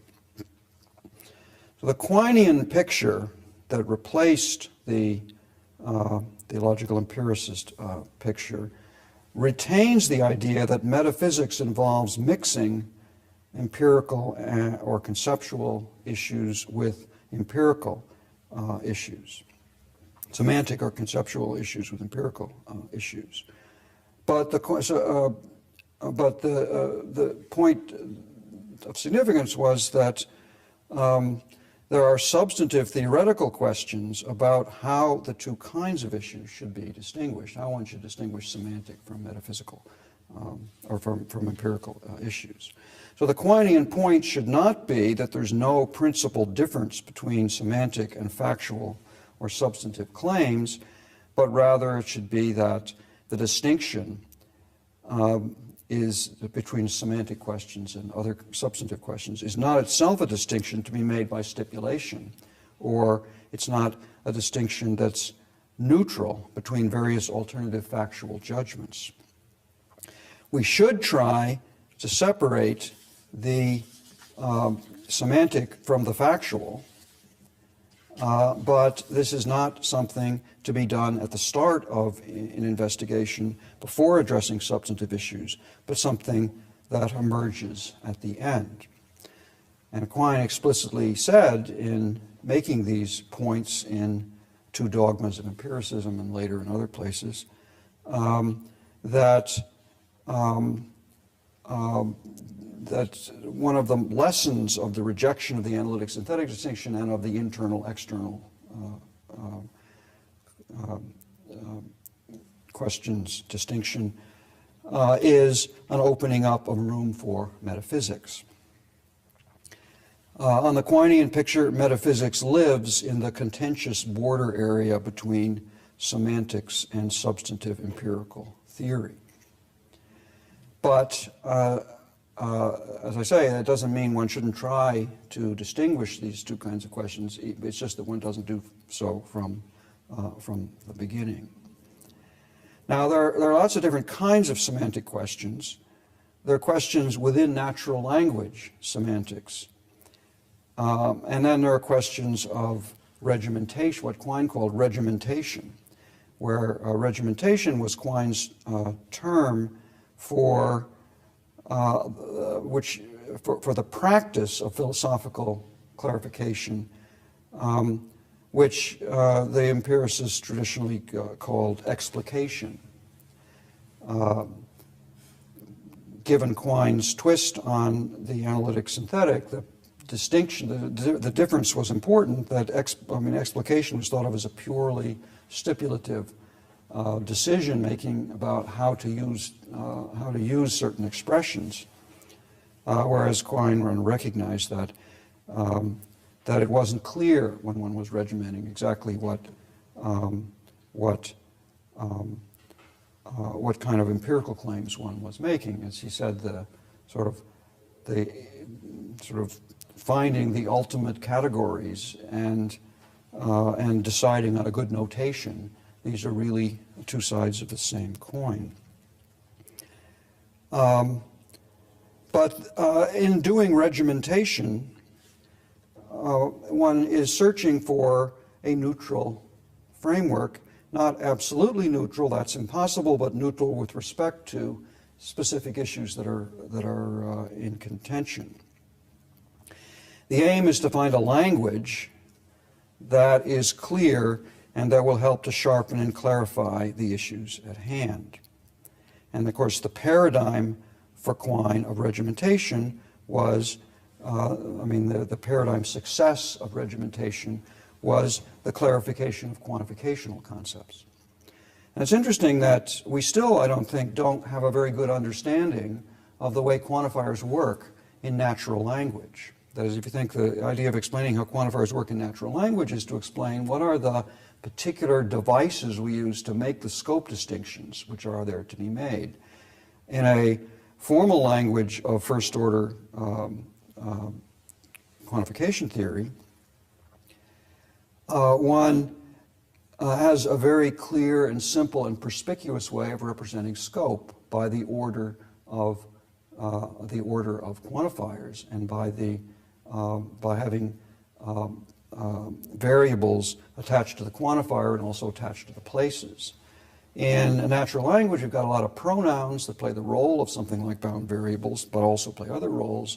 But we don't have the kind of word order, the simple word order ways of doing it. How do we do it? Well, it's still, I think, a very difficult matter. But one can avoid the problematic empirical issues about how natural language works by constructing a language which clearly makes the distinctions that we make in natural language, but makes clear what those distinctions are independently of claims about the particular ways we have of making them. So one can say that first-order quantification theory, the language of first-order quantification theory, is an ideal form for clarifying difficult conceptual issues about the interaction of quantifiers. And if you think about in the historical tradition, you think about the difficulty that philosophers had with scope distinctions between order of quantifiers, and there's sort of arguments for the arguments which confused there is an x such that for all y, with for all y there is an x, because they weren't transparent or perspicuously represented in the language. And similarly with scope distinctions with modality, there are difficulties in understanding exactly how the natural language works. But so one searches for a language where, even though we use our natural language to explain, we're not reducing anything to anything else, we're using our natural language to explain the meanings of the basic expressions of our regimented language. It's a kind of a bootstrap operation, but we use paraphrases that are perhaps clumsy but clear as to what the way the scopes work in sort of artificial paraphrases, and use those to explain the notation with which we can then represent the distinctions which are made in natural language.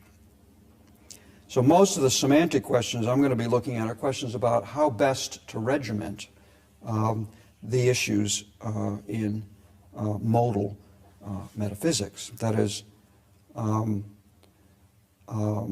exactly how should the language of quantified modal logic work. Okay, so again, quantifiers are always the paradigm to come back to. We're trying to do something like that with our issues. Now that's the potted background story. My aim specifically today, I'm going to look at three examples of places where, in the context of discussions of modality, semantic and substantive issues interact, and where it's a contentious issue whether a problem, in some of these cases, whether a problem calls for a semantic or a metaphysical solution. The first case I'm going to talk about is an argument from a semantic premise to a metaphysical conclusion that I will argue is clearly a fallacious argument, but it is an argument that brings out some issues which are of relevance to issues about the semantics and the meta-semantics, which are relevant to the metaphysical issues. Second, I want to discuss a case of a semantic decision which is made with a metaphysical motivation.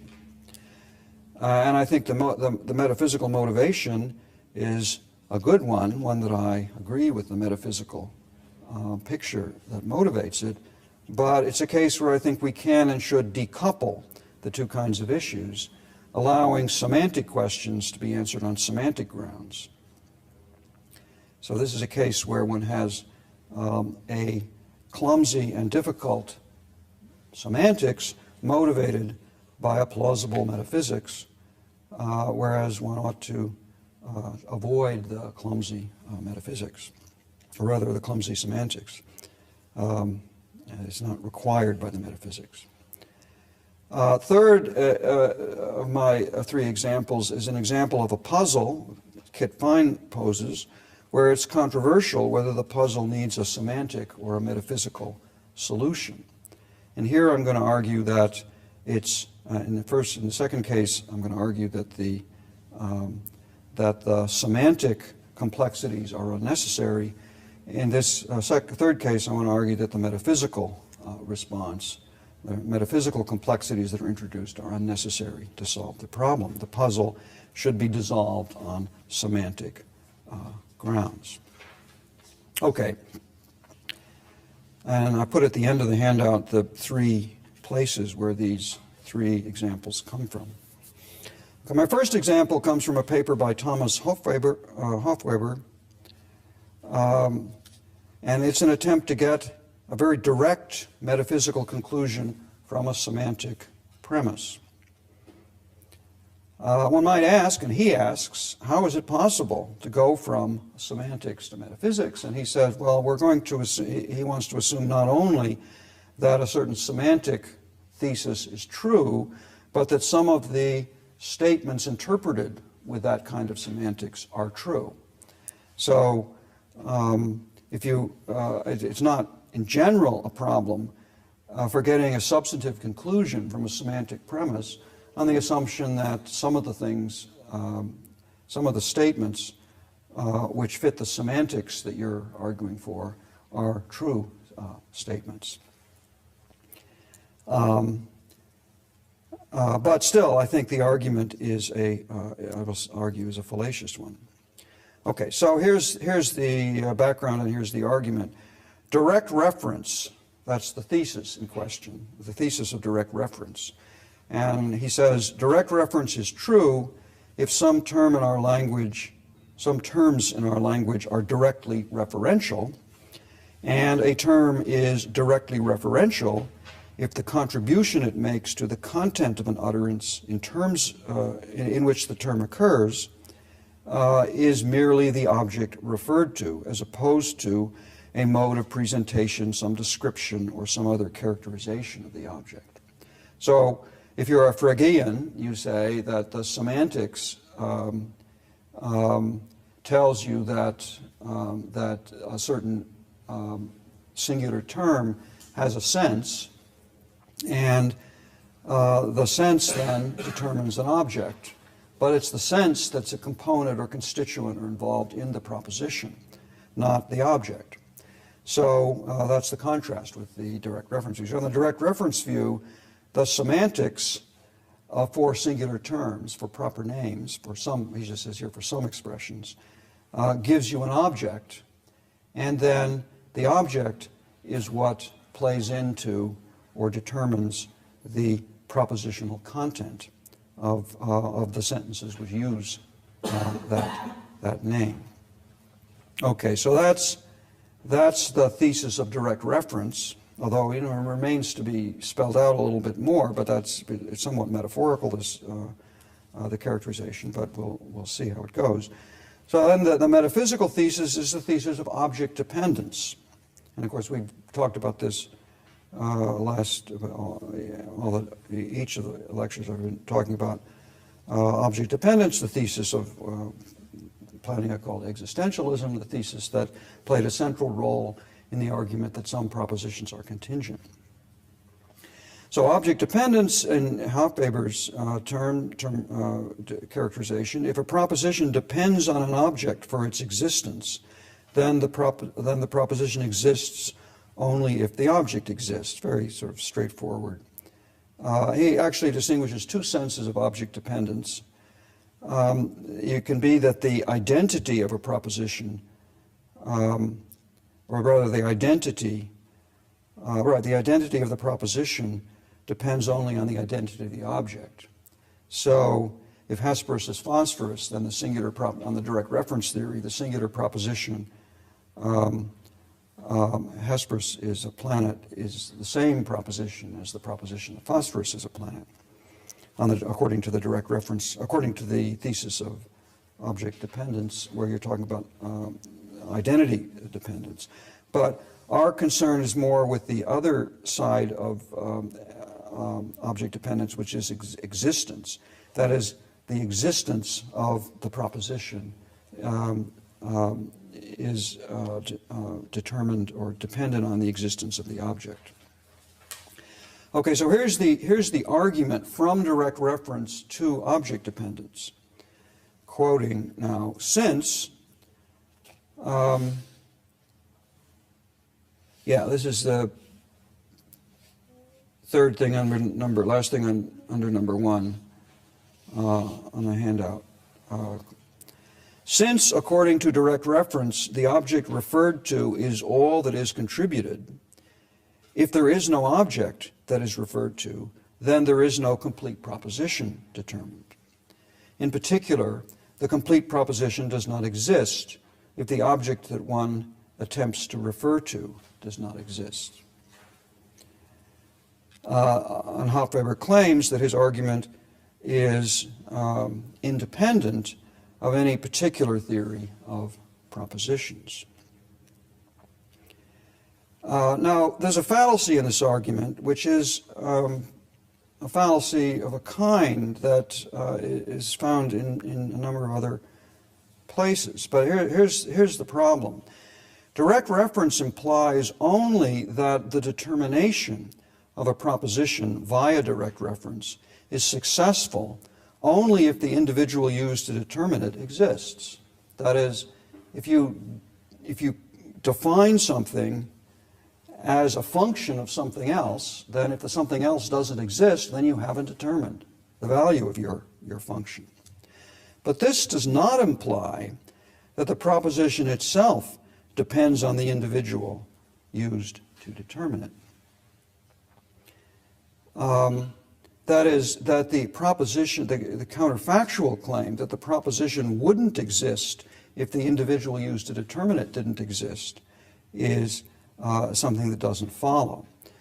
So it's right to say the complete proposition does not exist if the object that one attempts to refer to does not exist. That is, one has not determined a proposition. But if one has determined a proposition and then asks, would that proposition exist if the individual didn't, that's a separate question. Now, just to bring out the I mean, it should say that with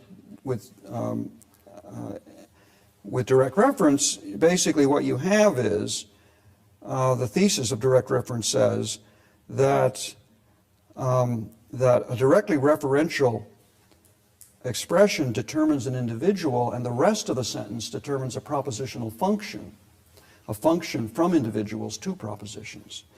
And if you don't have the individual, you don't have the value of the function. But the value of the function, its ontological status is a separate question. I bring this out by looking at an analogy.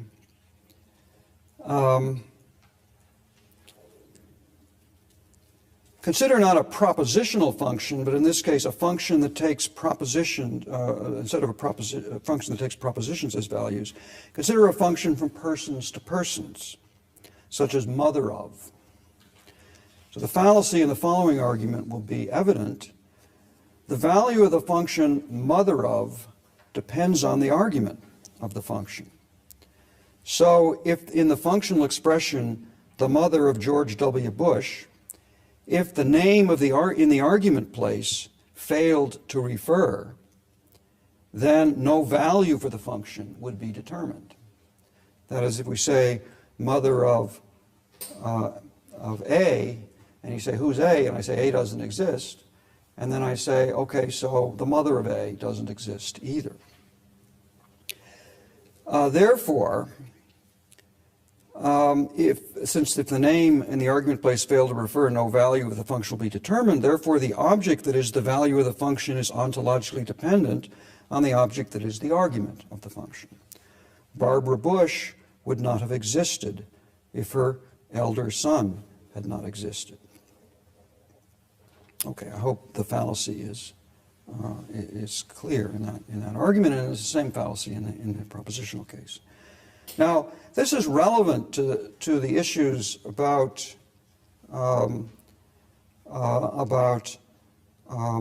say, for one place, Plantinga's theory. Plantinga's theory, remember, said that there are essences, individual essences. The only clear, or the least salient, most salient ways of stating or specifying a particular individual essence is as a function of an individual. So I say, well, there is the property of being identical to Osama bin Laden, but according to Plantinga, the role of Osama bin Laden, the person, is to pick out the property, but the individual essence. But the individual essence exists independently of the individual. It would exist even if the individual did not. So one way to determine haecceities in Plantinga's sense is by referring to objects. Perhaps this is the only way in many cases, but the ontological dependence is a different question. Furthermore, even on an anti-haecceitist theory of the kind we talked about last time, a Leibnizian theory, we still might have in our semantics a direct reference theory. That is, Leibniz might say, the only way to specify these individual concepts are infinite qualitative characterizations. We could never specify one, but we could refer to one by referring to an individual. So I could say the infinite individual concept of that guy, pointing to a particular person. So the use of direct reference and demonstrative reference and so on as a way of picking out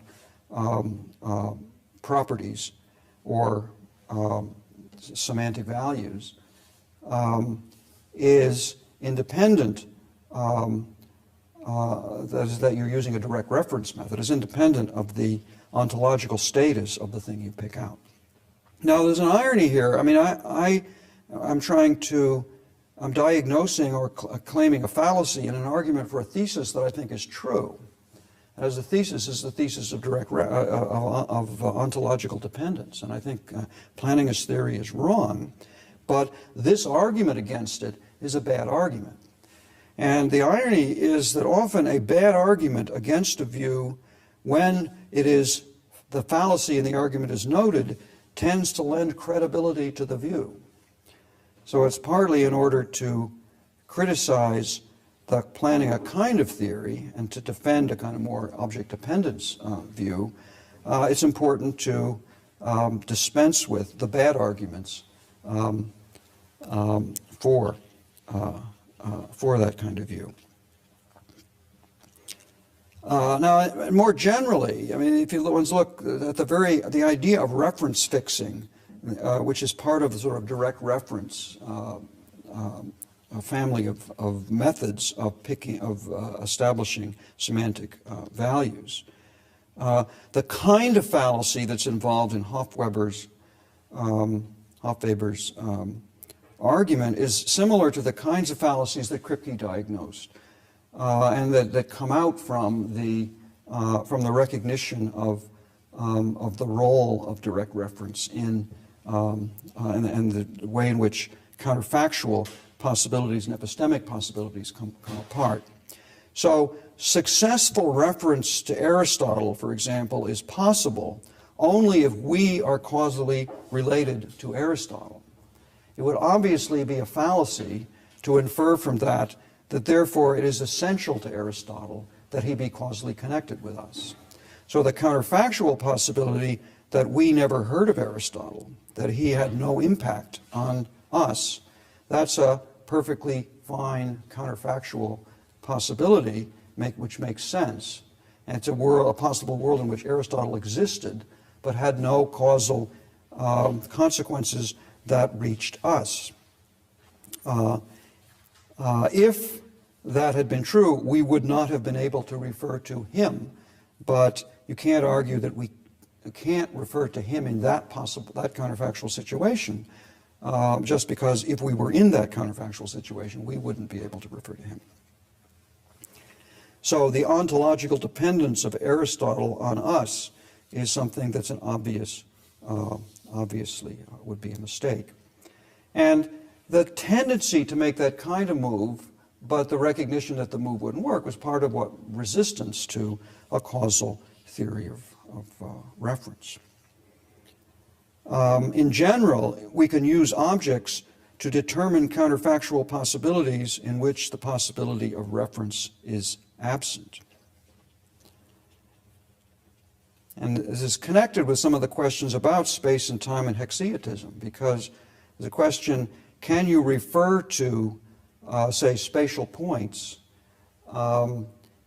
independently of the devices we use to refer to those points? So I could pick out a point as the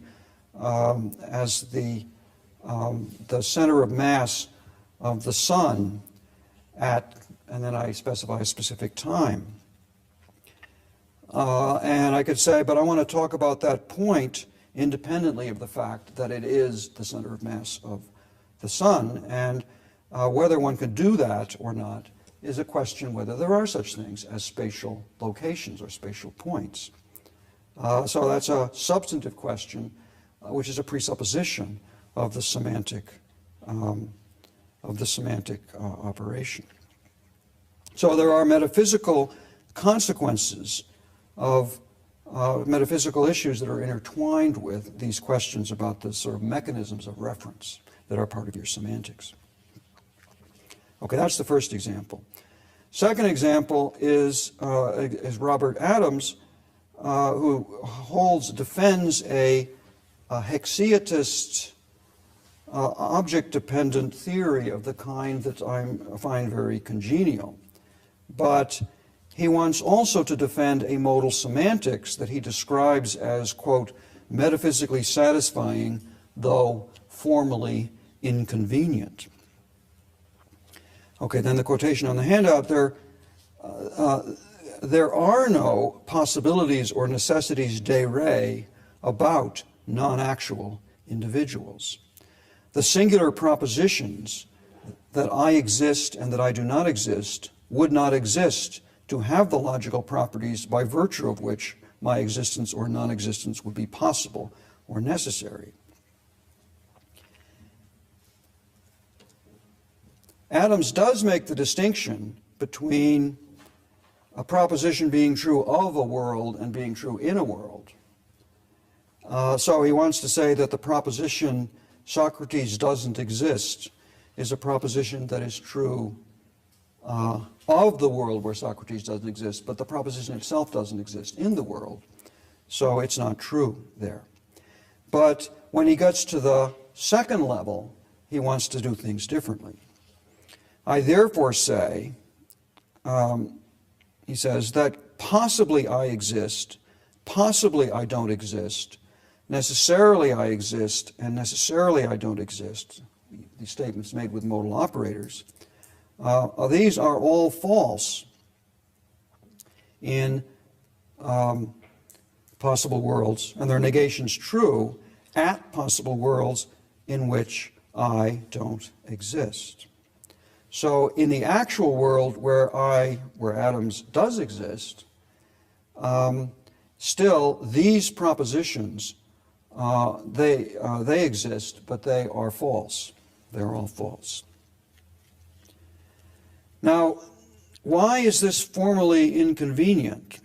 Well, first of all, as Adams notes, as bringing out some of the formal inconvenience, there are counterexamples to some very basic modal principles, so your modal logic is going to be quite different in this way. In particular, the proposition necessarily P implies possibly P has counterexamples, because in a possible world where the proposition P doesn't exist, this proposition is false with respect to that world, and this one is true. That is a proposition which is true of the world but doesn't exist in that world. Furthermore, more directly sort of problematic, there's the basic principles that relate possibility and necessity, that is, they're duals of each other. So that box P is equivalent to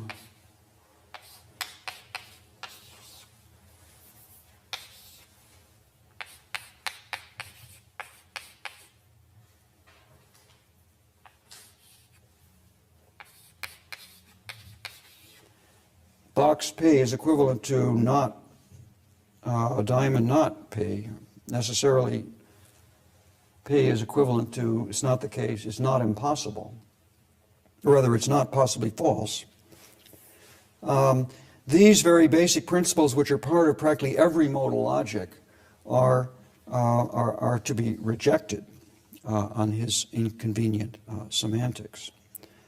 But it isn't just these counterintuitive results. It could be that you have a modal logic that's somewhat different, but equally interesting or clear. But this most sort of more serious and systematic inconvenience of his semantics is that it does not give a smooth and general compositional semantics. That is, a nice semantics, a semantics that's appropriate to regiment our concepts, is going to be one that gives uniform rules for each operator or connective, saying how the semantic value of the complex expression is a function of the semantic value of its immediate constituents. So we want a straightforwardly compositional theory. So there should be a general rule that tells you what the value of possibly phi is as a function of the value of the inner sentence phi, whatever kind of thing semantic values are, and in this case, propositions. But Adams's rules are like this. So here's one of Adams's rules. Suppose that W is a possible world and A is an individual that would not exist in W, that does not exist in W, and that possibly P and necessarily P are singular propositions about A. Then not possibly P and not necessarily P are true at W. So the point here is one has a rule for necessity which makes reference to a feature of the sentence that expresses the inner proposition. where if someone doesn't have a general rule that tells you for the proposition that's determined by P, whatever it is, or phi, whatever it is, the possibility statement is a function of that. It's not just, I mean, there's also a rule, a special rule for quantifiers. So if you have a possibility statement followed by a quantifier or a whole bunch of quantifiers, but buried somewhere in that sentence is a name of a particular individual, then the possibility operator has an effect that's different from the effect that the possibility operator has in other cases.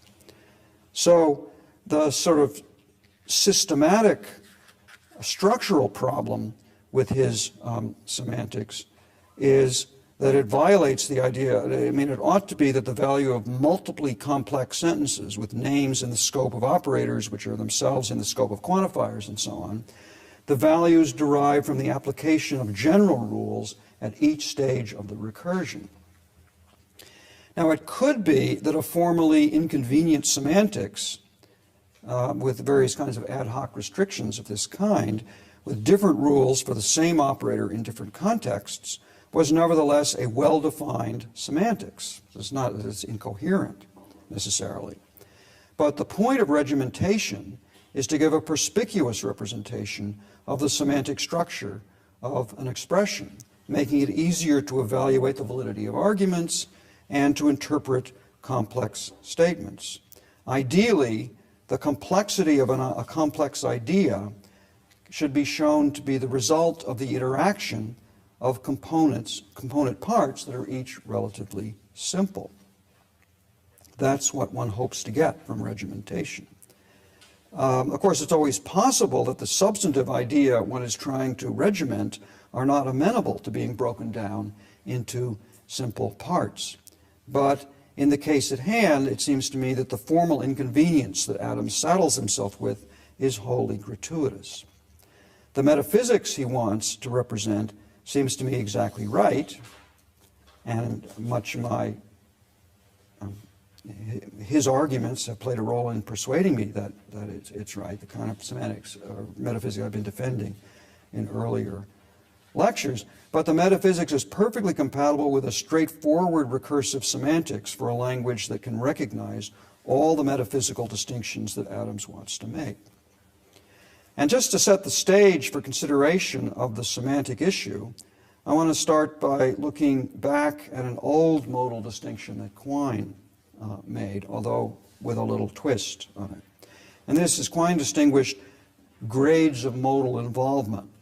And in particular, he distinguished a first grade of modal involvement, which was a predicate of sentences, a necessity predicate, say, of sentences, like analyticity or logical truth. Second grade was an operator on sentences. Quine thought there was a kind of confusion involved in moving from the first to the second grade, a use mention confusion. But nevertheless recognized that you could do that, but you took on certain additional commitments. Now we can make the same distinction that Quine made where we take propositions rather than sentences as the basic objects in question that either operators operate on or, well, operators operate on sentences, but you can start with a basic predicate of propositions rather than a predicate of sentences. Then we can distinguish, in terms of the first and second grade of modal involvement, a sentence like possibly P, or let's say phi, from a sentence, let's use a predicate, and again use this little pi operator as a function of taking a sentence, an operator taking a sentence into the proposition expressed by that sentence. So this says that the proposition that phi has the property of possibility. That's the first grade of modal involvement. But this is the operator that says, determines a proposition, a complex proposition as a function of its parts. So necessity and possibility are predicates of propositions. Propositional operators are functions from propositions to propositions. There's a connection between the operator and the predicate in that the predicate is used to explain the operator. So in particular, the sentence possibly phi should be true if and only if the proposition that is the value of phi has the property of possibility. Yet, you could agree with that, but it need not be true that the sentence with the operator should be interpreted as saying or expressing the proposition that the inner proposition has the property in question. Just to give an analogy, that is, consider a negation operator. So in general, negation is explained in terms of falsity, right? So in your truth tables, you say, explaining the function that is expressed by negation, you say tilde phi is true if and only if phi is false. But one doesn't take the negated sentence to be a second order sentence which states that the inner sentence is false.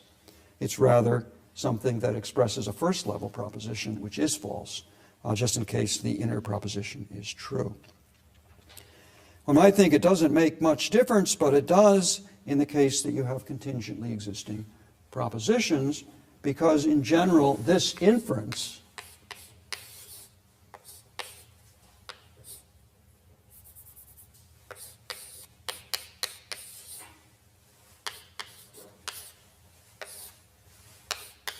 is not necessarily true, because it could be that this sentence is true with respect to a certain possible world at which this proposition doesn't exist, such as Socrates doesn't exist. So possibly Socrates doesn't exist is true, but the proposition that Socrates doesn't exist has the property of being possible is false.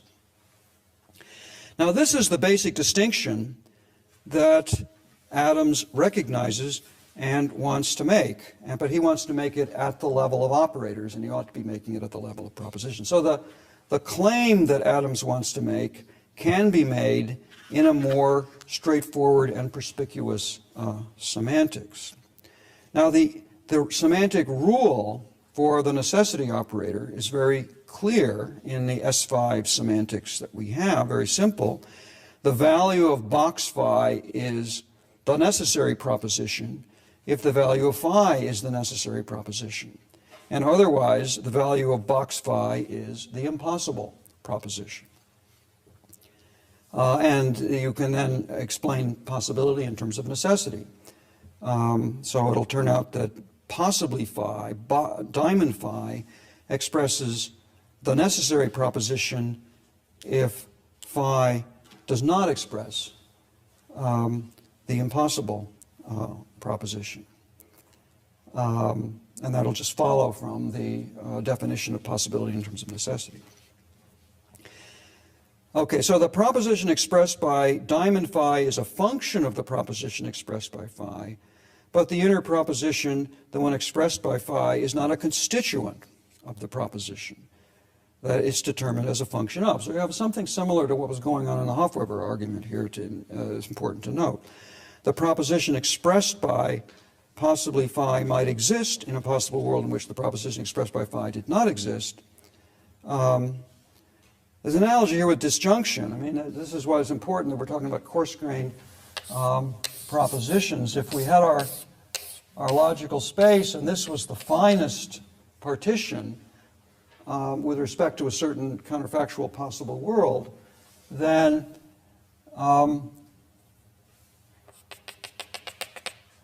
there might be a disjunctive proposition, P,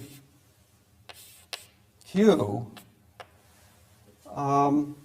such that the proposition P doesn't exist with respect to this counterfactual possible world because it doesn't cut things, it cuts things up in the wrong way. The proposition Q doesn't exist, but the proposition P or Q does exist because it's equivalent to this space. So that's why either Socrates either Socrates doesn't exist or someone else doesn't exist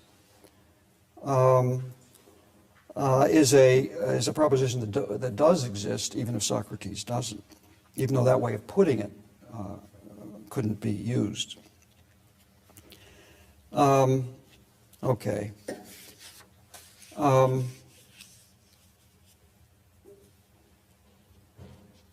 So Adam's metaphysical thesis, there are no possibilities or necessities de re about non-actual individuals. The relevant propositions don't exist.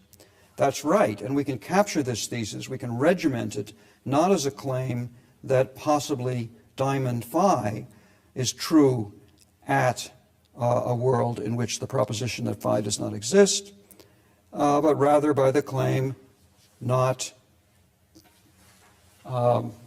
P of possibly phi. So we reject this one, but we affirm that one. So we can make the point that he wants to make with a language which works better. So the idea is here that the issue is a purely semantic issue. It's an issue about what is the right language to regiment the claims. But if you can have a well-behaved and perspicuous semantics, a convenient semantics, to use his terms, which does all the work, the metaphysical work that you want that a certain metaphysical theory requires, then go with that. I mean, the semantic issue should be decided on semantic grounds.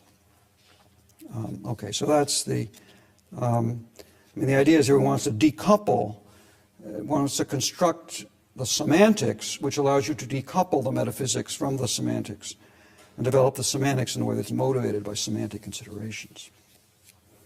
Okay, that's my second example. Now the third is a puzzle that Kit Fine raises, and it's a puzzle which then there are some competing ways of responding. Fine uses the puzzle to motivate a certain metaphysical view. Again, a large part of Fine's metaphysical view is the same as the ones that Adams and I all want to defend, but he has some additional machinery, some additional metaphysical distinctions that he wants to make, and he thinks those metaphysical distinctions helps to explain this puzzle. And I'll say a little bit about what they are. They're on the handout, but let me just first give you what the puzzle is. So the puzzle has two premises and a conclusion. It's necessary that Socrates is a man. It's possible that Socrates does not exist. Therefore, it is possible that Socrates is a man and does not exist. This is a valid argument in practically any reasonable modal logic. The argument appears sound, says Fine, with true premises and valid reasoning, yet its conclusion is unacceptable. Now, the metaphysical, this is on the second page of the handout discussion.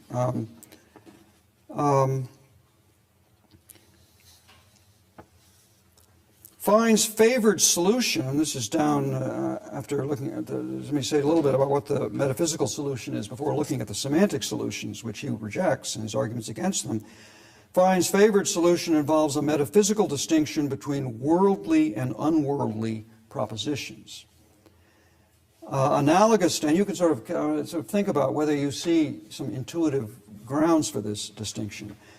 He's building here as following his mentor, Arthur Pryor, who made a lot of the analogy between temporal and modal notions. So the distinction he wants to make is analogous to an old metaphysical distinction between eternal and the theological distinction between eternal and sempiternal truths. That is, there are truths that are true at all times, and then there are truths which are true independently of time. So one thinks of some time as irrelevant. The reason they're always true in a sense is that time is irrelevant to those things. So truths about abstract eternal objects, like numbers, are eternal rather than sempiternal, whereas if something happens to exist forever, then it's sempiternal rather than eternal. The distinction itself is controversial, but it's all the more controversial, I think, to try to make an analogous modal distinction between transcendental truths, which are true independently of possible worlds, and worldly necessities, which are true just at all possible worlds, but within. So in particular, Fine thinks a statement like either Socrates exists or he doesn't exist is a worldly necessity, because it's made true by, in the worlds where Socrates exists, by the fact that he exists, and made true in possible worlds where he doesn't exist by the disjunct he doesn't exist. So it sort of depends on the world in a way that Socrates' self-identical doesn't depend on the world. So his solution, and I don't really understand exactly how you get from this to the solution, but the solution depends on this distinction, and the puzzle is used to motivate it. Now, but I want to focus on the semantic solutions and argue that this puzzle should be solved simply by getting your semantics and your regimentation right. Now, the two semantic solutions that Fine discusses are first Prior's theory, and what Prior said was propositions concerning an object are neither true nor false in possible worlds where the object does not exist. With respect to possible worlds where that object does not exist. Then, given that you have truth value gaps, you could define one sense of necessity, which is true in all, the strong sense, true in all possible worlds, and a weaker sense, which is false in no possible worlds. So if it's never false in any possible world, then it's necessary in the weak sense. If it's always true in all possible worlds, then it's true in the strong sense. Prior's diagnosis was the argument equivocates on the strong and the weak sense. Premise 1 is true only in the weak sense, where premise 2 is true only on the reading of possible that corresponds to the strong sense. And the argument using the weak and the strong in those two ways is invalid. And I'm going to focus more on a bivalent version of the solution, which Fine calls the standard solution, which I think is not right, but it's closer to being right. This solution, the standard solution, assumes bivalence, but it distinguishes a qualified from an unqualified sense of necessity. A proposition is necessary or possible in the unqualified sense if, just in case, it's true in all or some possible worlds. A proposition concerning certain objects will be necessary or possible in the qualified sense, just in case it's true in all or some possible worlds in which the objects exist, restricted to the worlds where the objects exist. So Socrates is a man will be necessary in the qualified sense because in all possible worlds where Socrates exists, Socrates is a man. But not in the unqualified sense, because it'll be false in possible worlds where Socrates doesn't exist. So the argument equivocates between the two senses. Premise 1 is true only in the qualified sense. Premise 2 is true in the unqualified sense. Okay, now Fine has a number of objections to these semantic solutions, which he needs to make in order to motivate his metaphysical solution. And again, I'm going to concentrate on the second, what he calls the standard response. Now, for one thing, what Fine calls the standard solution suffers from a problem similar to the problem raised for Adam's proposed semantic rules. If we're to spell out the semantic rules for an operator expressing the qualified sense of necessity and possibility, the rules would have to make reference to the internal structure of sentences on which the operator operates. Specifically, the idea is that when the internal proposition concerns certain objects, the value of the necessity will depend on the ontological status of those objects. So in the orthodox semantics, propositions expressed with rigid referring expressions will be determined as a function of the individuals to which the expressions refer, but the individuals aren't constituents of the proposition, and so they've disappeared from your value by the time you get to apply the necessity. So the compositional rules for Fine's qualified sense of necessity and possibility would require finer grained objects and more complexity in your semantics. But even aside from this general structural problem, which Fine doesn't talk about, there are problems with the standard solution that I agree make it untenable. First, Fine argues that the explanation of the qualified sense of necessity seems to imply that it's necessary, in this sense, that Socrates exists. So, in a qualified sense of necessity, Socrates necessarily exists. But it seems implausible to suggest that there's any sense of necessity, any ordinary sense of necessity, in which objects such as Socrates, which are contingent in the unqualified sense, exist necessarily. I think this is a persuasive objection. Fine's second point, though, I think doesn't work, and that's that he says the standard response fails to provide an adequate reason for supposing that the first premise, that it's necessary that Socrates is a man, should not be accepted even on the unqualified reading of necessity. The objection Fine says doesn't apply to the other response, the priorian response, because prior has an answer to the question why it's false, why Socrates is a man is not necessary in his strong sense. And it's because the priorian, as to put it in Fine's picturesque terminology, has a general horror of non-existence, while the standard response has only a selective horror of non-existence. Now, I don't know that for either the priorian or the standard response we need rhetoric that suggests a kind of irrational metaphysical phobia, but the point here, there is a point here, which is that for the priorian, all sentences containing non-denoting names without qualification, every such sentence, will fail to be true.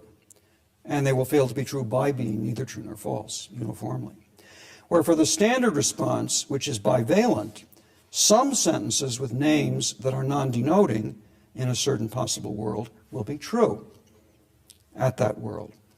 And so, even though Socrates exists only contingently, there are, according to the standard response, truths about him that are necessary in the unqualified sense.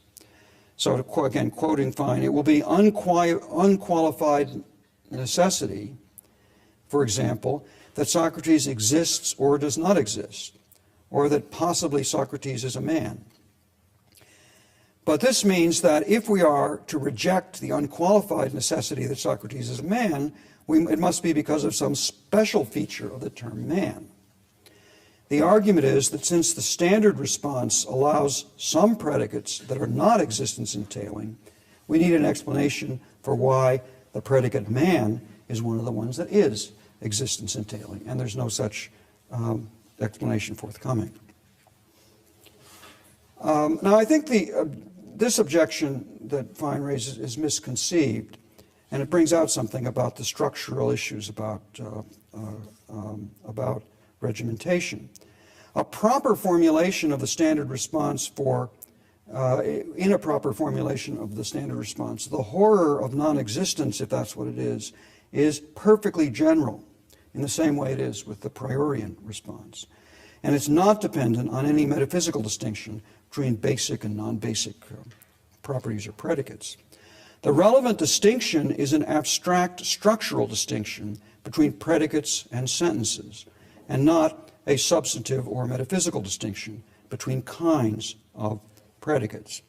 In a natural and perfectly general semantics for a bivalent language that may contain singular terms that are non-denoting with respect to some possible worlds, all predication sentences are false when any of the singular terms in the predicate applied fail to have denotation.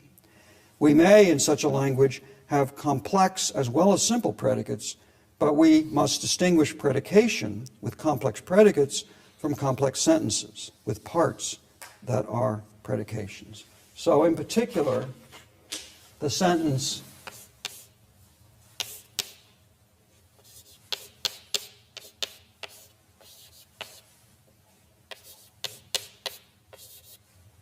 which is the same as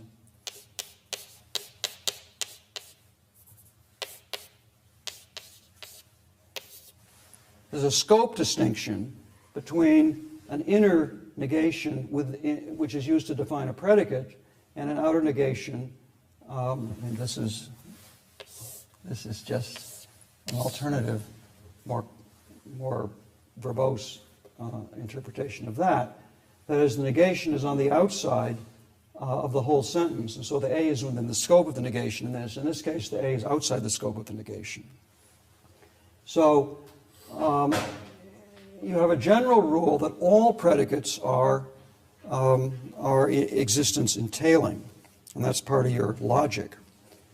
And again, it's a decision to treat non-referring names in a certain way, but it's a semantic decision, but a semantic decision which requires no metaphysical distinction between different kinds of predicates. So the sentence, Socrates either exists or doesn't exist, is necessary, but the predicate either exists or doesn't exist applied to Socrates is not necessary. It's only contingent because it fails to be true in possible worlds where he doesn't exist. More generally, one should, in a proper, conceptually clear language, one should distinguish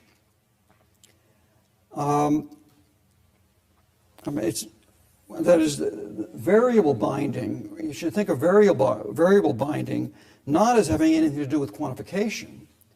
Quantification has to do with universality and existence, but the variable binding has to do with predication. So in a classical extensional first-order language, there's only one reason you need complex predicates, and that is in order to have quantification.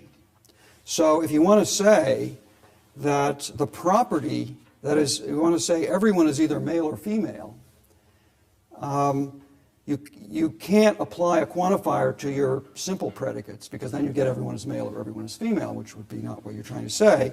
So you define the complex predicate either male or female and say that everybody has that property. So if you had complex predicates, you wouldn't need variable binding quantifiers. Quantifiers just say of a property, of a one-place property, that everything has it. That's a very simple notion of someone and everyone. Somebody has it or something has it, everyone has it. So in quantification theory, we combine these two things, forming implicitly complex predicates, and then we put a quantifier on and we treat that as one piece of notation, but it's really two independent operations.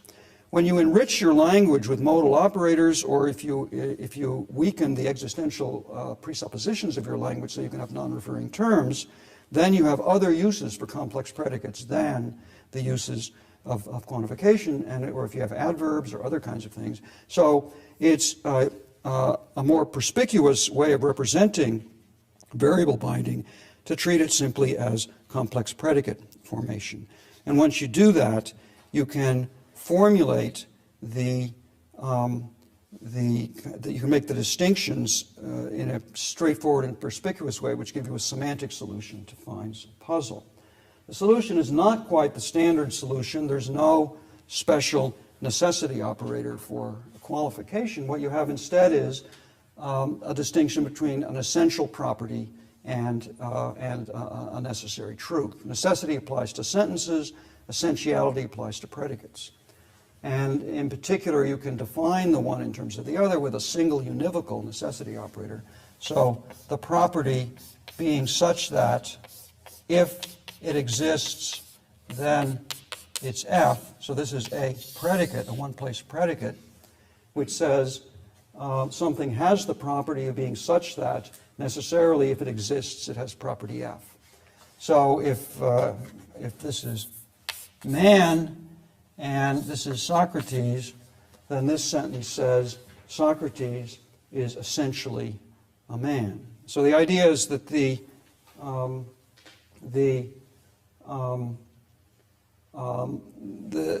diagnosis is that premise one of Fine's argument is just straightforwardly false, but there's something in the vicinity that's true, namely that Socrates is essentially a man. But in a possible world where Socrates doesn't exist, with respect to that world, this proposition is false.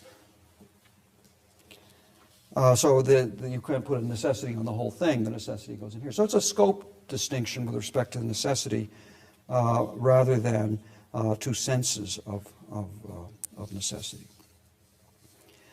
Now, a semantics that separates quantification from variable binding and complex predicate formation is equivalent in its expressive power and in its primitive resources that it uses to the orthodox formulation of quantification theory.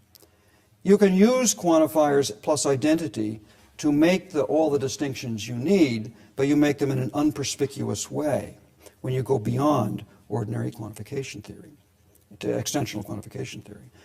So the point that one can make all the same distinctions with this variant language, way of formulating your language, means that the issue is a wholly semantic issue. So whether one agrees with me or not, that this kind of formulation is conceptually clearer, one should agree that the issue is purely semantic. One might question the semantic decisions. In particular, you get some puzzling things in your semantics. That is, your sentence like Socrates, the simple Socrates is identical to Socrates is a contingent truth. Right? So this is false if Socrates doesn't exist. Whereas this sentence, if Socrates exists, then he's self-identical, is true. You might find that intuitively wrong in some way, in which case you say this semantic decision is not a good decision to capture the way we talk, but it's nevertheless it's a semantic issue. And so once you stipulate that your language should be interpreted in this way, then you have a straightforward explanation. Okay.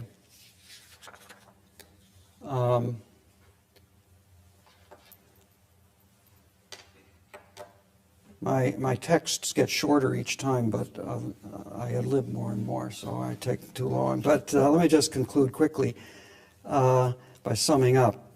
The relation in general between metaphysics and semantics is tangled.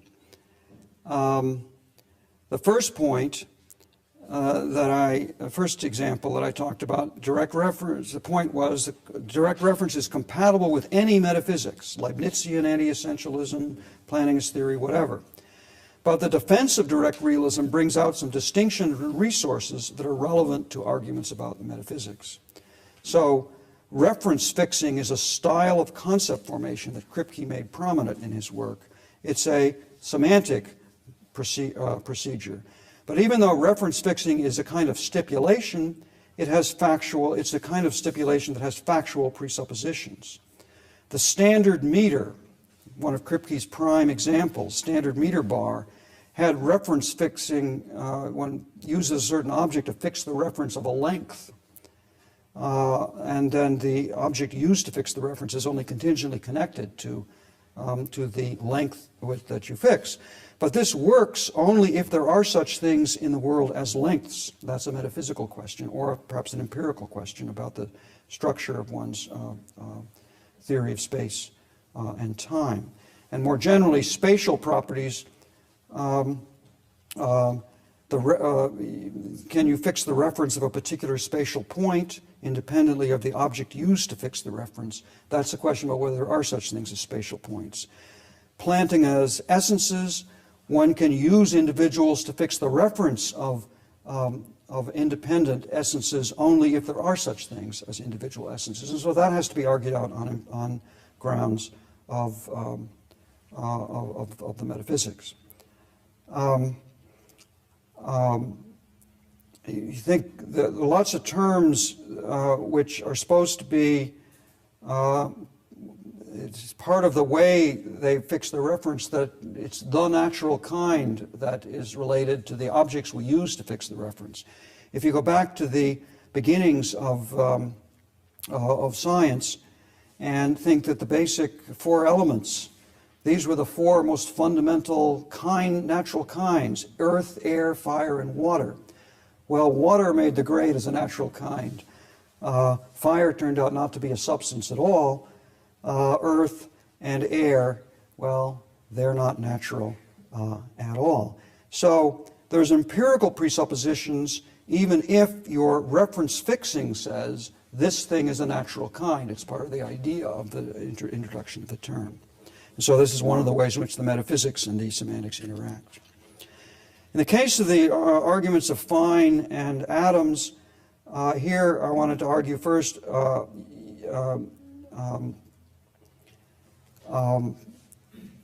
in the case of Adams, one was offered a false choice between a plausible metaphysics and on the one hand and a natural and well-behaved semantics on the other. He wanted to say you can't have both. Then you have a kind of trade-off. You have to judge between them. And I'm saying one wants to try to avoid those trade-offs.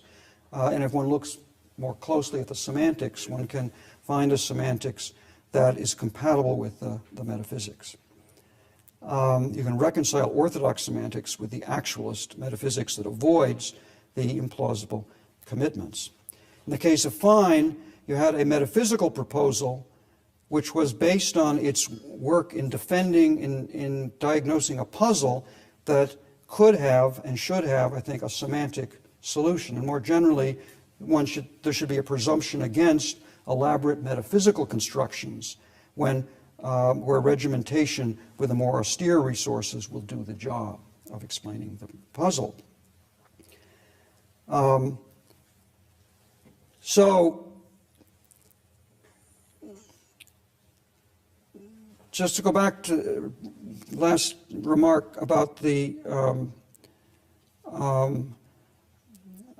overall issues we've been talking about, I've suggested we want to try to find frameworks which are neutral, but still the frameworks are motivated by, and therefore not separable really from, a certain kind of metaphysical picture.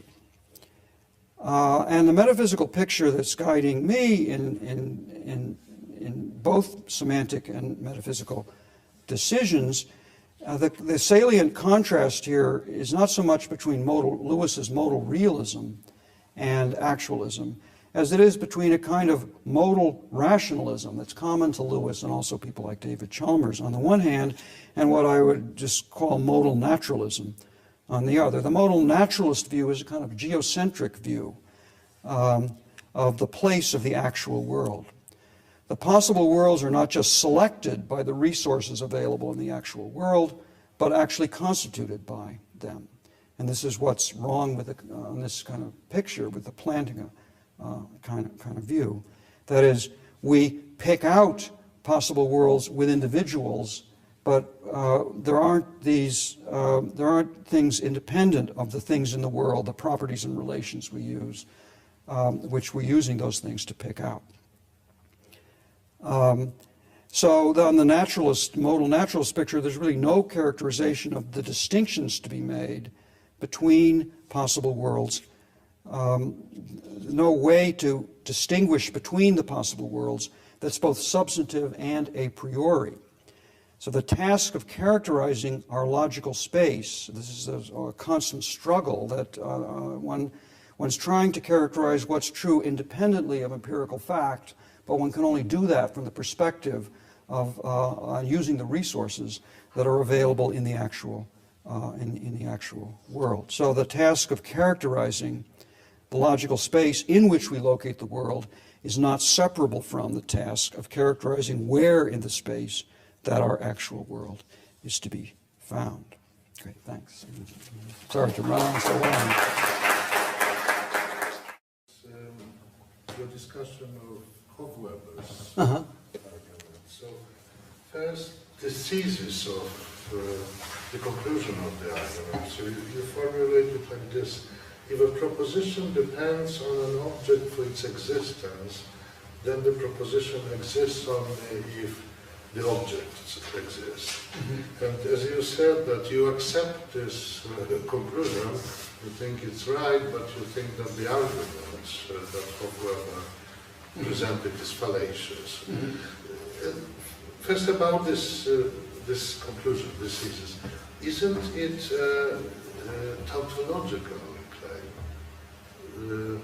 So it says that, well, a proposition depends on an object for its existence.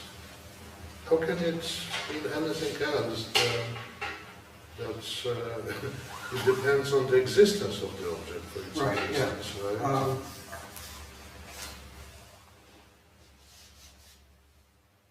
So the conclusion in particular, the complete proposition does not exist if the object one attempts to refer to does not exist. Well, I'm not sure whether the conclusion of Hofweber's argument is exactly the same as the thesis that you have before the...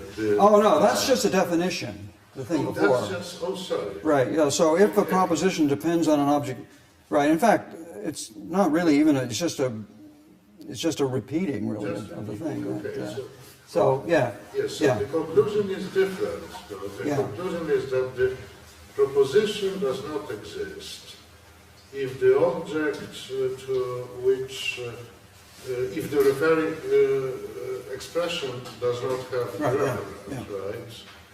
And that's not tautological.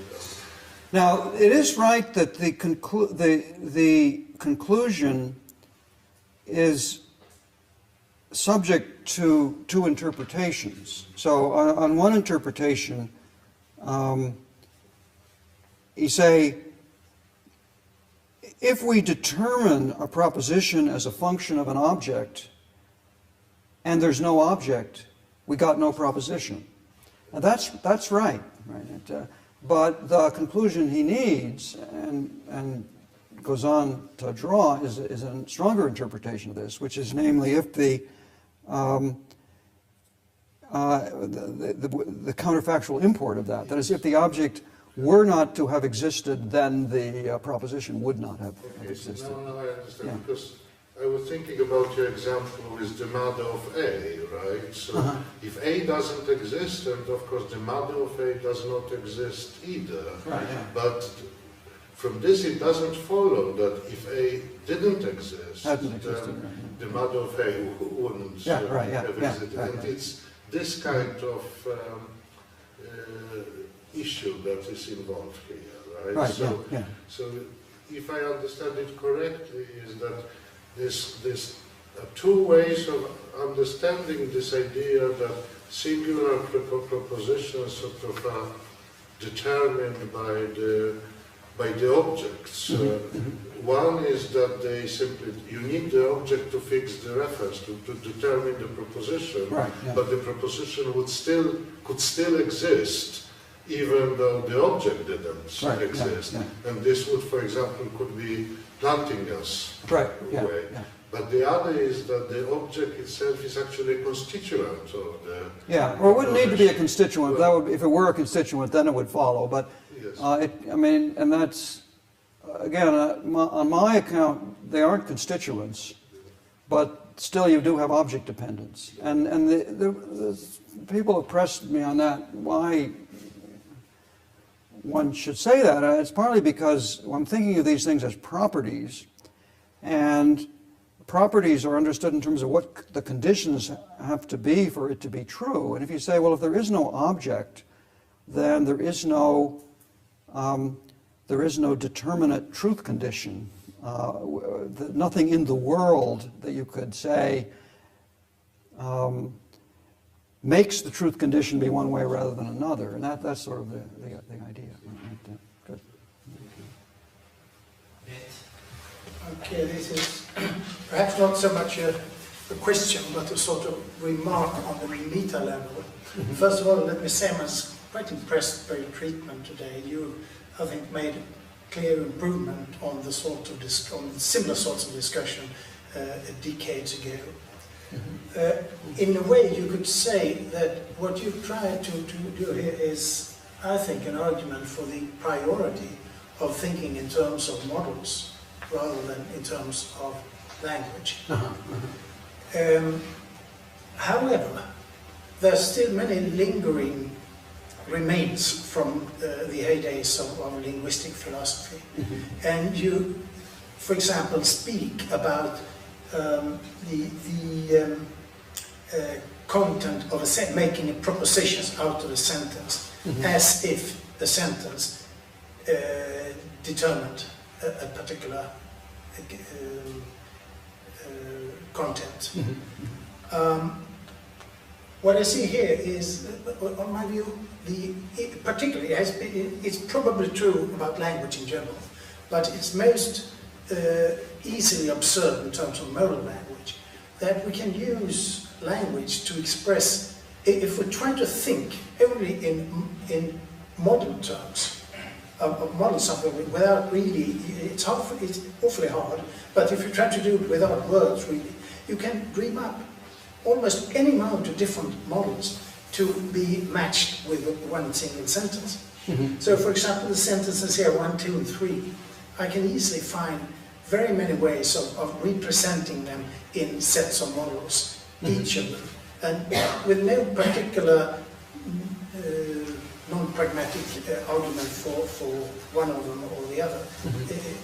So my question here is on model level.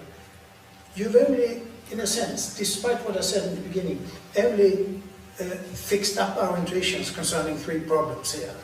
And is this a step towards something more general that eventually will lead to the abandonment of starting with linguistic entities and trying to find their content and try to think about it? I admit this is a very half-baked thought. I can make it more clear in terms of quantifiers and branching quantifiers and all of that, because I think we have clear intuitions about many more sorts of quantifiers that can easily be expressed in any existing language. But it seems here also that we have many more rather clear intuition that can be expressed clearly in any of these languages. So do you see, if we make further progress here, will we at all have a connection between linguistic entities and will they still remain? Because I think there is also a misnomer, sometimes we think in terms of models, is called semantics, as if models always had to be semantics for any language. Right, yeah. But I think it can be quite independently of any language. And that's the sort of, I admit this is half-baked, but maybe you understand. No, right, no, good, no, good. I mean, the dialectic here, one starts with language because, well, in the case, say, of the fine argument, right? One had an argument formulated in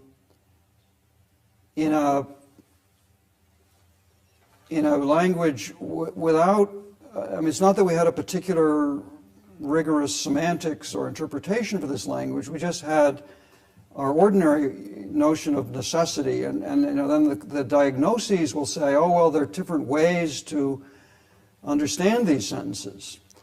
But since the starting point was the sentences, you have a satisfactory, I mean, you know, and presumably some prima facie intuitions that the premises are true and the conclusion false, and that the sentences have the kind of structure that makes the argument valid. And so you got to give something up, right? And in the process then of diagnosing the problem, you say, well,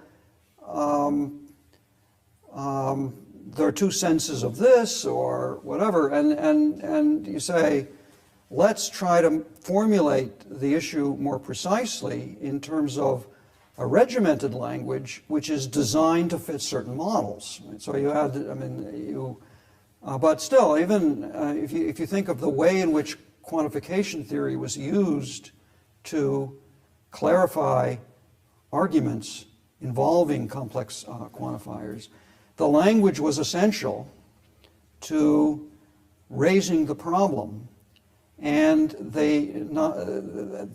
both a natural language in which the problem was first formulated and the regimented language, which is supposed to clarify the concepts, plays a kind of middle ground between these two kinds of things.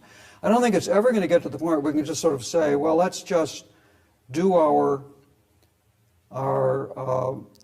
empirical and metaphysical theorizing in terms of some purely meta-theoretic characterization of a set of models. I mean, in some ways you do that. I mean, if you say what's our metaphysics of modality, you say, well, it's I mean, if you have a possible worlds theory, you can characterize that and characterize your accessibility relations and your domains of discourse and all this kind of thing quite independently of any language that's used to talk about these things. But then when you come to assessing various assumptions or constraints you want to put on your model, they're going to come partly from the fact that, well, we have these modal beliefs which about essential properties or about what could have been true, and those are all using our modal words, and we can say, well, there are many senses of possible, and this argument is equivocating or whatever, but when you go to arguing how the model should be constructed, what constraints the model should have, you inevitably have to appeal to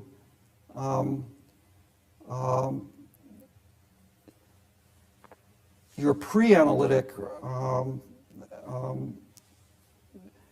judgments about which are subject to criticism, but nevertheless they're your starting point. And so the language sort of has to come in a certain way. And that's why in some ways it's, even though you could, I mean, I think you're right that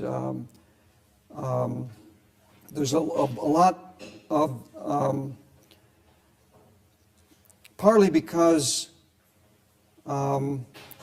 semantics came later as a rigorous formulation of the issues in philosophy, came later than syntax. So one tended to try to force the problems into syntactic problems in some artificial language. And so the language itself was central to the project. The more structure you get in models, the more you can say, well, the language is really incidental to this. Let's just talk directly about models. But I think in the end, you do have to, in your sort of assessing of the models, you have to look at things we say and how they fit with the models. And I think it's not that you're ever going to get to the point when you can dismiss that.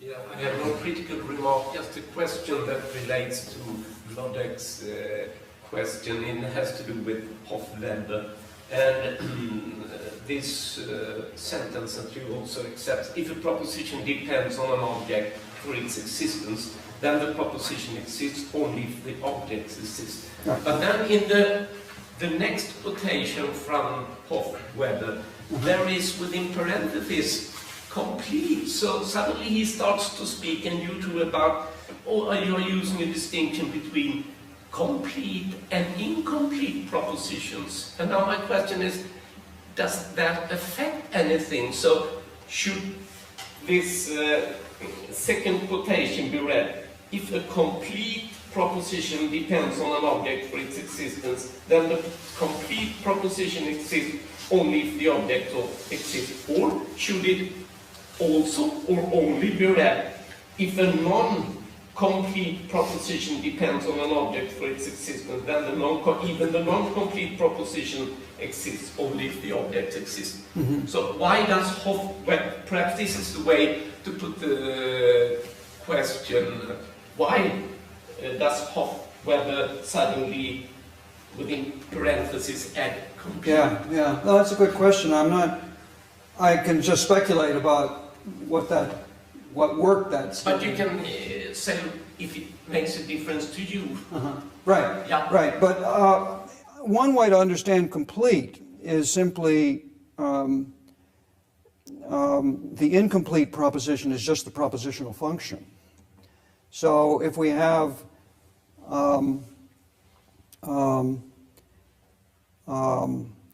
X is a philosopher, we have an incomplete proposition. Or if X is a philosopher, then X is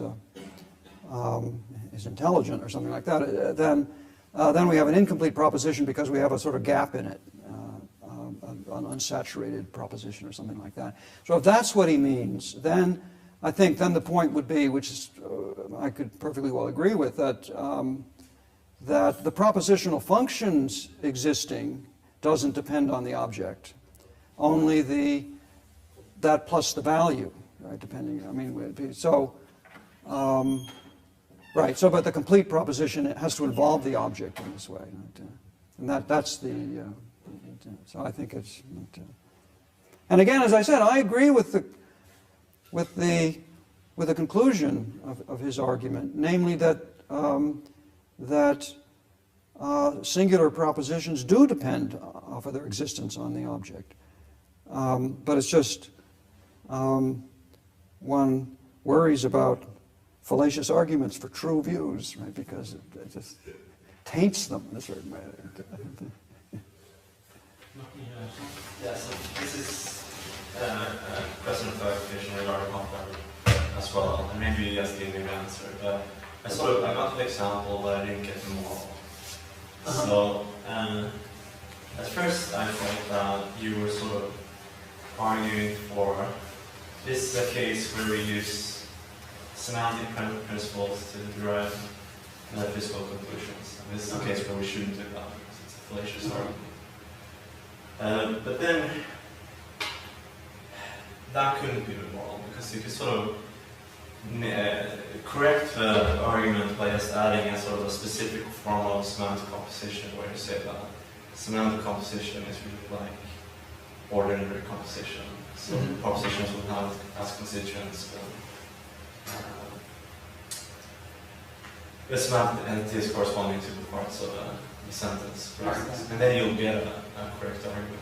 Right. So my question is then, what was the model? Because I thought that it was sort of part of something larger than just pointing out that Hofweber is tainting a good view.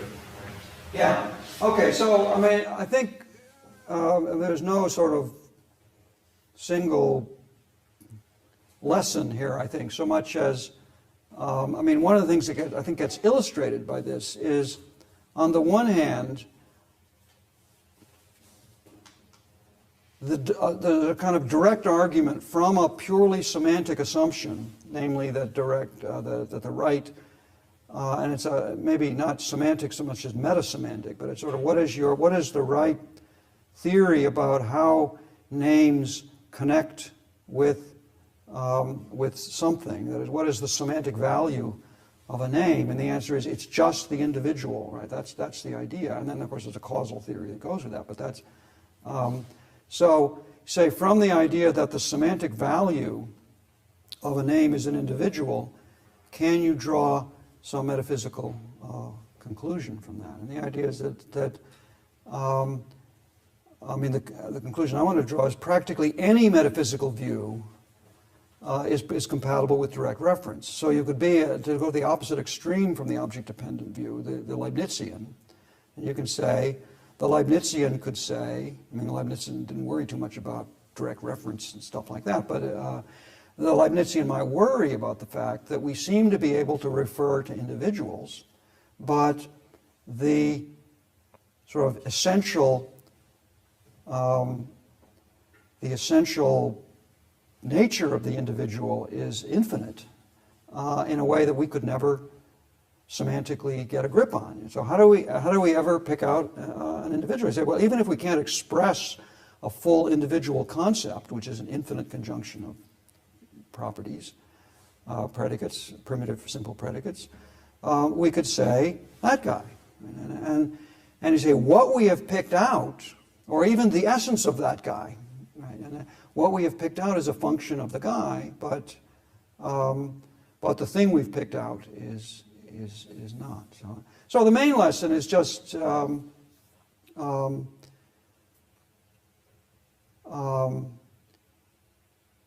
I mean, ideally, it's nice to have a semantics which is neutral with respect to these metaphysical questions, so that you can sharpen them, and with the same language, we can say, if you're a Leibnizian, you should say this, and if you're a Kripkean, you should say that, and so on, in this language, which is clear and perspicuous.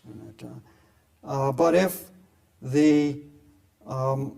the semantic features of the language force you to a certain metaphysical view, then it's much more difficult to find a framework in which to compare the two views. So it's important to sort out when a semantic assumption is neutral and when it really depends on the. But I mean, there further where the issues become then tangled is the fact that that if you put the direct reference theory into the larger context, say the Kripkean kind of view, with some explanation, not just this purely semantic claim that the semantic value of a name is the referent, but what process gets you from language use to the referent, and then you have your causal theory and all that. Then that's bringing you into a certain kind of metaphysical picture of a certain kind, which makes, one has to kind of look at it. And I think the direct reference view tends to go more comfortably with certain kinds of a certain kind of metaphysical picture, but it's not really necessarily tied to it. It's motivated by it. So that's part of it.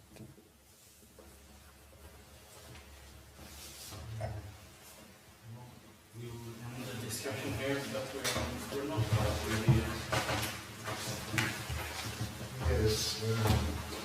On behalf of the audience, I'd like to thank you for those subtle and difficult but really fascinating lectures. So, I sort of made a reflection that you are a true philosopher.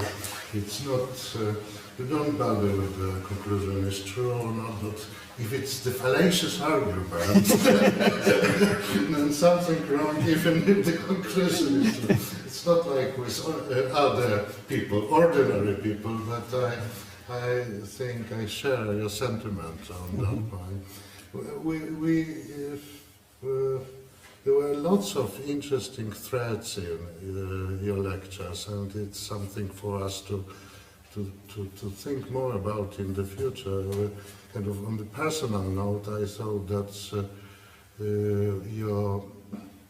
your idea of possible worlds as sort of maximally consistent properties that need not be fully specific, that was a thought I never had before. And it's fantastic that you could combine this idea and then go back to the ordinary semantics of possible worlds by this idea that, well, here we have logical space, but we construct the points in a way. They are in some way conventional constructions, but we can get them even though the worlds that you start with are not like the points in the space. And then the discussion you had of when you showed us all the complexities of this distinction between qualitative properties and non-qualitative ones in connection with haecceitism, it was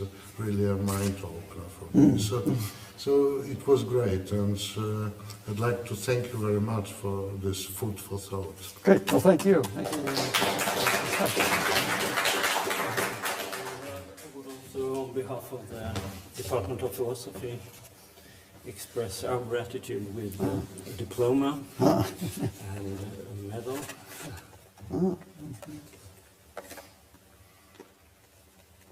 Oh, very. It has your name on it on the back. Uh-huh. So, thank you very much. Thank you. Thank you.